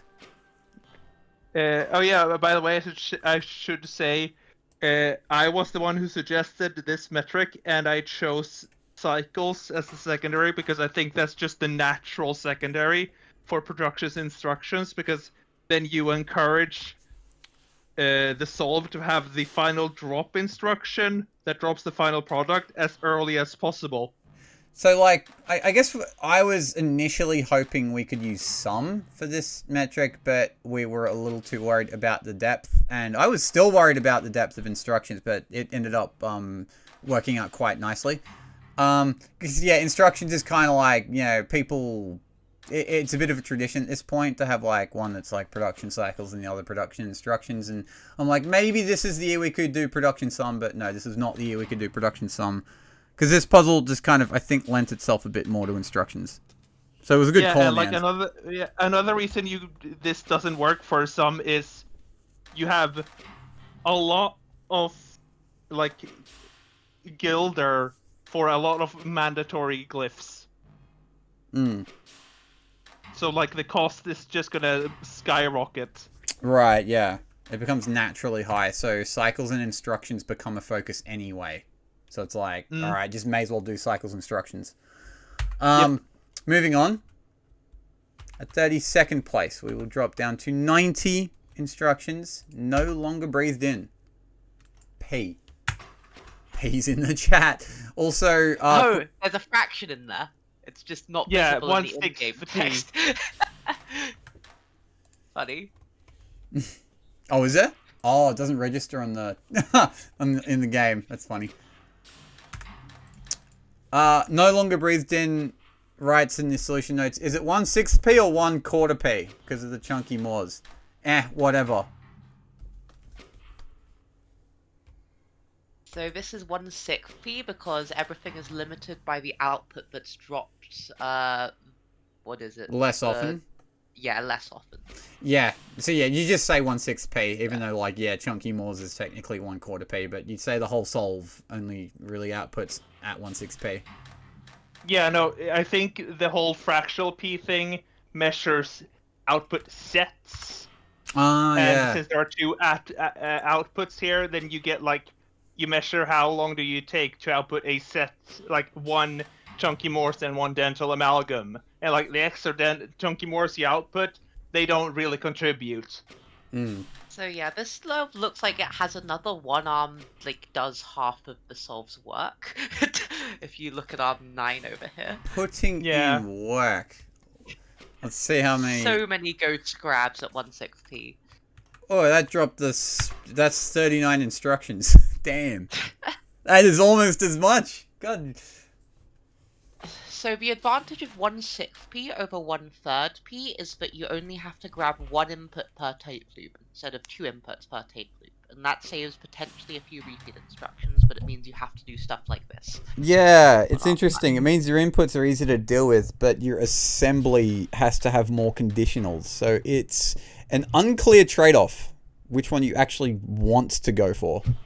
Yeah, because like ideally you want every single executed instruction to be a meaningful instruction, and ghost grabs are not meaningful. So you want to have like minimize ghost grabs. Yeah, instructions is funny like that. Where the way the metric is designed, it wants you to do ghost grabs, but ghost grabs are actually useless. So you have to like make your ghost grabs good ones. In 31st place, moving onwards and upwards. At 87 instructions, we have Mr. Royal Spade. I think this might have been the one that I skipped earlier. No, that's still... I don't think that came up, would have come up. Oh, okay. Oh, okay. Alright. Losing track because it was fucking 3 hours ago. This is input, anime, and purification in the same chamber. Purification, anime, and input all in the same chamber. Not actually much happening. Arm 1 and Arm 10 are doing a lot of work.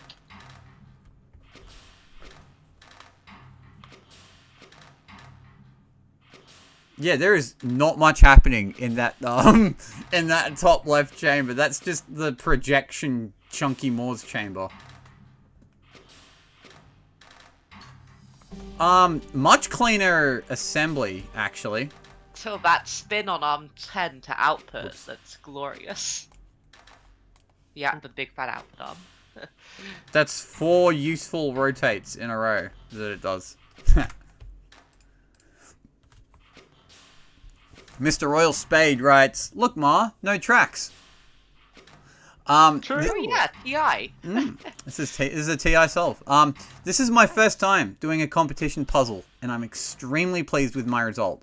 I feel like with better planning, I could have utilized the multi-arms more, but I don't think I could do any better without a large overhaul. I know that I could make it slightly cheaper, but I can't imagine that cost comes into play with something this unoptimized. Besides, gold is temporary, but swag is forever.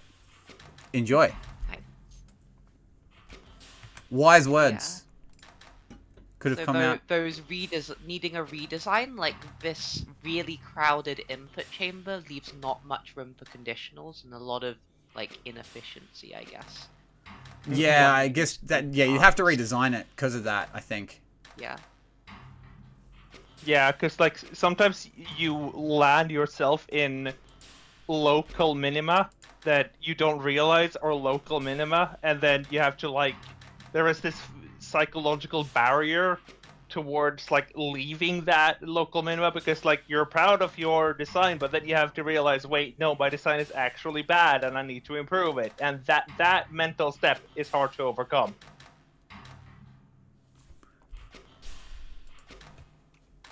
All right. Continuing onwards. Continue to drop. 6 instructions, in matter of fact, down to 81. It will... Yeah, it's like a pretty steady rate of dropping that it will kind of do here. At 81's instructions, we have Egg Sucker 888. Better than nothing.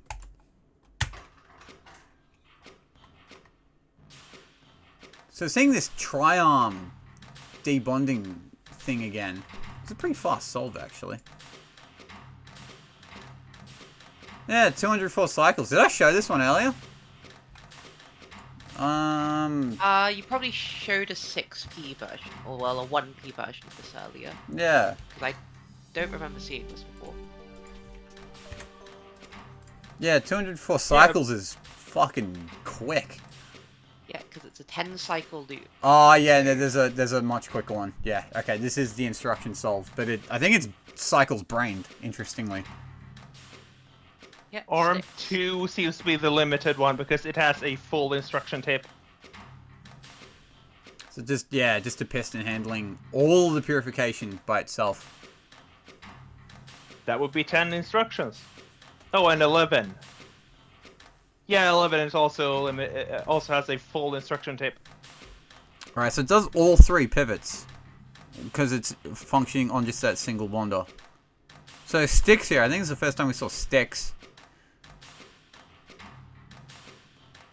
It's really funny. It's 1/3 P had a surprising potential to go quick, which I think is why, like, if we did production sum, everyone would have just done 1/3 P, because it just kind of lends itself naturally to that.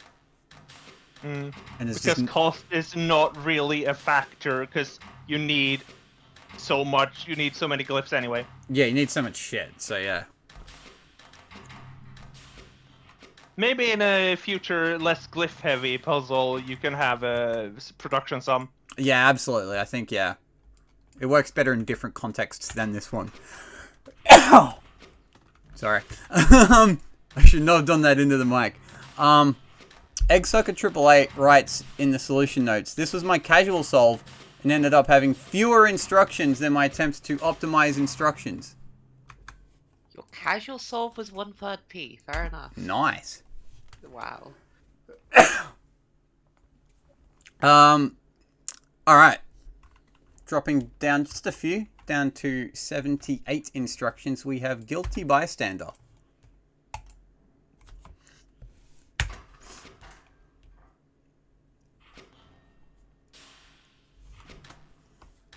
Alright, so seeing anime and projection in the same chamber here.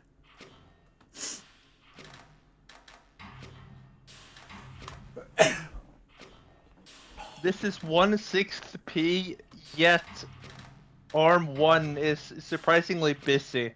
Because it does the 1/6 P, then it has to, like, drop the iron half of the time. And that, like, adds a bunch of instructions. Hmm.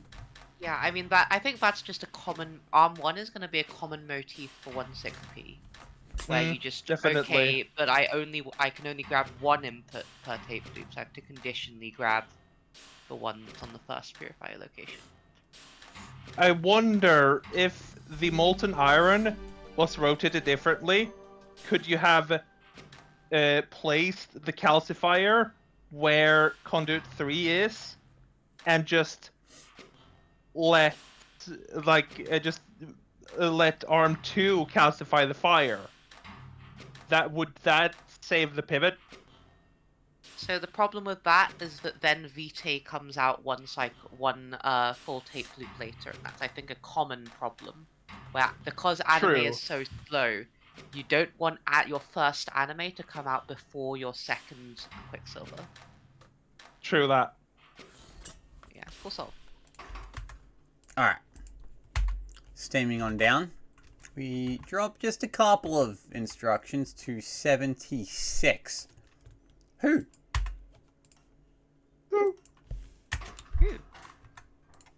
The bell tolls, the bell tolls for thee. Alright, so who writes in the solution notes, the first time I've tried to minimize instructions, I committed to a cadence of one output per 12 periods and went where that took me. Arm 5 seemed pretty inefficient, but fourfold conditional behavior is tricky. Arm 5 is using output suppression on the anime to distinguish the two Morse atoms at the cost of 6 instructions. The purpose of the track loop is to delay every other iron atom by 1 period. I've run out of wordplay on who to use as solution titles next week, unless I name them after the World Health Organization or some such. We'll see. Yeah, like who said, 4 is not a nice number in this game. Yeah, Arm 5's got a hard job. It's got to palm off salt and also conditionally output chunky Morse. And doing both of those things means it needs far more difficult, or just far more ghost grabs than you would normally like to do, because 4 is Opus Magnum does not like the number 4. No, it likes the number 1, 2, 3, and 6. Doesn't like number 5 either. No, 5 is awful.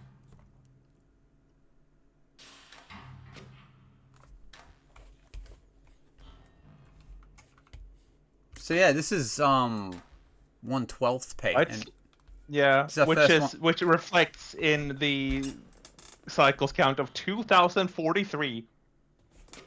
not many instructions in that assembly chamber, I must say. That part's fine. Yeah, there's 5 arms in the right chamber, and some of them have many instructions, so we'll see. Yeah, I wonder if there's conditionals. Oh, well, if we catch more 1/12th pay, we'll probably see I think we can move on. We'll probably see We other. saw the meat and potatoes meat and potatoes, so that's all. All right, but I gotta finish my sentence first. All right, never mind. I forgot the sentence. Sorry. Yeah. Moving on.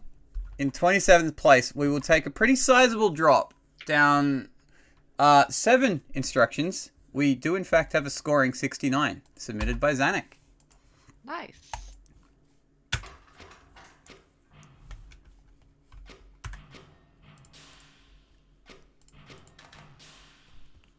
Oh, this projects before purifying. Interesting.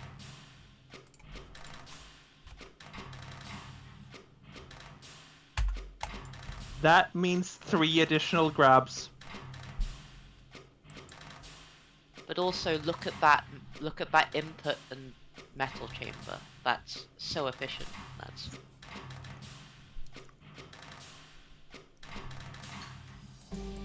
same. It's like conduit number 3 is actually where the Quicksilver input is. Check out arm 4 in the top right. That's a banger hex arm.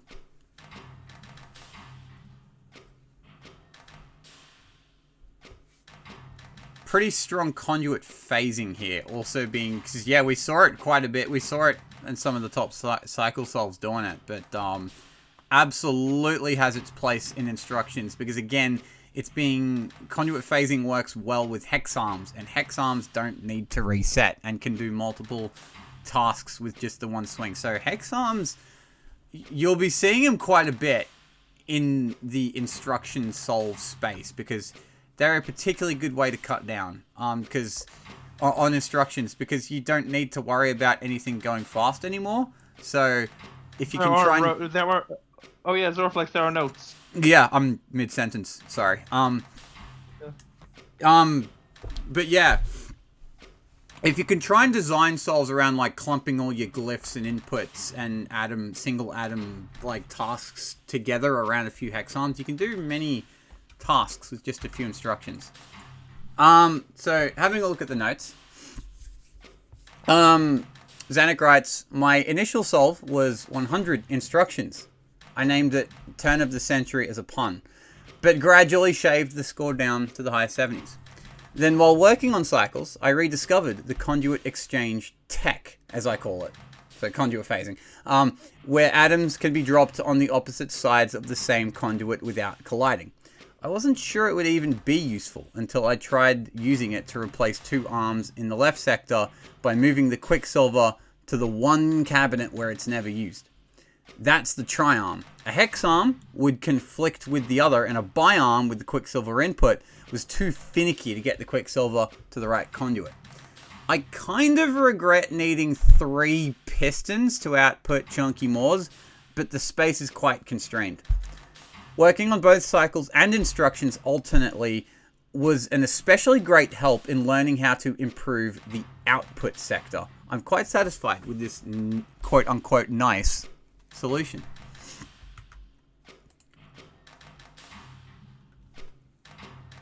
Yeah, Hexarm was a great place to look. Zanuck in general's had a pretty good week, actually, this week. Yeah. Checking the rankings.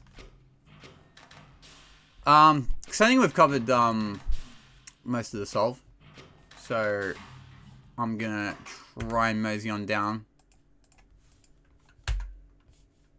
In 26th place, coming in at 67 instructions, we have Spect 98.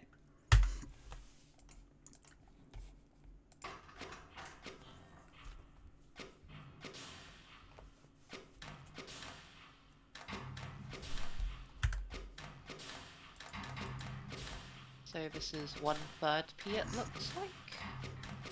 Yeah, and we have a chunky ass tri-arm. Length 2. Chunky tri-arm. So you do see that length 2 tri-arm put to good use at last now that we're at instructions. So Spec's name is not one that we're used to seeing at around this order of the rankings. He writes in the solution notes, "Don't really like this metric. Just made a 1/3 P version of my cycle solve with a bit of local optimization. Glad the construction works like this." Spect not a traditional cabinet enjoyer, which is fair. Cabinets are extremely different to free space. Yeah. Game. Some people's playstyles kind of gel well with production cabinets, and some don't.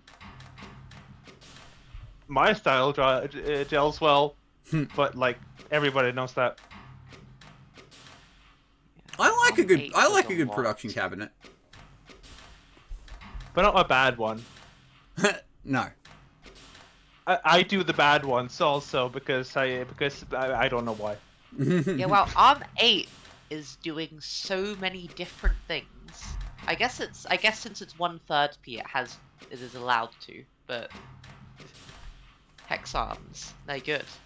Their conduit phasing is looking really good here, which is particularly what lets Arm 8 do, 4 different jobs at once? Mm-hmm. Yeah, because it handles both Salt, palming one of them off conditionally, handles Vitae, puts Quicksilver in both conduits.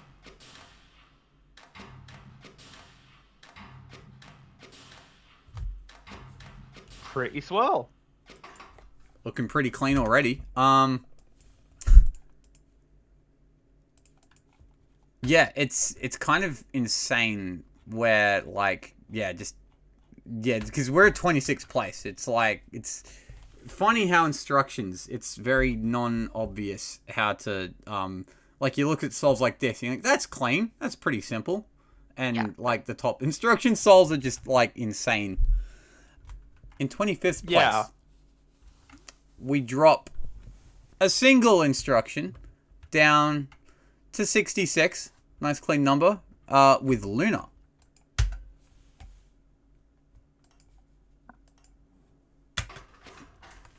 Luna was, I can only describe as nerd sniped by this particular metric.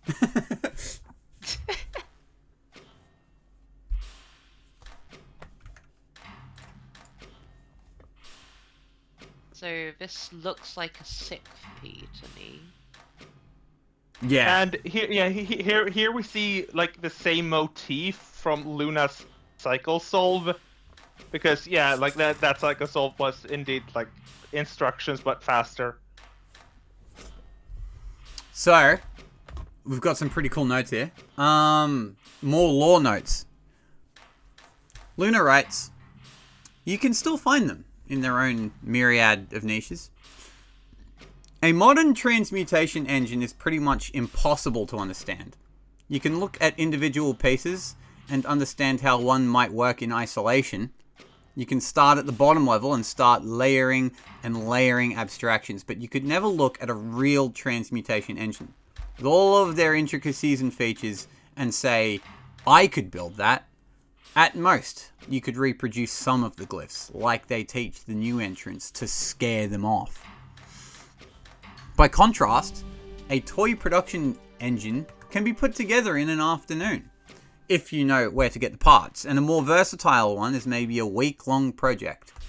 Their simplicity makes them incredibly amenable to modification and mutation.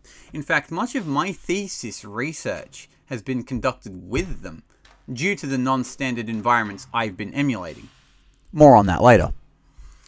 For a concrete test case, here is an experiment in complexity theory, classifying how quote-unquote regular a formula is by the regularity of its construction method. Production engines provide a rich environment for this. Their restrictions prevent nearly all degenerate solutions, with different sets of restrictions, including different frameworks of regularity. As a concrete example, consider this same formula, but with either purification or projection removed.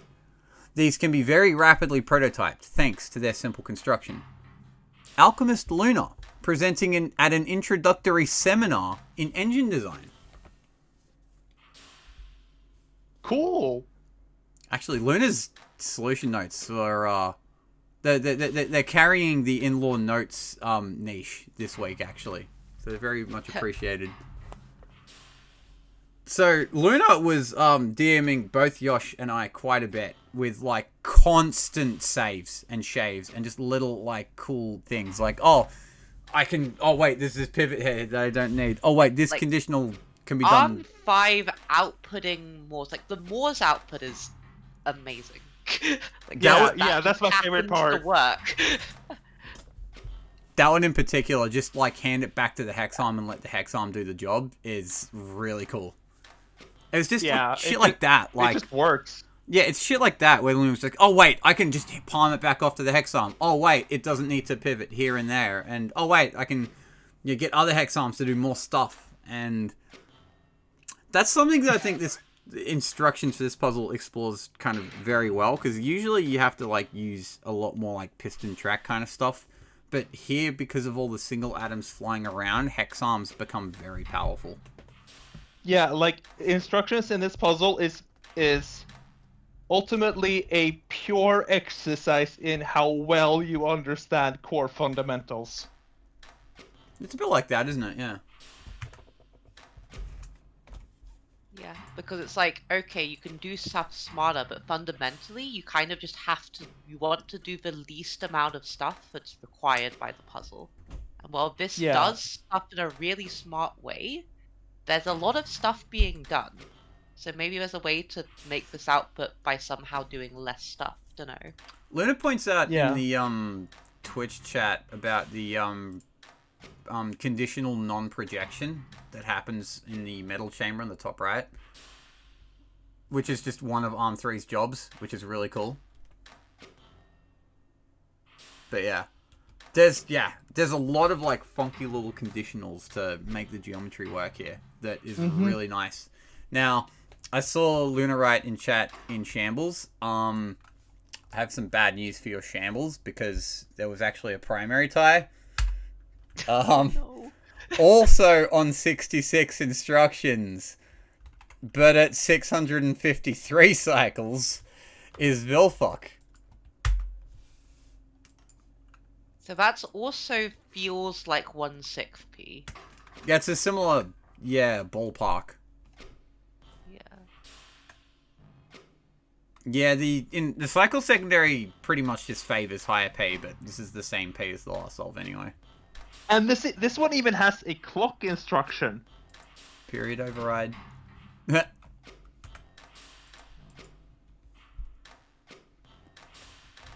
Vilfrock writes briefly in the notes, once again, the main chamber was painful, but I feel like I'm landing.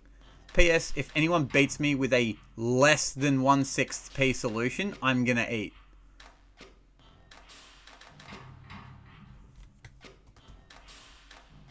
What are they gonna eat? What? I'm They're just, gonna eat. They're just gonna eat. Oh, they're That's just not- gonna eat. They're just gonna eat. That's it. They are going to eat. Well, if you don't eat, you're gonna die. So you're gonna eat. I reckon I'll make a bet. If the sun rises tomorrow, I'm gonna consume food. Wow, amazing.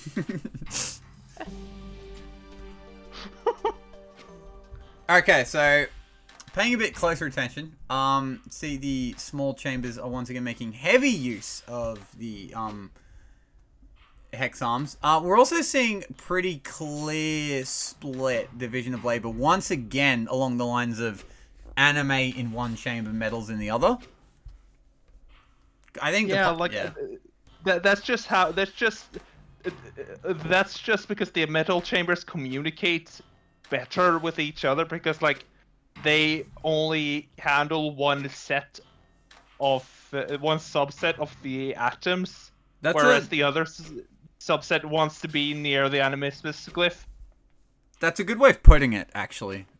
They communicate better with each other. Because salt doesn't, anything salt-like doesn't communicate with metal glyphs, and anything metal-like doesn't communicate with animismus. So you want the atoms closer to the glyphs that they communicate with. Yeah. Only 2 arms in the assembly chamber. It's pretty low arm count. They both are pretty busy arms. You can see they're both the ones at the top of the production instructions tray here, but still only 2 of them. Yeah. Nice old. Yeah, it's pretty clean in general. Yeah. Alright. 23rd place. Moseying on down to 63 instructions with Goodbye Galaxy.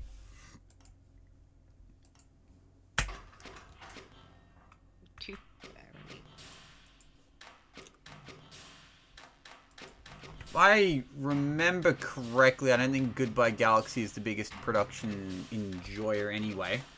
I mean either. This is the 3rd P. This is just hex arms galore. This has the vibe of a sum solve. Yeah, this is very good production sum. Unfortunately, that's not the metric. Yeah, no kidding, actually. So once more, we're seeing some pretty cool conduit phasing, because that's why the hex arm's good. It's pretty clean. I like the chunky Moors output in particular, how well it works with Arm 9's palming off of the Quicksilver. Oh yeah, that reuse of that arm for no extra instructions. Oh look, Arm 1 is pretty swell, because like when it wants to output the dental amalgam, it also grabs the new silver that comes in. That's pretty cool, actually, yeah. It has a really funky way of outputting, too. There's like a palm off with Arm 3, because the bond's not quite ready yet. So the output isn't quite ready yet because there's a missing bond. Yeah, but then it gets ready, and then the tri-arm grabs the new silver that gets used to make the next dental amalgam. Yeah. So I guess, yeah. Now I'll point out, if you're using the sticks method, or well, anything like it, to get the sticks method to like 2 rotations off on the bunda, you need to do 2 rotations and 1 translates. And Arm 1 and Arm 3 are doing exactly this thing, 2 rotations and 1 translate. I think that might be a motif that's seen a few times. Yeah, okay. Yeah. That sounds about right. Alright. Continuing on. In 22nd place, at 62 instructions. We've been taking a bunch of single cycle drops for a while. Good 42, Genius 42. Instructions primary version. Oh yes, I was wondering how long it would see before we had one of these hex arms, because a hex arm can fill a purification glyph on its own, and it can also just take the input. So while that takes up a lot of space in your chamber, it debonds the input and fills all of purification and free instructions. Indeed so. And yeah, like it gives a purification tower vibe, because like that's usually when you're you're optimizing that for cost. The second arm along there is usually hex arm. So the anime chamber here looking pretty simple, pretty nifty, just piston conditional. Which brings us to the assembly. And then arm 7 does a thing where like half of the time it has to grab a new Morse, and half of the time it doesn't. So you'll be seeing arm 7 a lot because of the conditional way it outputs. Yeah. There's not really an easy way to improve on arm 7, so you'll be seeing that one a few more times. Yeah. And here we have also a similar like grab drop conditional on the animismus, because like you have to drop it's just how it mechanically functions. Yeah. So assembly looks like it was the most looked like there was the most pain involved in putting that part together. Yeah, like there is the assembly chamber here is very, very difficult to like parse, because like there are so many ghost grabs, and yeah, like it's difficult to even say something about this. All right. The solution notes simply reads, well, this has significantly fewer instructions than my Cycles version. I think it is 16p. Is indeed 16p. In fact, it was 16p. All right. Gonna keep it rolling. At 61 instructions, we have Transcendental Guy. Metric is TI, right? Another TI solve. When will we get TI production as a main metric? TI welding thermite. Sounds awful.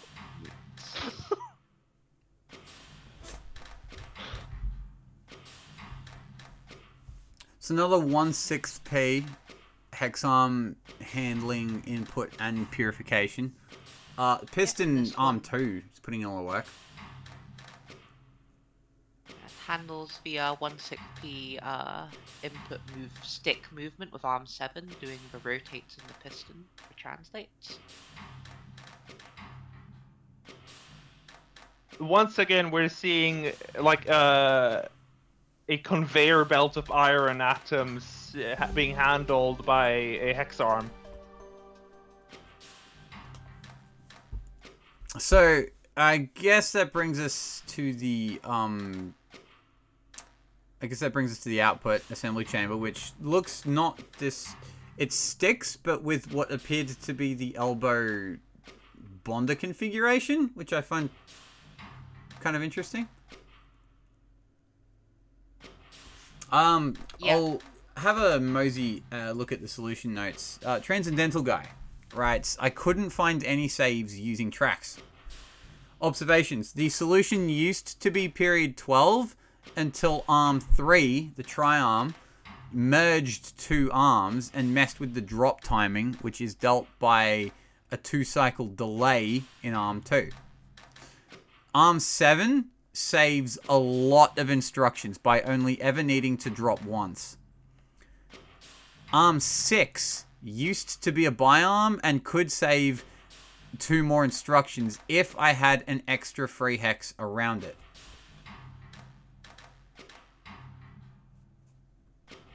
Yeah, that makes sense. But you don't have that, so Nah. rip.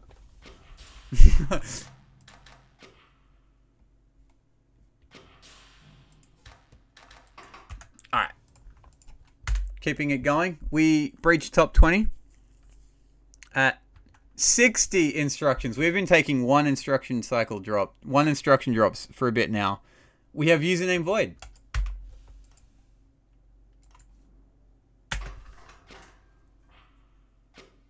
So, first thing to note, way more arms.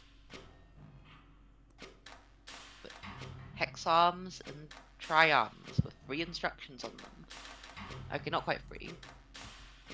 It's interesting. Oh. The most instructions intensive arm is 11, which is down here inside the ring. That's it. Yeah, it only has 11 9. does the 2 rotates and the 1 translate. What is arm 1 doing? It's doing a pivot. Yes, that is if that it is for doesn't arm pivot, 4. Yeah, if arm it doesn't 4 is pivot, gonna grab then the arm 4 would grab the fire, and it can't do that. So, okay. Very funny.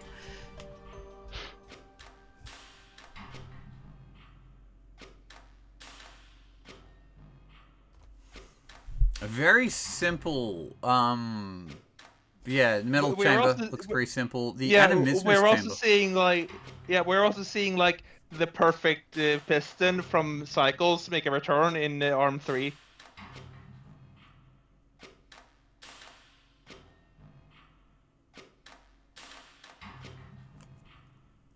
I do like the way Chunky Moores' output here with the length 2 swings coming in. Yeah. In fact, that's just an interesting length 2 triarm in general. Handles Vitae, outputs Chunky Moores. That's all it does, I think. But it's interesting. A triarm on a 3 side, on a triarm only using 3 instructions, not resetting. Nice motif to work around. Yeah. Pretty good. Yeah. All right. Yeah, the pace is the pace has, I think, been picked up markedly on instructions. Yeah, but to be fair, with the Cycles there was a lot of action per tile. Yeah.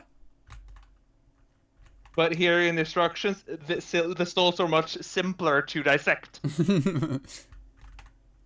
Alright. Coming down to 19th place, we take another single instruction drop. It's OMG. It's a best.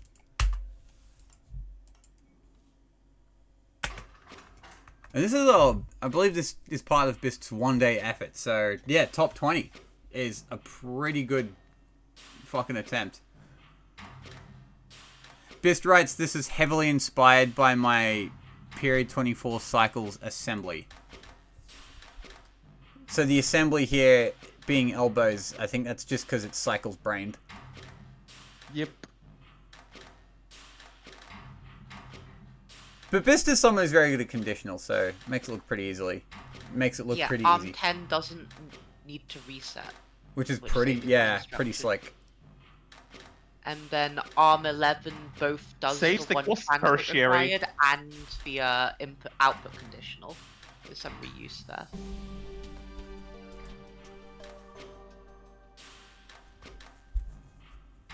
So I think Best Cycle Solve also had that arm 1 hex arm that's like smack in the middle of the metal chamber. Yeah.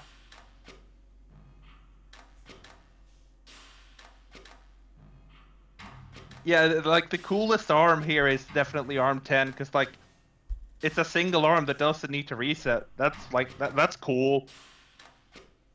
It's a big single arm as well.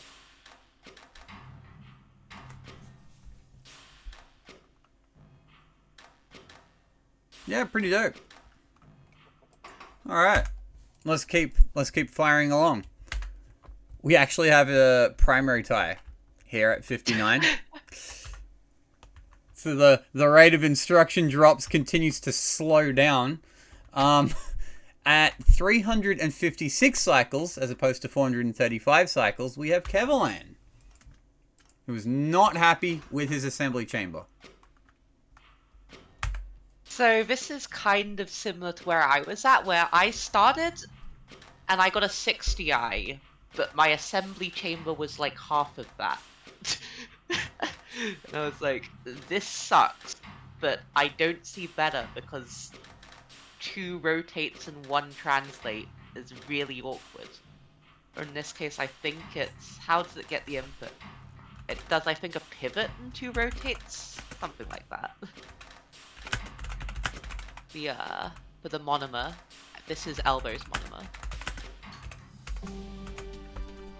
With funky tri-arm. Trying to figure out how this tri-arm works.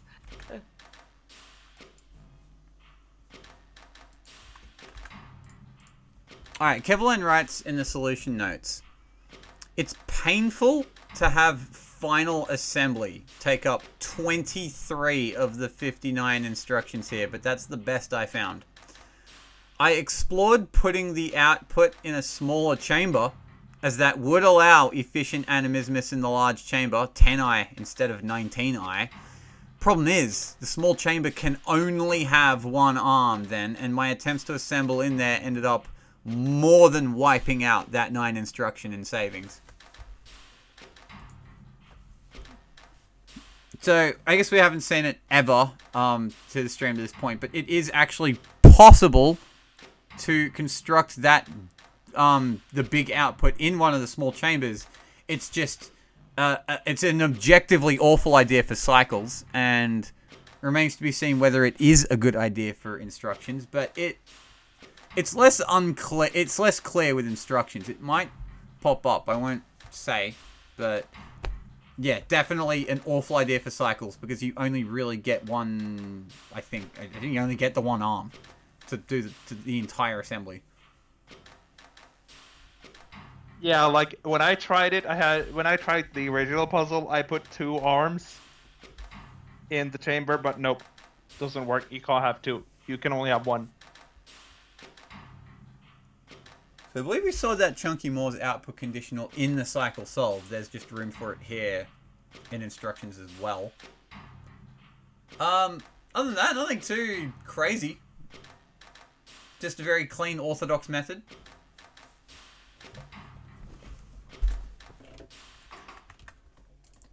A lot of convergence. The last 4 or 5 solves have admittedly looked quite similar.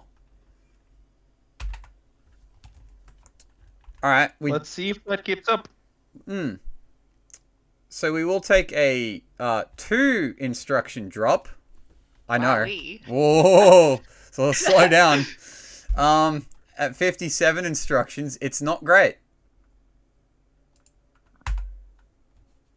I mean, 17th place is quite great.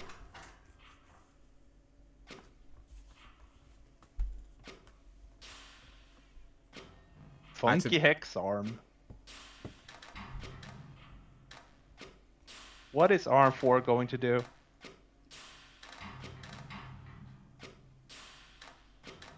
Oh, it's this method! Oh. Non-monomer makes a return. This looks good, except when you realize that ARM 5 doesn't have 6 instructions, it has 12. So ARM 5 is doing everything here. Yeah, ARM 5 is the one with the low IQ. Low IQ because it has to do more things than everyone else. So one way that we started towards the end of the week to break down the chambers was like how many instructions per chamber, because all of these end up kind of using very similar kind of glyph routings, and like all the different chambers have the same task. You can compare chambers between solves by looking at the amount of instructions. So for example, this assembly chamber, which, you know, assembly is a pretty clear-cut task, needs to be done in the main chamber, nothing else really, there's not easily room for it. So this particular assembly chamber is, I believe, 19 instructions.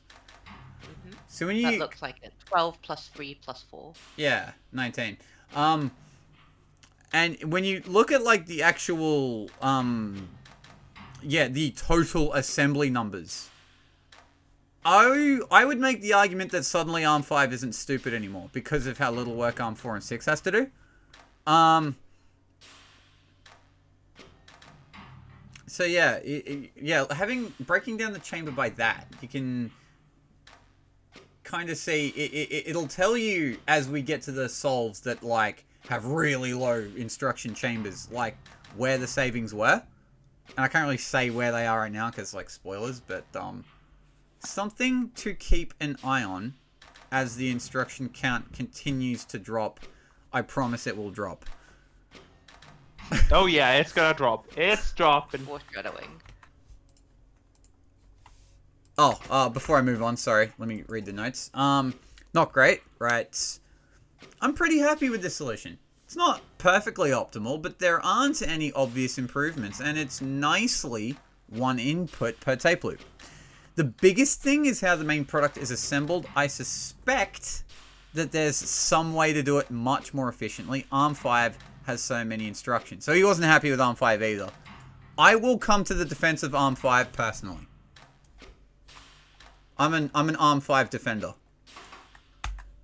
Alright, we stand Arm 5 apparently. Alright. Dropping down a couple more to 55. At 16th place is Faindeer.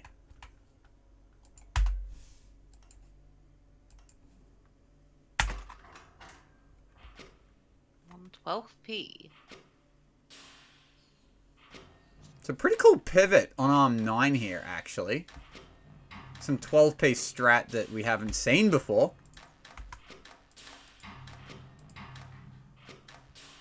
Interlocking tri-arms. Oh, wait, Rebix notes the piston is 14i. So it's actually 21i for that last chamber. Okay. Arm 5 in shambles. It did its best. I like the pivots being done in the construction in the assembly chamber. Assembly chamber. But this is a 7-cycle loop. Yeah. Huh. No. Period 7, yeah. It's actually so, like, this is. Sorry, you go. This is faster than some 1/6p solves, just because it's a 7-cycle loop. It's pretty impressive. 1/12p, but like 539 cycles. Not like that's not a crazy number for these instruction solves. So the fact that this is 1/12, yeah, it's like a lot of shit actually happening. Yeah, the interlocking tri-arms are good. The way Arm 13 works in conjunction with the other tri-arm is especially cool because there is like there's a conditional non-projection that happens, and on the non-projection, Arm 13 can just carry that extra Quicksilver to the conduit at with no extra instructions being placed whatsoever. It also eventually grabs the silver that Arm 12 places for free because of the projection. That's again coming at no extra instructions at all. So I'm a fan of this metal chamber. Yeah, and like especially using the tri-arms as a grab every like 2 tape loops is clever. So it's like you don't get that with hex arms. Also, so I just noticed something. Quick comparison. I just noticed this assembly chamber is also 21 instructions. So if you're gonna talk shit about Arm 5, people in chat, you gotta talk shit about this assembly chamber as well. Arm 5 is basically 2 arms. Right, it does yeah. 2 arms work, and it takes 2 arms the number of instructions to do 2 arms work. So I noticed 2 arms of cost. I noticed a lot of the instructions solvers that were sweating on instructions eventually got to a point where they were asking themselves the question, how the hell do I make this thing in low instructions? Because, like, you can make it, and that's all well and good, but, like, as we saw with cycles, making it fast is also a different question entirely, and making it with low instructions is once again a different question entirely. Sure is. Let's see how the top 15 have answered this question. Well, in 15th place, it's another cycles tie. Sorry, instructions tie. instructions tie. So bamboo is the one coming in at 15th. This one also at 55. Instructions at 393 cycles. I think it's safe to say. Yes, this was the one that was shown on the cycles by mistake. Oh, we finally got here. 15th place. Okay, it was a good thing you made me skip that one. I was struggling to remember which solve that was. It has a hexarm on track. There's space for that? I guess there is. On track. It has a very specific... It has a conditional job too, which is pretty cool.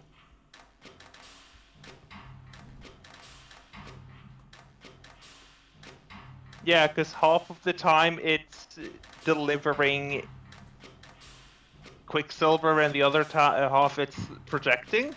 Well, right, it's like the copper atom that it projects and that it like re-grabs with its same exact tape loop to output into the conduit, which is pretty cool. Goes on a bit of a journey. This is Stab Water Sum 4 tech. I think. Stab Water Sum 4. That's what that hexarm reminds me of.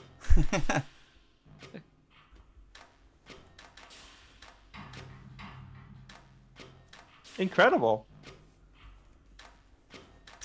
Let's have a gander. Let me just see if I can do some instruction counting real quick. One's got a pretty funky tape loop, actually.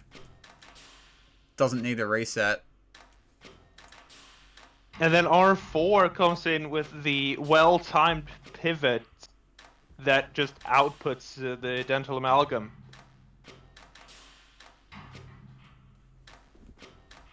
Yeah, I think this is 69 metal, 15i anime, and 21i, 23i assembly, something like that. 22, I think it is. Yeah. Looking at the count. Also, this one needs a period override, funnily enough.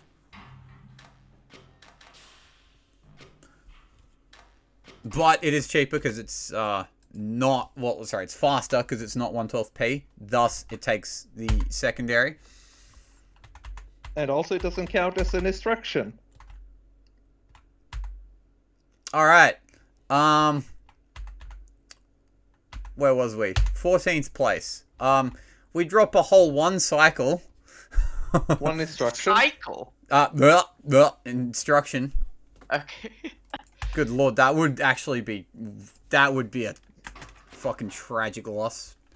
If someone lost by an instruction... On a cycle on an... Oh my god, I'm getting the word cycle and instruction mixed up so much.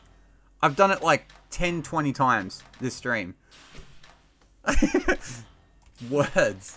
In 54... At 54 instructions, missed a puzzle. This is a clean anime chamber. That is a low instruction anime chamber. That's what, 3 plus 7 plus 4. 4, 8, 9, 10, 11, 12, 13, 14, 15 instruction anime chamber. And With an also, obligatory that looks like- tertiary save of 10G by not making R5 a piston.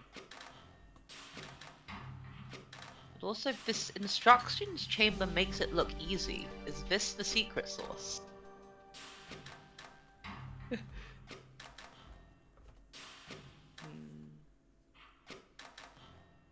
Like, that's 4 plus 8 plus 5? 7, 8, 9. 4, 8. 17? Oh no, that resets. But that's... Yeah, 8 plus 8 plus 4 is 20. Okay. 20, No, that's not which quite. is... That's more than I 20 thought it was. Yeah, 20 is more than a third of the instructions.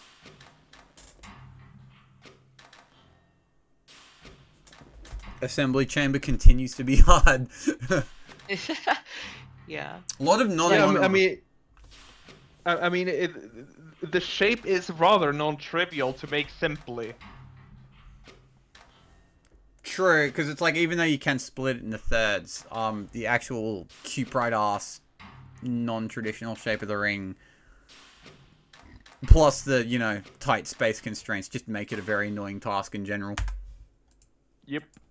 That's how a bigger chamber would have significantly affected the puzzle, actually. Having a bigger chamber definitely makes this the focus and would have made it so much less instruction intensive. So, Mr. Puzzle writes in the solution notes, this is derived from my cycle solve, which had a build order I really liked and was already amenable to becoming 1/3 P. This already got me down to around 70 instructions. The rest was saved by going from 1/3 P to 1/6 P. Getting ARM 3 to send Quicksilver conditionally was the hardest part.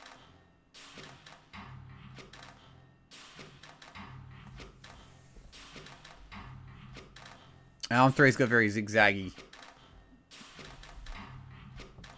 kind of route to that Quicksilver. Kind of interesting conditional projection there, actually. Yeah, because half of the time there's no copper to project, so it just gets handed off to the hex arm. Also, notice ARM 3's instruction tape loop is written such a way that it won't do the first grab here. But, like, it just puts the grab on the end. That's, alright, so I know a lot of you people, like doing that, but for me that's funny, because I never program my tape loops out like that. That's just It might be better. I'd have done something like that. I'd have just done something like that. It might be better for the cycle secondary. Yeah. Alright. Moving on. We have another primary type. Still at 54. But this one comes out to 400 cycles, is Kazian. I guess this is the pileup of, like, just no secret sauce. This is the pileup. Yeah. Without Yeah. secret sauce, this is kind of the puzzle. It's like, okay, there's slight instruction saves in all 3 chambers, but, like, they're kind of just interspersed, so you might have, like, I think this one is a slightly better metal chamber? Oh no, this is the same, never mind. But yeah, it's one instruction more on the assembly and one less on the metal, I believe. So Kazian helpfully puts the instruction breakdown per chamber in the title. So it's an 18, 21, 15. That's actually super helpful. All divisible by 3. Fair. Alright, so this one has more Kazian-esque notes. So, Kazian writes, Vitae Silver is a notoriously flimsy bond, at least among those with the permission or boldness to use animismus exclusively. I was initially confused at the large ring diagram, but it's more understandable upon considering what happens in the tooth this amalgam is injected into.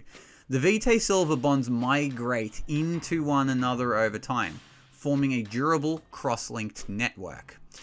The alchemists of old were as clever as those today. One cannot create polymers directly in an old-fashioned cabinet, so why not make an alchemical that can polymerize on its own? Maximos Critelli is the kind of person with even more foresight. Cabinets are meant to be moved, and elemental Mors is a fine powder. Easy to spill some of it, to disaster. Better to output it in a coarser form. But it is not my place to speculate on what he needed pure Mors for in the first place. ... Alchemist Kazian, still not a brick. I like to imagine the Moors as extracting the, like, bad humors from the teeth. Yeah, the existence of chunky Moors is just completely not explained by the law. I just left that one out there. The Moors needs to be chunky. It's just chunky.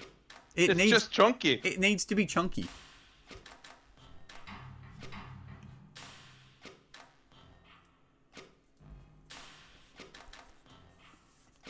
Alright, so this is another pretty cycles-brained assembly chamber. 21 instructions as mentioned. Which is pretty much around about the ballpark that we've been seeing for the last, like, 5-10 solves. Mm-hmm. Alright. Continuing down. We drop one more instruction. We promised drops, not these drops. Oh, they will happen! At 53, we have John John. This is Oh, the if big you're hoping pile-up. for a big drop, it happens like, at the very end. Well, just pin to pig with the 20 instruction solve or something. Alright. We have quietly made our way down to 12th place though. Pretty kind of rapidly-ish. Yeah.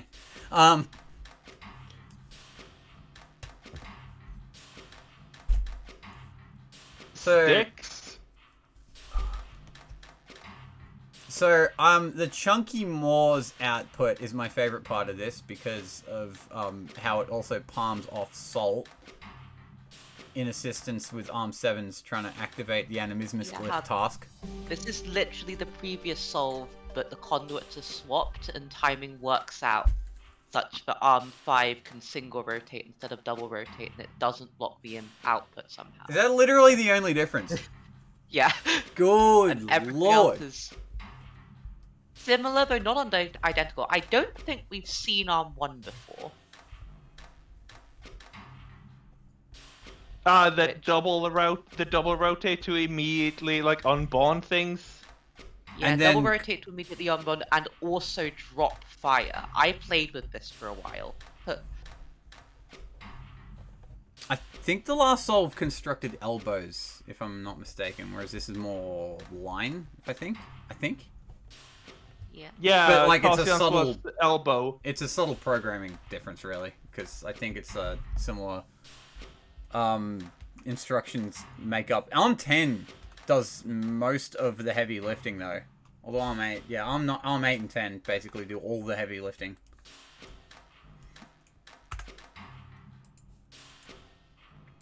Alright.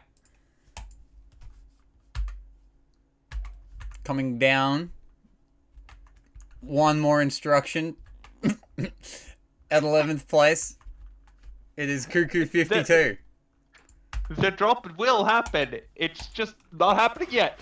It won't happen for a bit. I'll just warn you guys. Well, it has to happen in at least 10 placements time. Yes. That much I can guarantee. Oh, this is different. This So, is an input of anime. check the cycle count of the solve. 1,319. 1/18th P. 1/18th Arm 1 P. grabs the input and it's a by arm. Yep. 1/18th P.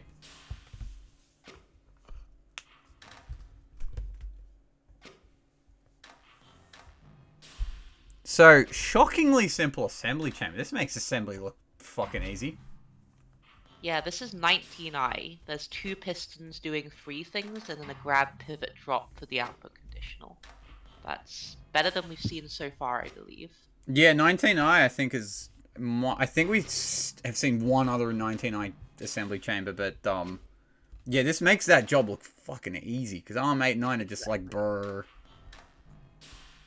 What's funny is that Arm 9 and 8 are only doing meaningful work every 3 tape loops. But that's because it's 1/18th P, so it's Yeah. not like they can do anything in less than that. Yeah, it's just like, oh, okay, let's not do anything, and then, oh, items. Purification and anime in the same chamber is Yeah. an pretty cool, funky design decision. Biggie points out that Morse is needlessly delayed. And yeah, it is. You can place the chunky Morse output, like, a bit closer. Oh yeah, you could if you wanted. It doesn't actually save anything at all. Let me just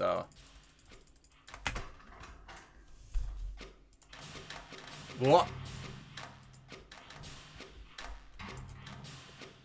actually make it, that doesn't really make it any better, speeding it up.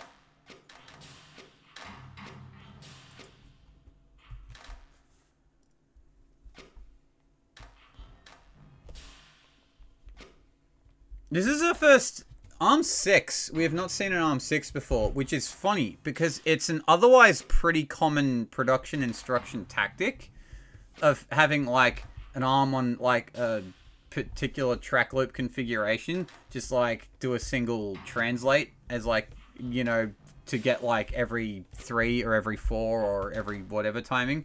And you do see that in a lot of production chambers, but you have not been seeing it in this one up to this point, which I think is a rather interesting like difference. The primary example I can think of is no, that's different. Never mind. I was thinking of Vanishing Material, the GI record, but no, that one just uses funky Burlow conditionals.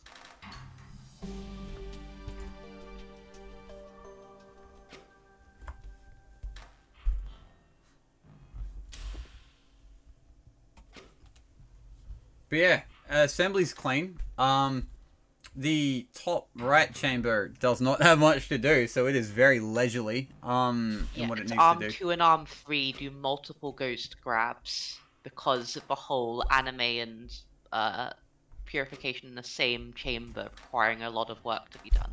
Arm 3 in particular has 12 instructions because of all of its ghost grabs. It does 3 grabs in that time. Yeah, like it has to satisfy the greedy glyphs. So yeah, a lot of grabs and drops.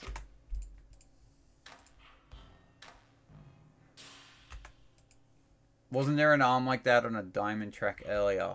Oh, one of the cycles solves did it actually. Now that I think about it. Yeah, it wasn't instructions, it was Yeah. cycles.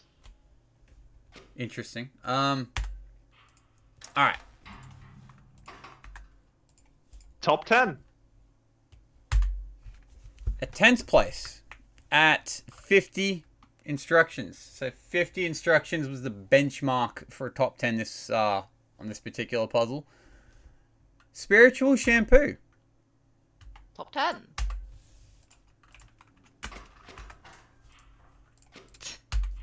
Good name. Also, I just double checked, and we have had our last primary tie. No more primary ties. So that means that the top solve is 41 at worst. Correct. Wow, this is the assembly method. It just works. Yeah, wow. Yeah, check out. Just Arm 1 and 2 can just do everything. That is, Arm 1 has 6 instructions, Arm 2 is 10, that's 69. 16 instructions. That is absolutely the lowest we've seen to this point. That is a banger That is a banger assembly chamber. So I guess this is what Biggie Mac and Cagliarisos were talking about. Why monomers when you can do this? Yeah, yeah, right. Yeah. This has some vibes to me. Yeah. That would definitely be a some motif. Does the 2 rotates and 1 translate, just with Arm 2 and Arm 1 cooperating. Because that's what you have to do to move the whole last monomer.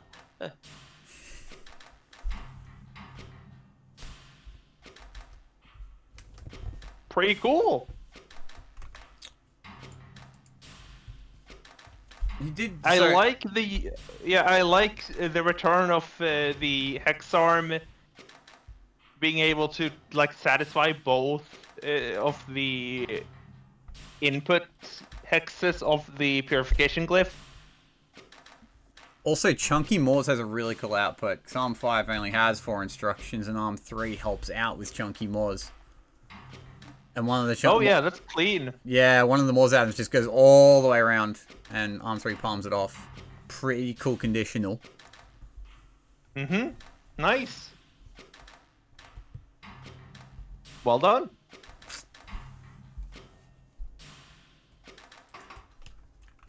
starting. All right. So, all right. The sauce is starting to. It's slowly but surely formulating. You can see the sauce. The sauce just has a very, very high viscosity. You gotta like, yeah. You gotta warm it up first, right? You can't just have Yeah. cold tomato sauce on a pasta, right? You need to heat it up, get saucier. At ninth place, at 49 instructions, we have Witch Push.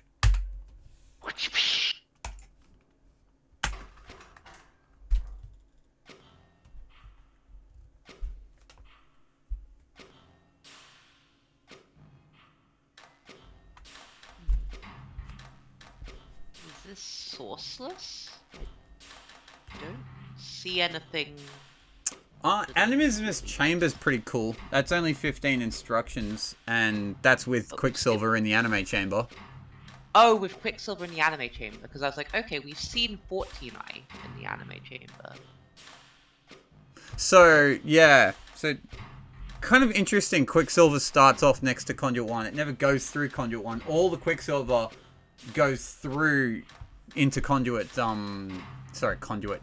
So all the Quicksilver starts off in that anime chamber, but it'll all get processed through the metal chamber just kind of naturally as part of... It's not Conduit phasing, but it does, like, swap. Yeah, it's like passing it over a lot. Yeah, it is definitely a handoff between hex arms here. So definitely nothing like, no real cool low instruction assemblies, but the small chambers here are what got this to beat the last solve, which I find pretty nice, pretty nifty. Because yeah, as I said earlier, it's like 3 little instructions puzzles as opposed to one big one. Yeah, no, I find that really interesting. Like, I wonder if the top solve is either Pentabig being amazing, or if the top solve will actually just be 3 different chambers of 3 different solves.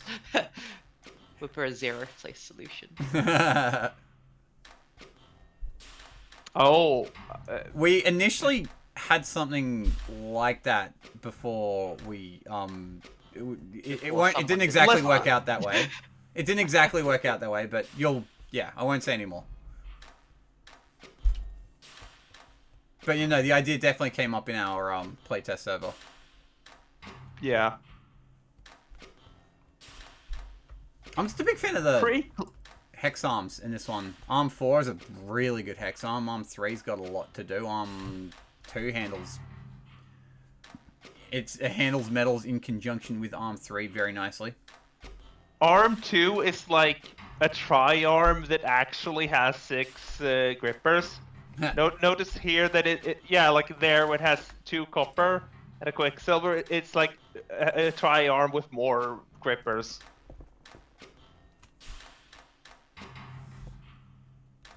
Pretty cool. Alright. In 8th place, at 48 instructions, it is finally Morokonda. I wonder if you were expecting your name a little earlier. I was, and then a bunch of things happened. So, I think this is a third of source, and then 2 other chambers. Alright, first of all, where's the source? Top left chamber. Ah, that's where my eyes went. That is not a lot of action in the top left chamber for a lot of things being done. Yes. That is 13i top left chamber, the medals. 13i top left chamber. Nice. And then 14i for... This is... we haven't actually seen this anime before, but it's no more efficient than anything we've seen before. It's 14 instructions. And it's mostly just doing things. Arm 7 is the output conditional. So yeah, this top left chamber, I kind of found it by accident because I thought this wouldn't work, and it turns out Arm 2 can do a double rotate and still get both iron where I want it to be. Right, because Arm 1 hands it back off. As well as taking the file. Yeah, Morokonda, you did mention previously that this was a thing that you also did with, like, grabbing the molten iron and then rotating twice. Yeah. So I have notes. Alright, do you want me to... Yeah. Alright. Morikonda writes, instruction breakdown by chamber, 13-eye metal chamber, 14-eye anime chamber, 21-eye assembly chamber. My metal and anime chambers feel good, but there's potential instruction saves on assembly. Arm 8 needing a double rotate is a 2-eye geometry sad. I would be shocked if sub 40-eye was possible, but you never know with this community. So I already know, but since we have seen a 16-eye assembly, that this solve with that assembly method is 43-eye. That sets a pretty good benchmark already. And then I'm like, and that's about as far as I could see it going. But it goes lower. Well, we know it. 41 is our max Yeah. lower bound. Or, yeah, did I say that right? Yeah. But yeah, no, this output chamber, I experimented, I could not find anything good, and that's probably because I had my head set on monomers. I didn't know how to get it without monomers. Ah, yeah, okay. I do like how snugly ARM 11 does the output conditional, and that it just works. Piston arm. Oh, yeah. Nice. Alright. Continuing on. In 7th place, we go down to 47 instructions at... Well, alright, there is no primary tie, so 47 instructions. Biggie. The harder I try, the less I understand.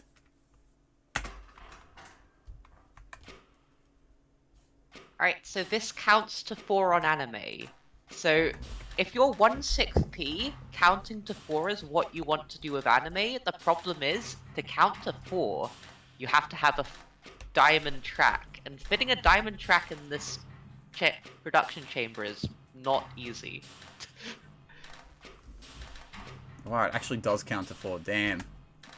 Because every 6 inputs, you make, every 4 inputs, you make 2 mores. And the mores is chunky. Alright, so, there's good few solution notes here to be read, so let me get cracking. My instructions journey began on Tuesday afternoon. After reaching a reasonable stopping point on cycles, where my lowest instructions was something in the 200s, I made an 83 instruction solution with a completely different method. Assembly happened in the top left chamber. I messaged Zorflax that it felt like I had completely forgotten how to do instructions. Then, all of the following numbers were my best at some point along the way. 81, 78, 73, 68, 67, 65, 64, 51, big drop, 49, 47. 47 is a lot lower than 83. How did I get that? I explored lots of different workloads per chamber, but what ended up working the best was the exact same as what I used for cycles. That is, inputs in one small chamber, animismus and chunky mores in the other, and assembly in the large chamber. For a while, 1/3 P and 1/6 P were competitive with each other, but when I was able to get the conduit arrivals synced up in an ideal way, 1/6 P became a whole lot better. This was the plunge from 64 to 51 and left 1/3 P in the dust. I did tinker with 1/12 P and 1/18 P, but it didn't appear to save me any instructions, and would obviously be slower. Getting this layout to its fastest possible machine period is also non-trivial. The silver wants to arrive too early. It needs to stall by more than an entire tape loop before dropping through the conduit, to be after the Vitae has had a chance to swing and push. At first, I cursed the need for a handoff between arms 7 and 8, but this turned out to be essential to stall by the necessary amount.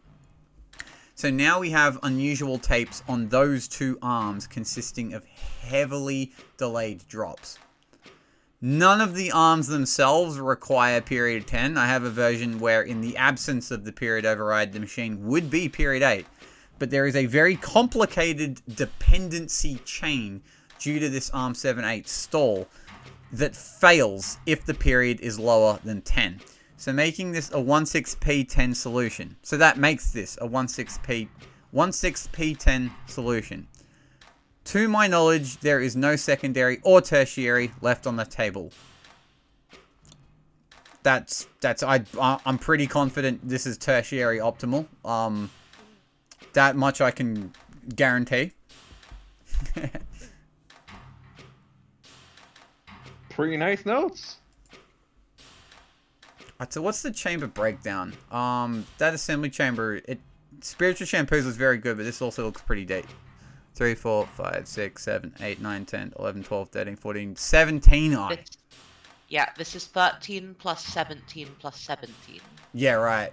13, so that's the anime chamber, Anime. right? Yeah. And then 17 in metal.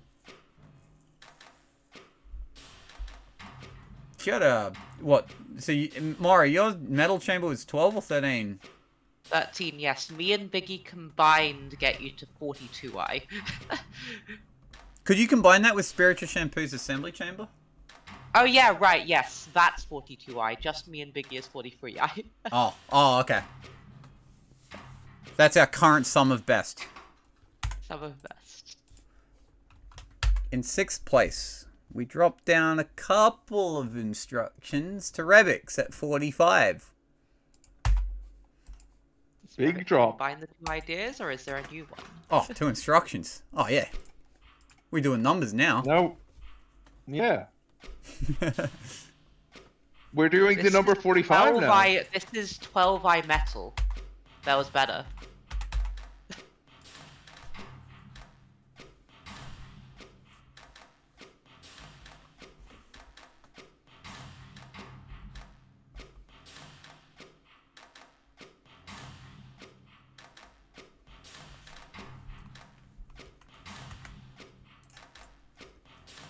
The assembly chamber is pretty interesting. Just one bonder. And it like gets fed atoms at a pretty rapid pace. So we've seen non-monomer really take charge in the assembly chamber.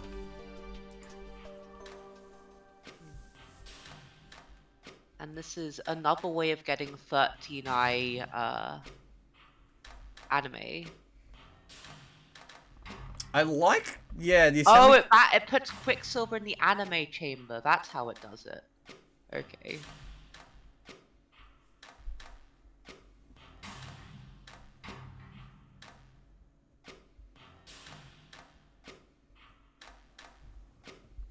ARM5 being so few instructions is also really clutch.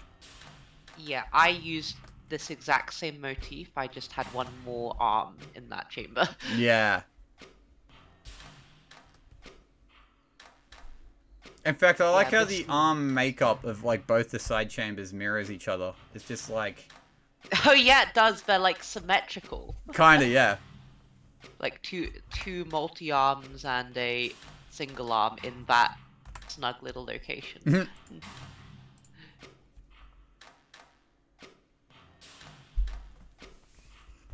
I imagine breaking this puzzle down like this makes the whole thing easier to iterate, which is why I think it got so much attention. Because I was kind of, when I was seeing all the solves come in, I'm like, can you people stop optimizing? Because I was really worried they were going to be like some like giant tie. Because everyone would like, because everyone was like iterating so much that it was like, I was worried everyone would like find an ideal method. Because like, when you break down the puzzle, it is just like 3 small puzzles as opposed to one big one. Yeah, I mean like, any one of these puzzles individually is not interesting enough for a tournament puzzle, but 3 of them together, like we saw, like so far we've had people get 1 or maybe 2 of the methods, but not 3, and we're going into 5th place, so. Yeah, right. Yeah, exactly. Yeah, and considering that the chambers also have to communicate that means you have to time the drops in the conduits just right, and that makes it interesting enough. Yeah, That really yeah. does increase the depth. Absolutely, it does. We didn't really talk. Yeah, I didn't really do a breakdown of how conduits like really affected the makeup of this puzzle at the start, but I was quite happy with like the way the conduits work in this puzzle. Because it's nothing fancy. They're just single atom conduits. Because like it's cramped enough already. But yeah, there's just like the design of the chambers kind of naturally lends itself to like interesting conduit behavior, which I think is a bit of a win. And is part of what holds this puzzle together, mechanically speaking. True. Alright, coming up next at Top 5. 44 instructions, but I think this is the slowest solution. Let's have a look. Yeah, it's the slowest one. Sergi D clocking in at 1,538 cycles. Called Slow and Steady. So yeah, this is 1/18th, but not a 7-cycle loop. So It's, yeah, 1/18th Pete, it's not even a short loop, so. that is not a chamber we've seen before. Wow, that is. Huh. This does not do the traditional anime plus metal breakdown. This is whatever this is. One, No, that, this is anime plus metal. It just says input in the anime chamber, so the metal chamber just looks very empty. what an interesting idea, because that top left chamber is literally just 7 instructions. That's just like. God, it only does the metal promotion and nothing else. So how many instructions is top left? Alright, that's probably a good. Arm 3 does things. 9, 10, 11, 12, 13, 14, plus the 2 3A arms is 20 instructions total, but 14 of those is just arm 3, which is working overtime. It's working overtime, and it's getting and it's not getting paid for it. Yeah, I know, what a ripoff. It should join a union. Bro's gonna burn out, he keeps working that hard. Sergi D writes in the solution notes, "This is my second ever production puzzle. I tried to find a sequence to build the output using Quicksilver, Silver Vitae trios, so monomers, and build around that. Arm 3 has way too many instructions, but I could not find another alternative. Probably gets outmatched by a solution using conduit magic out of my skill level." Very good for your first puzzle ever, and yeah. This is the whole thing with input in anime chamber. It makes the job of the metal chamber very easy, but the job in the anime chamber very hard, because there is not one hex unused. So I'd say like Arm 3 is actually doing a pretty good job. Considering all the shit it has to do that none of the other... like, Arm 1 definitely can't. Arm 2 probably can't help out, because it needs to do that one pivot. So all things considered, Arm 3 keeping this whole thing together with zip ties and duct tape, dare I say it. Yeah, it's definitely that's the literally what it is. It MBA does of this all the solve. crap. MBA stands for Most Valuable Arm. Arm 3 is gonna have back problems from carrying this solution. Oh, definitely. Alright. In 4th place. At 43 instructions. It is Callie Reeses. Well done. Calories is saying their left and right chamber both appeared in previous solves, but has the secret source. And here we see it again. 16i. Yep, we have Yep, we have seen these chambers before, but now we see them in this configuration. Yeah, we've almost seen we've pretty much almost seen this entire solve before, but we just broke it down at different points at different solves. But here you see it was all figured out together.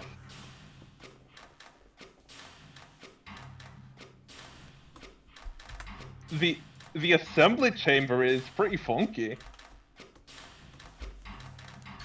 Callie Reeses writes in the solution notes, track loops could probably get this lower, but they seem hard to fit.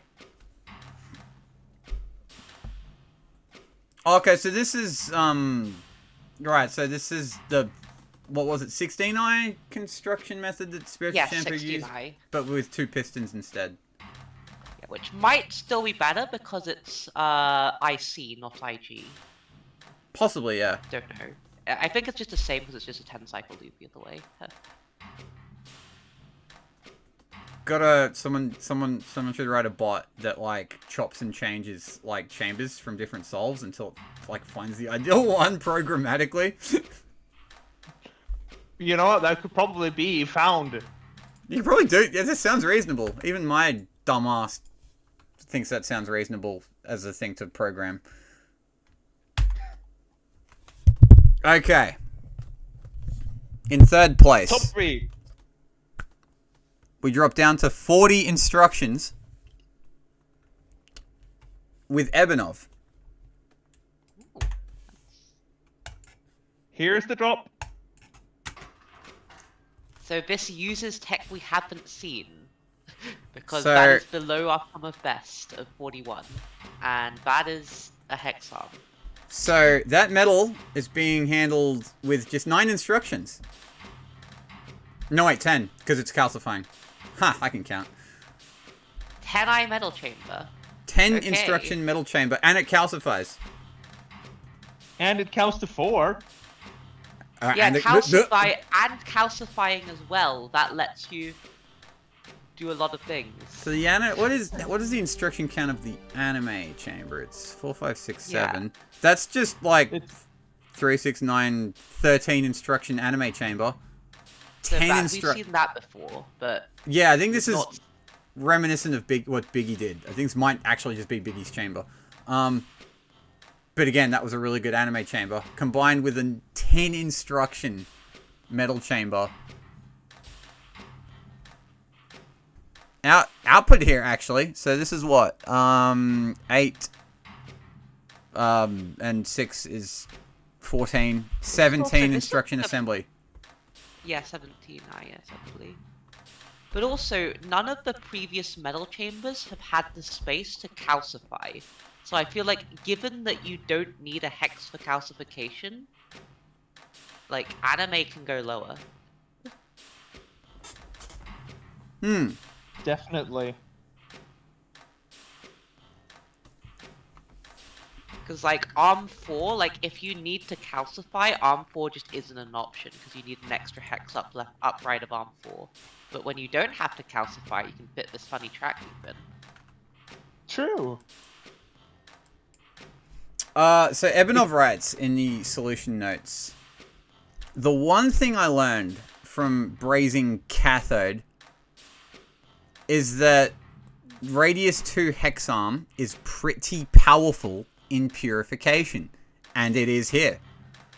All inputs and purification in one chamber for 9 instructions plus optional 1 for salting. Imagine that. I'm not as happy with the other chambers, but I do feel like I've looked at all 6 possible anime placements. That's an interesting... Is there only 6? See if I can find them all. Yeah. So there's Well, 1, I say yeah, I could believe it. 2, 3... That's still 3. 1,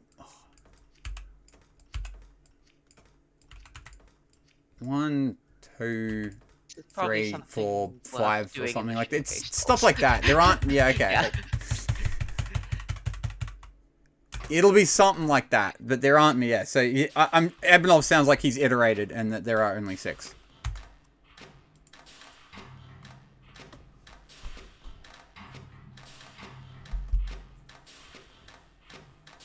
Because, yeah, I had the same thought as Ebenov, but for cycles. I'm like, what if big length 2 hexarm will work nicely with the purification glyph? Because you can kind of squeeze the purification, like, in between. Like, arm 1's movements and everything else. You kind of sneak it in and get arm 1 just to help out a bit. And here it's a powerful instruction motif.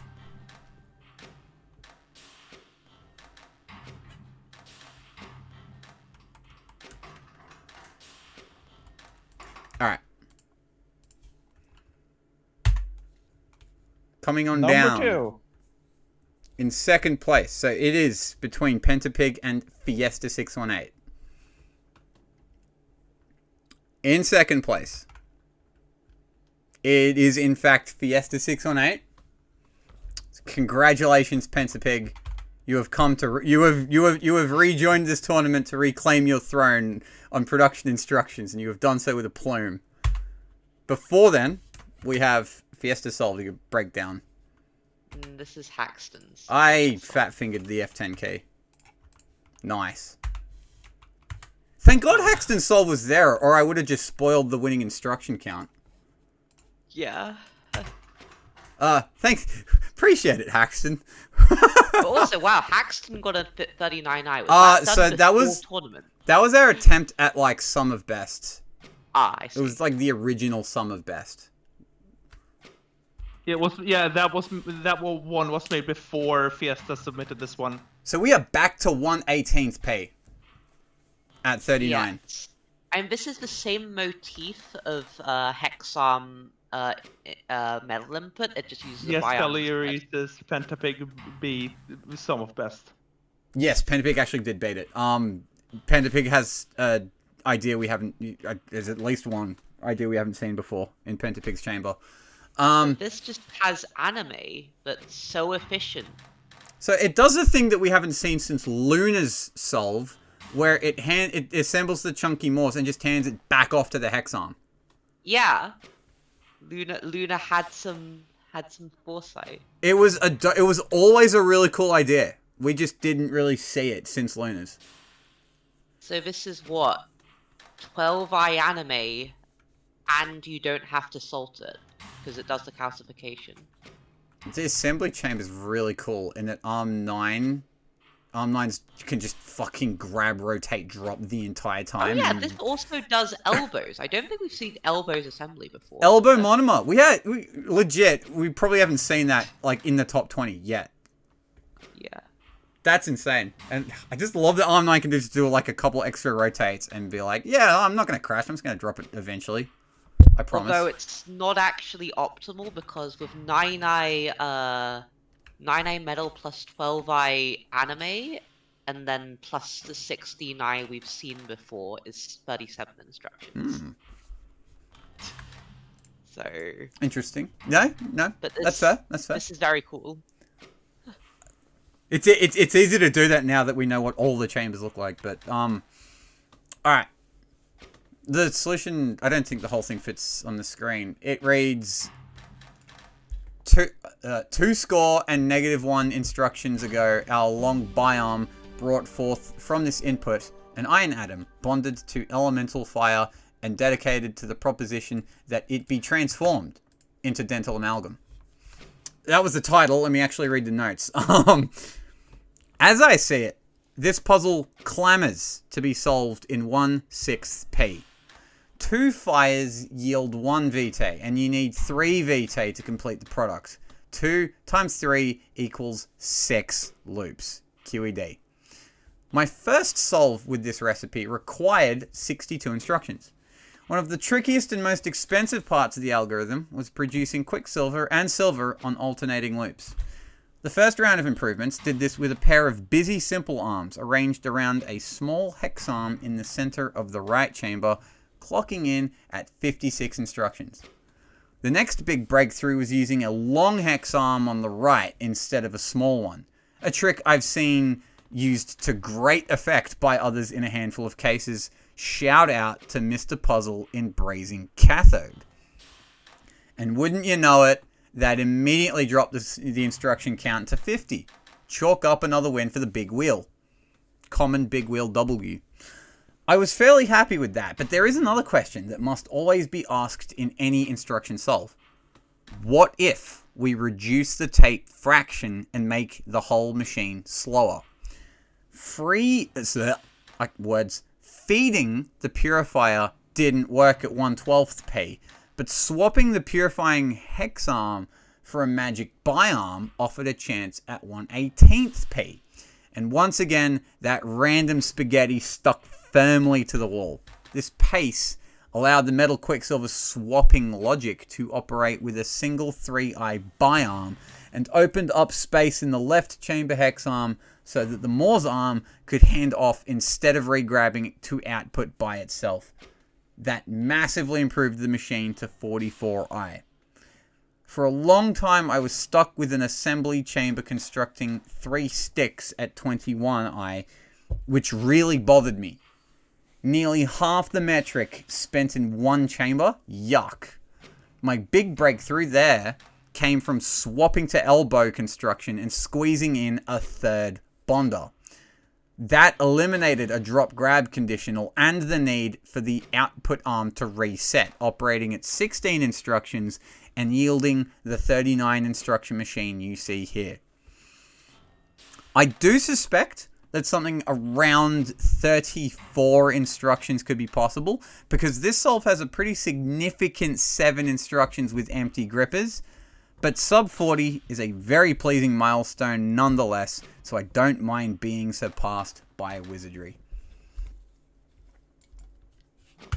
You have beaten all but the wizard himself.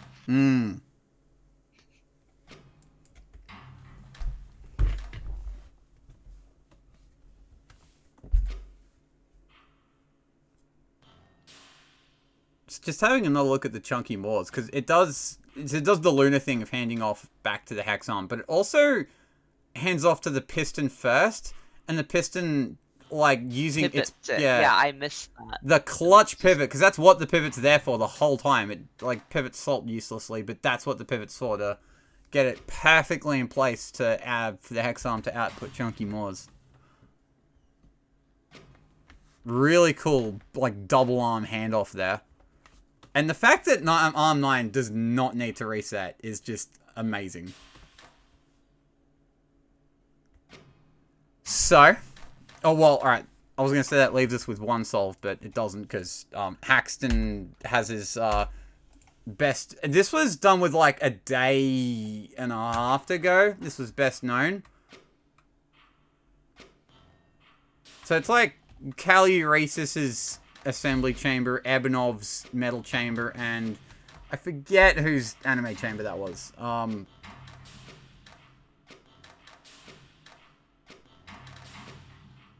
Whose anime chamber was that? It's someone's. I'm sorry. It was seen, I think, in around the 50i range. I remember seeing this, like it was the person after Kazian. Whether that is. John? Oh, it might have been John. That sounds right. That could be right.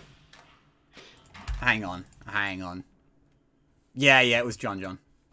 Okay, good. Nice. But that is a 14i.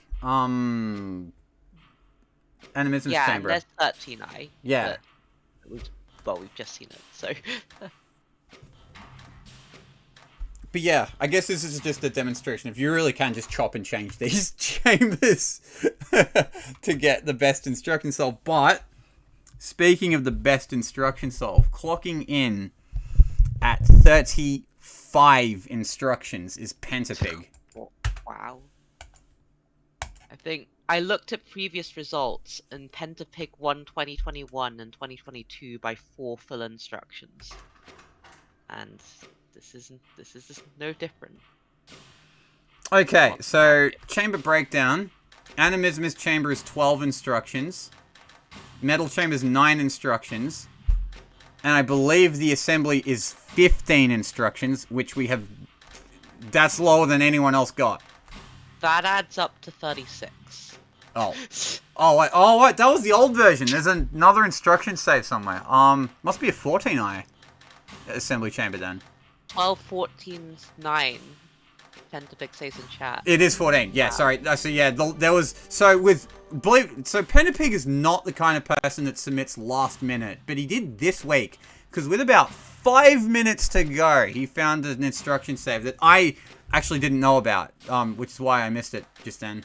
And yeah, so it's actually a 14 instruction assembly chamber. This is what I was looking for. I was very close to this, but I never found it. This assembly chamber, hex arm, and then piston that pistons.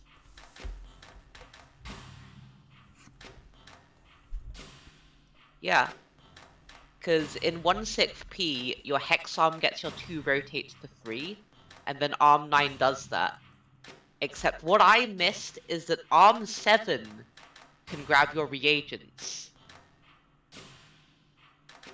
Right, it grabs both Quicksilver and Silver. Arm 8 slots the VT in the middle, and because it's a multi-bonder, both bonds get made, and then the piston pistons, and then when it's already arm 10 pivots. Wow. Also, On one... 12 instruction anime chamber. I don't think anyone else got it down to 12. I think we only ever saw 13s. Yeah, this is, like, surprisingly simple. Like, it doesn't look like wizardry, but it is, because no one else found it. The assembly chamber, I think that qualifies as a bit of wizardry. Also, there's like a small hint of wizardry on this chunky Moors. The way... Pentapig claims that this is ICG optimal. Nice. Also, there's an IGC method, is there? Oh yeah, right, Arm 5 shouldn't work, because it looks like Arm 5 should just make an endless loop of Moors. Right. The tricky part is that it does its grab a little early. So when Arm 6 comes across, it grabs before Arm 6 comes in. So it'll miss the first grab. And this is important, because it, like, kind of desyncs the two Morses. So here, it doesn't matter that it's missed the grab, because it's already grabbing the other one, and with the bond, it will, like, rotate it as per normal. But it won't do that if there's no Mors on the bonder. So it's a bonding conditional that lets it get away with a 12i anime chamber. Just another hint of production instructions cleverness.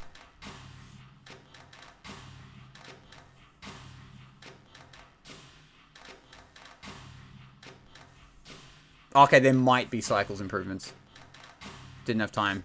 Well, you submitted an improvement with 5 minutes to go. I'm impressed. There are 10 arms, 35 instructions. Each arm has an average of 3.5 instructions. That's a good point. Huh. In fact, there is only one arm that even has 6 instructions, and it's coincidentally arm 6. And none of them have more than 4. None of the other arms have more than 4.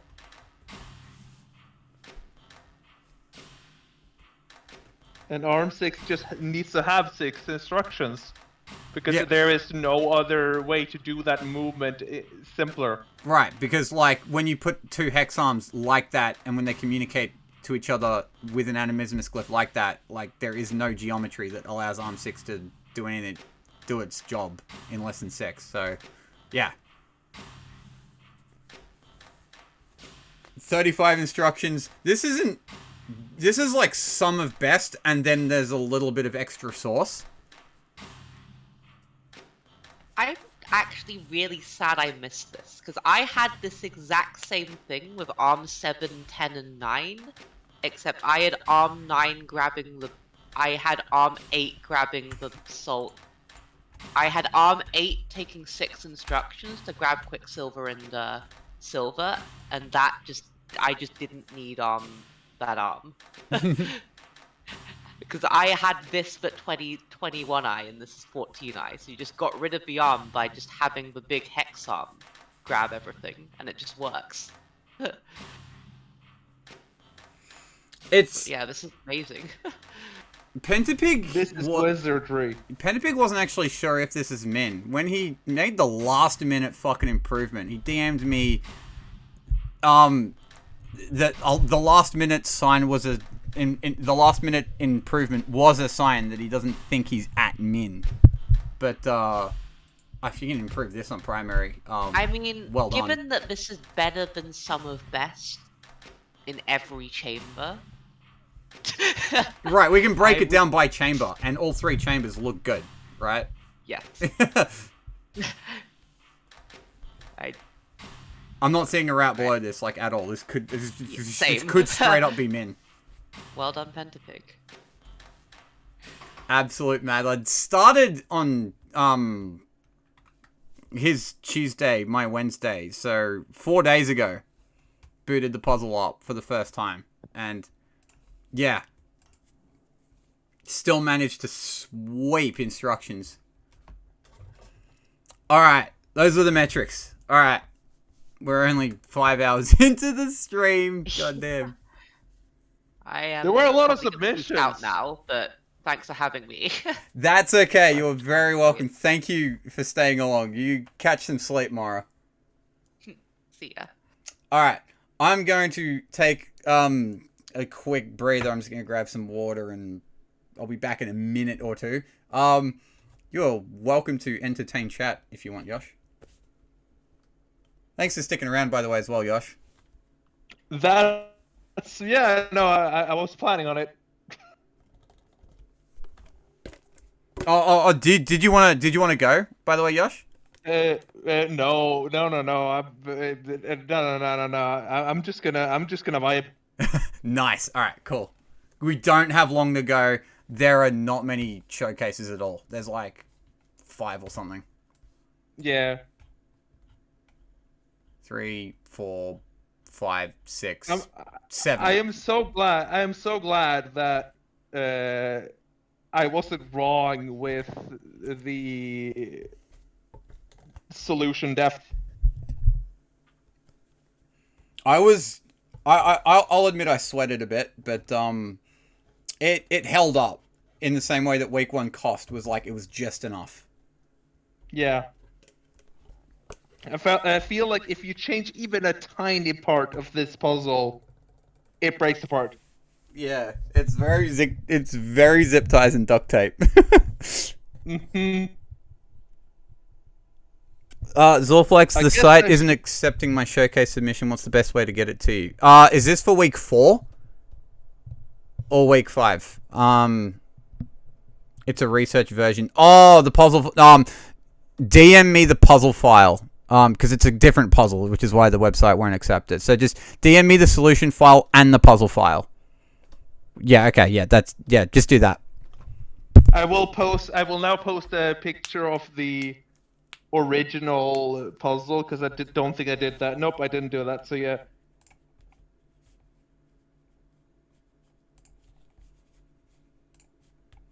Yeah, well, yeah, chat, this is the puzzle I tried to solve for like 90 minutes. The one posted in the main channel. And yeah, I am glad that wasn't I am glad that this isn't the layout.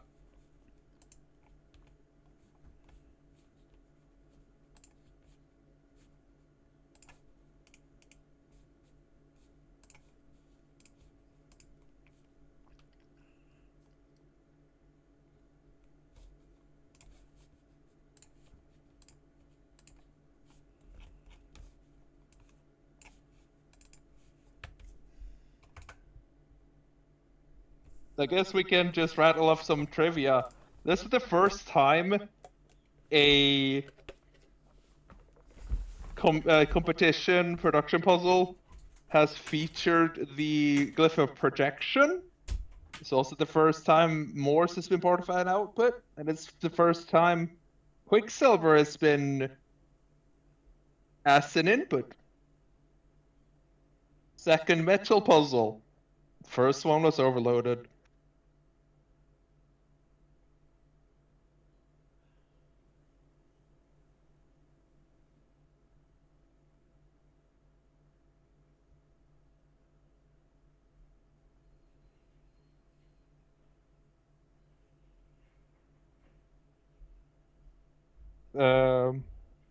What kind of Friday is it? Fly Good Friday! But Fortress is also great. So is Flareon. Many great little creatures.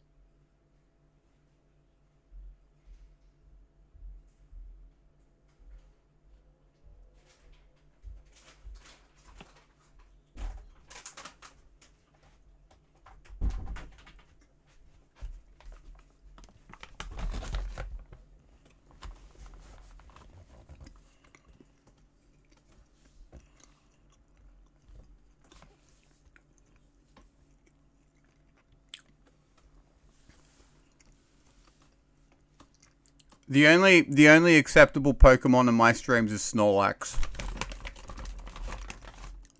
Sorry, Madmaster. I see you. I mean, Snorlax is awesome. Have you heard how amazing he is in Gen 2? I've heard. Oh, I have. He's absolute beast. Probably should have been banished to Ubers, but he wasn't. So No, if if you ban Zorflex to Ubers, then Gen 2 OU just becomes let me spam my best special attacker. You need Snorlax or else the whole tier falls apart. It's a very unique metagame because of Snorlax. It's really cool, as far as I know. Yeah. Yeah, because like Snorlax is even the best in Ubers. Oh, really? Even in Ubers, he dominates. That's funny. Yeah, like in Ubers, you have 2 auto-include Pokemon, and those are Snorlax and Mewtwo, and Snorlax still outperforms Mewtwo in Ubers.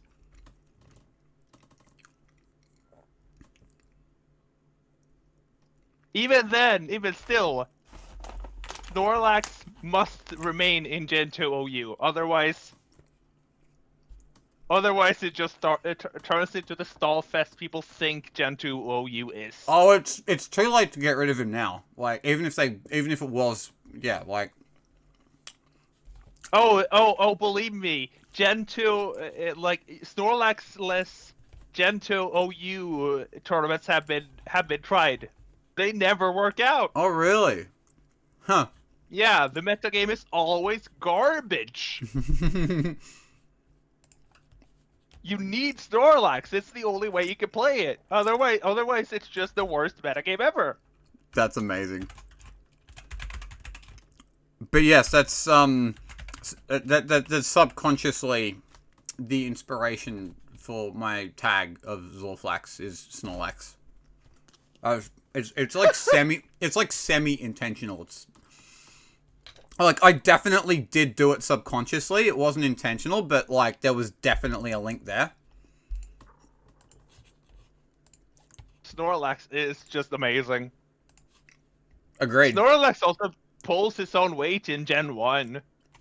Arguably, like, Gen 1 OU has the 3 auto-includes of, like, Chansey, Tauros, and Snorlax.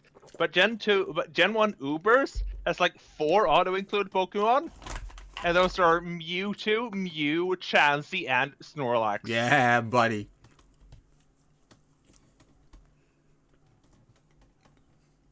Alright. I finally have... So, Bist has the score spreadsheet. She's already updated it. And also it is Saturday, so it is also Spinnerack Saturday! Nice. Callie Reeses missed the top 10 for the first time. So there is no longer a person who has gotten top 10 on every metric. Believe it or not, his lead actually dropped a little because by like what 2/3 of a point? No, more than that. 0.83, 5/6 of a point has Biggie's closed the gap, and Biggie is now taking clear second. Yeah. Spiritual Shampoo's overconfidence in his solutions definitely cost him the second place. Yeah. There was a bit of talk earlier in the week from Spiritual Shampoo about how easy week 4 was. And, well, granted, it was a bit like week 1 cost where it was like, it held up enough, but wasn't the most difficult thing ever. But Spiritual Shampoo did not place that well. Yeah, no. I'm heavily considering Shambles. It might be appropriate. I'll have to speak with the relevant authorities on the matter.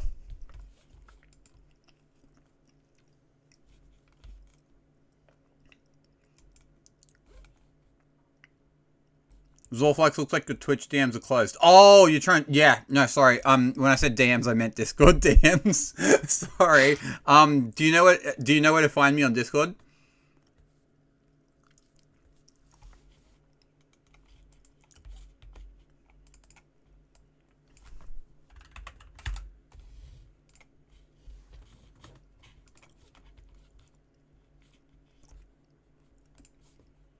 Alright, I got the message alright, Jim, I got you the message request. Alright, got it. I'll do the 7 normal showcases, and then I'll do yours at the end. So, alright. I have water in me again, so I'm feeling a little bit more refreshed. So let's power through these. First up, Transcendental Guy. My Solve has 3 brain cells, and Arm 16 has 2 of them.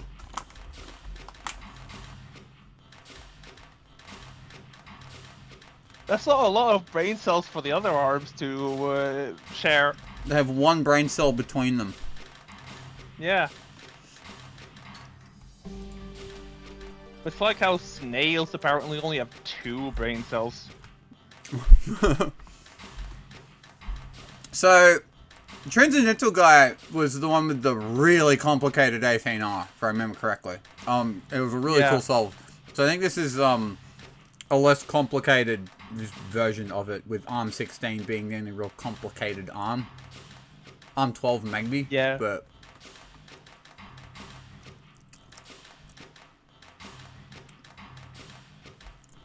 yeah, that middle chamber is extraordinarily similar to something I almost submitted but did not, because Calcifier it hurts.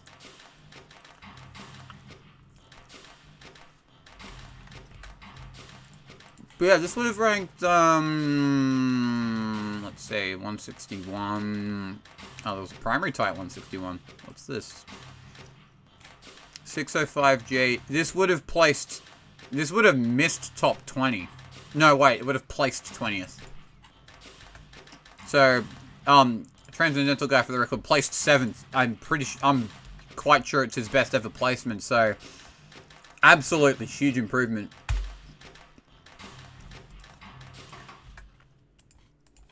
Yeah. Alright. Next up, we have a solve from Zanuck. So you want to use a disposal glyph. Amazing. Also, 2,700 instructions.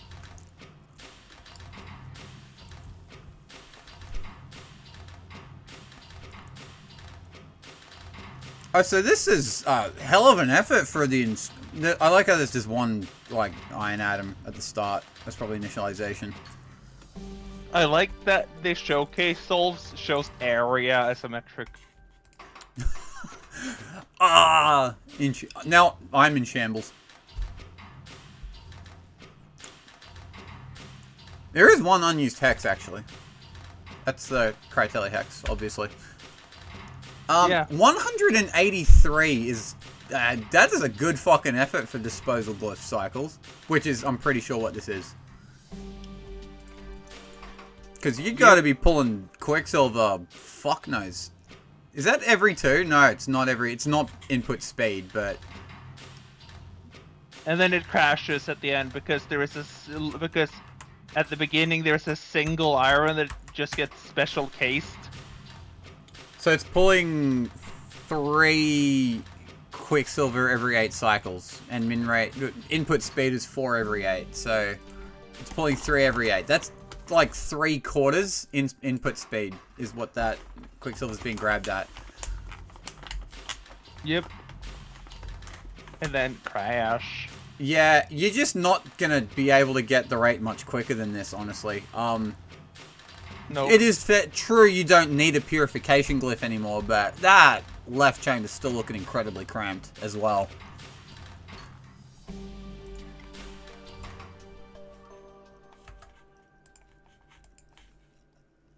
Zanuck writes in the solution notes, Mimes throwing crumpled up notes into the wastebasket.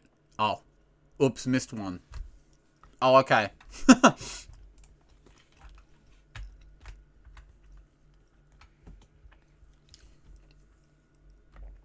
Coming up next. 330G solved by Biggie. Small chamber assembly instructions. Alright, so we have not seen this. Not a single scoring solve had output in the small chamber. Finally, we have one. Of course, it's showcase, so, you know.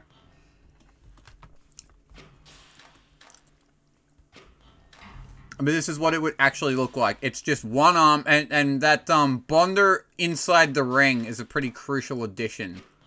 I think you can do bonder outside the ring, but you don't want to do bonder outside the ring. I mean, you don't want to do output in the small chamber anyway, unless you're Unless you're insane. It was almost relevant. I mean, this is a 51. This comes down to 51 instructions. That's like 11th place. Yeah.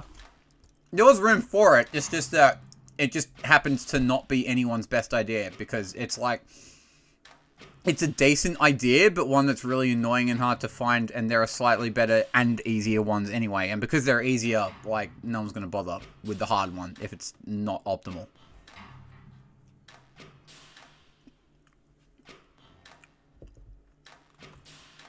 But it really frees up that, yeah, it frees up the big chamber, which, after the last 5 hours seems like cheating.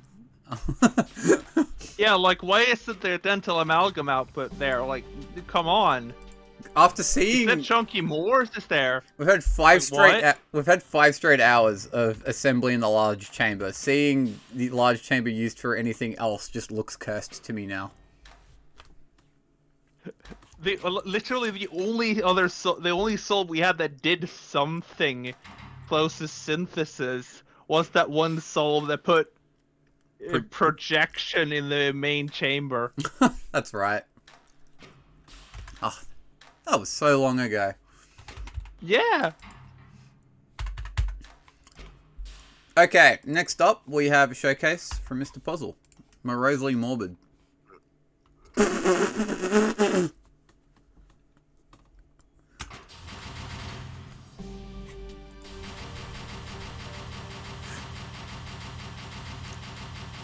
Threatening aura.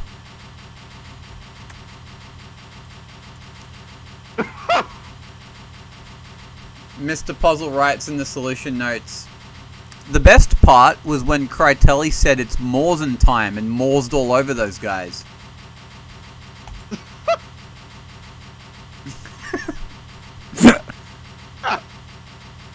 You guys wanted to see Disposal, right? Here it is.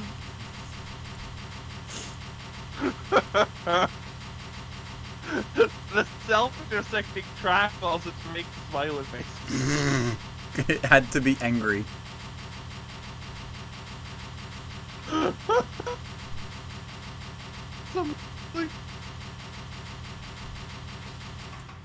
Intensely threatening vibes. Morosely morbid. That's right, because I joked in the Discord that the original name...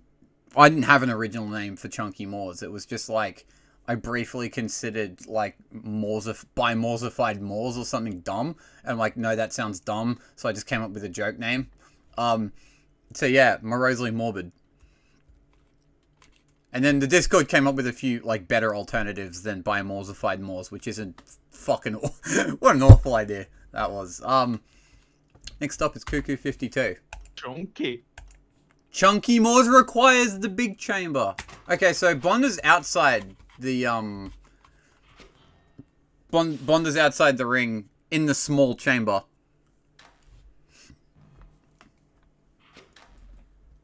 Oh, does it by the stick monomer? It's very chunky Moors.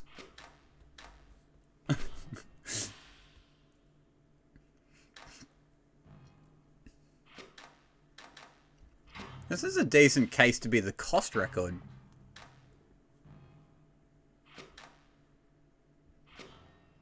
Wouldn't it be fucking funny if this was the cost record and it's just chunky Moors in the main chamber? Nah, no way. Surely there's a cheaper way to do it. Really funny. Surely there's a cheaper way to do it. Yeah, there is, because with this method you have two regular bonders when you could probably get away with just using one. Alright. No one make it. Oh, wait, here it is. Oh, I think, yeah, okay, no. There's a cheaper one coming up.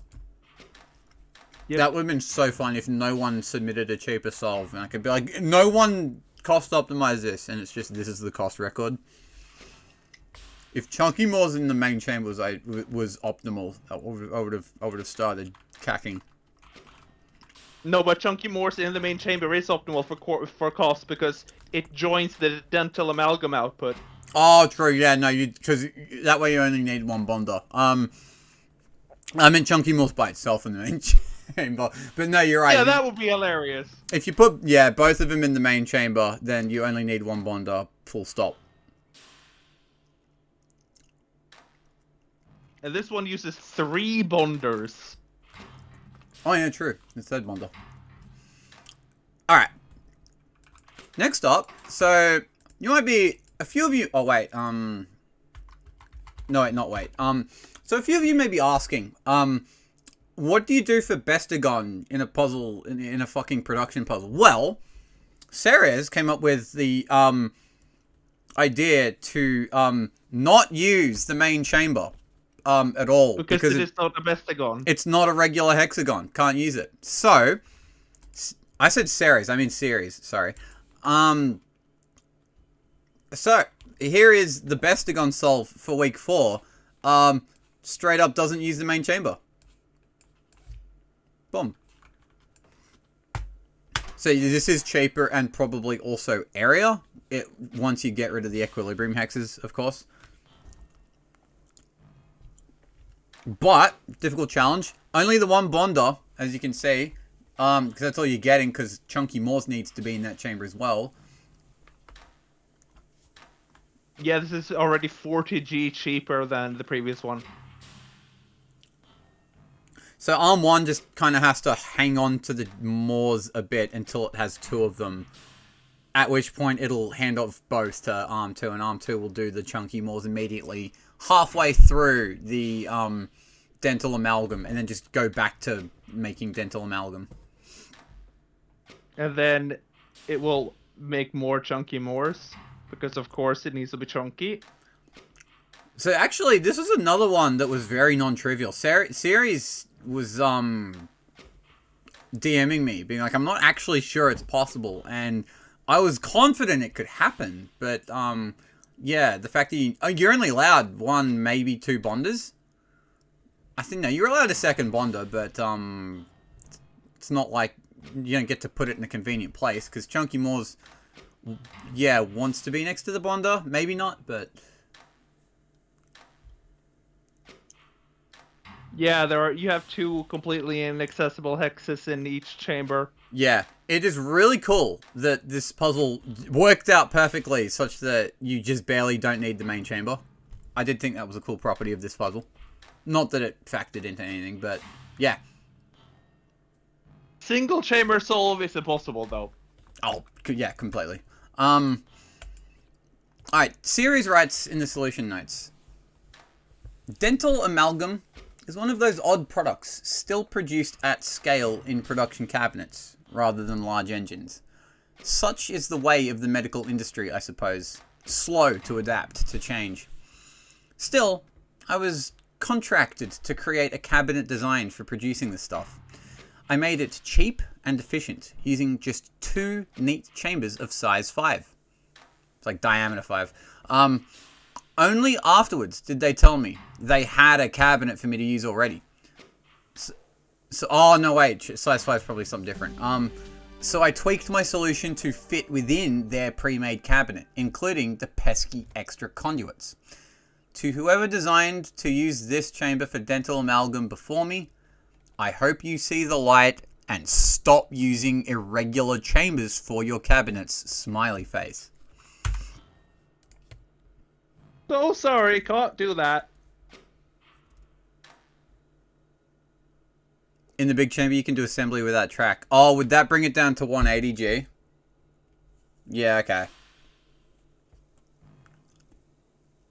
I suppose, yeah, chunky Moors wouldn't be too much of a problem either then. That's a bit of a shame that... So this is min area, definitely. But min cost, probably puts the outputs back in the main chamber then.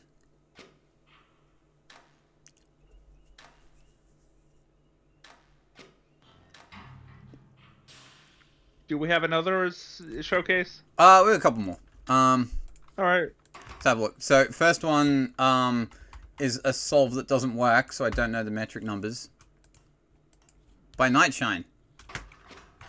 So I don't think Nightshine actually submitted anything scoring. I think this is as close as they got. Nightshine writes in the solution notes, that didn't run for very long, so I'm just going to turn on turtle mode.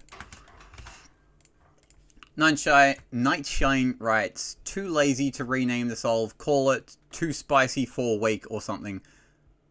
I didn't hit the play button. That's cool. Obviously, I found the rotation that works, even though I didn't exactly grok it. And I found a pipeline that worked, but it got really tight really quick. So this is Nightshine's almost submission. While this runs in slow motion, I'm going to do that one last showcase that Jim V sent me. Sorry, Matrix V. Oh, it's Jim V in Twitch chat.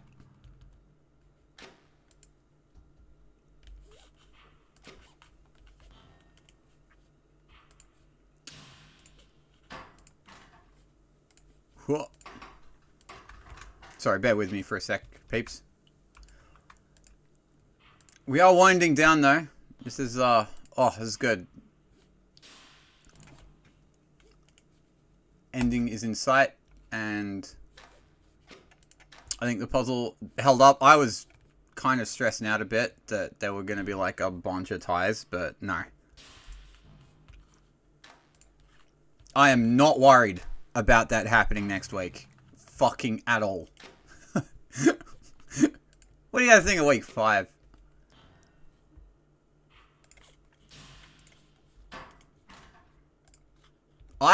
As a tournament host and puzzle designer, I'm the one that needed week 5 to happen. I needed to let the intrusive thoughts win at least once. I needed to just, like, designing all these puzzles to be, like, fun and have enough depth, but not be too intimidating. Like, it's good. Like, I like doing it, which is why the last 4 weeks have all been like that. But to just have that one puzzle where I don't have to fucking worry about it and just gun straight for some insane idea is something that I've... Also, I wanted to make Amarms happen, and the puzzle happened to be good for Amarms, so... Yeah. So, I'm not at all worried about the solution space for next week's puzzle. Should be great. Okay. If I did it right... Research Amalgam. If I hit F10 again... Alright. So this is our last showcase, submitted by Matrix V.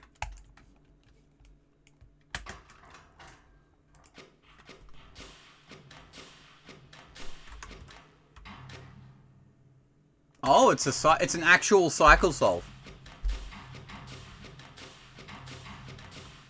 Is it min cycles?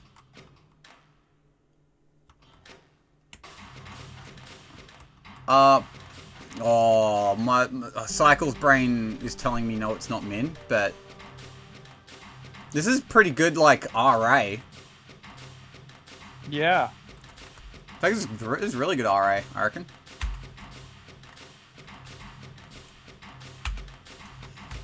Oh yeah, speaking of RA and area in general, the area at Infinity poll is up in the Discord server.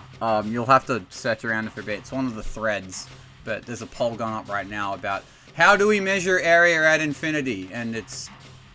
I'll admit it's pretty confusing, but if you're interested in that kind of stuff, yeah, that's happening right now. Is this not min cycles? No, I don't think it is. You only need... Isn't L equals 1 on the Quicksilver? At the very least.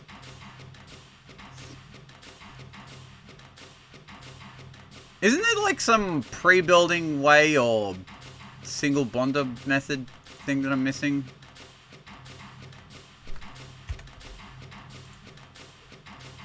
It says, yeah, extra latency on the final bonds. That was my first thought. Yeah, okay. Thought so. This was my CAG solution. I'm sure less than 67 area is possible, but I'm not sure about less than 80 cycles. Less than 80 cycles would require breaking full throughput and projecting the last set of inputs twice. I think there's like, you might be able to squeeze out a 79 without doing that, but I think you can get below 79. I just couldn't tell you how, because it seems like cycles pre-building hell, if I'm not mistaken. Rebik says, I'm worried. Oh, okay, I fucked up. Okay, apparently L does equal 7, and it just straight up is 80. Okay. Yeah. Didn't actually calculate it beforehand, so fair enough. Okay. Good CA then. Very nice.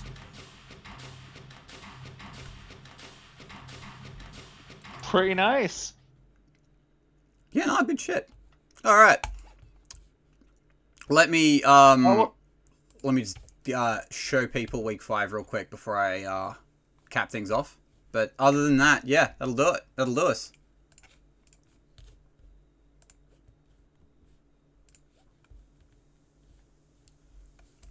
I'm so glad people enjoyed the dental amalgam puzzle. So am I. In fact, I think the tournament in general has been going pretty well in terms of puzzle design, if you ask me. Yeah, there've been quite a lot of bangers.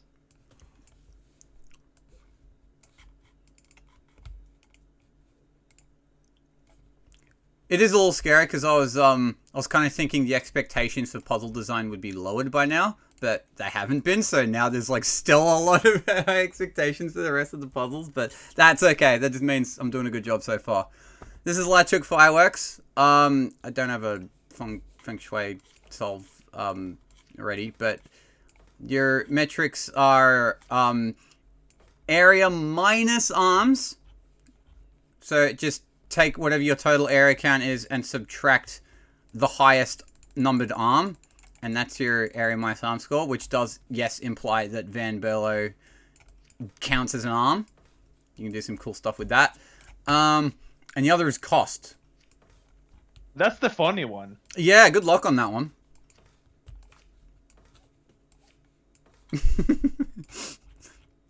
Don't ask me how to do cost. Be glad the secondary isn't area. Oh, good lord. Oh, that would be cancerous. Oh man, I had to have a little fucking That's just me with zero restraint. No, I had to have a little bit of restraint. All right, so yeah. Oh wait. Oh yeah. How could I forget the triplex bonder? The most important important glyph of the whole puzzle. Literally the most important glyph, and I didn't put it in. All right, that's better. All right. There is your puzzle. It gets to be on its own because it is so important. Yeah, it's good. Nah, this is pretty good. So, that'll cap us off for another stream. Thank you very much for commentating, Yosh, and for helping with the puzzle in general. You've been a big help with this puzzle. Thank you again. You're welcome. Thank you again to Morokondo for helping out commentating and for kicking ass in production cycles as per usual. Winning by one cycle. Yeah, what? Yeah, right. I don't think it's gone. I don't think it. I think it's almost mid-primary too, which is impressive. Yeah. Puzzle barely. Great stream. Yeah. All right. Nice long one again. Very long, but we did have a lot of solves to get through, and the cycles is a pretty fun metric. I'm am I'm actually a little shocked this stream went for as long as it did. I thought this one for sure would be shorter. But no, we just had a lot to talk about this week. All right. That'll do me for the stream. See you. Thank you all for watching. Catch you on the next one. Bye bye.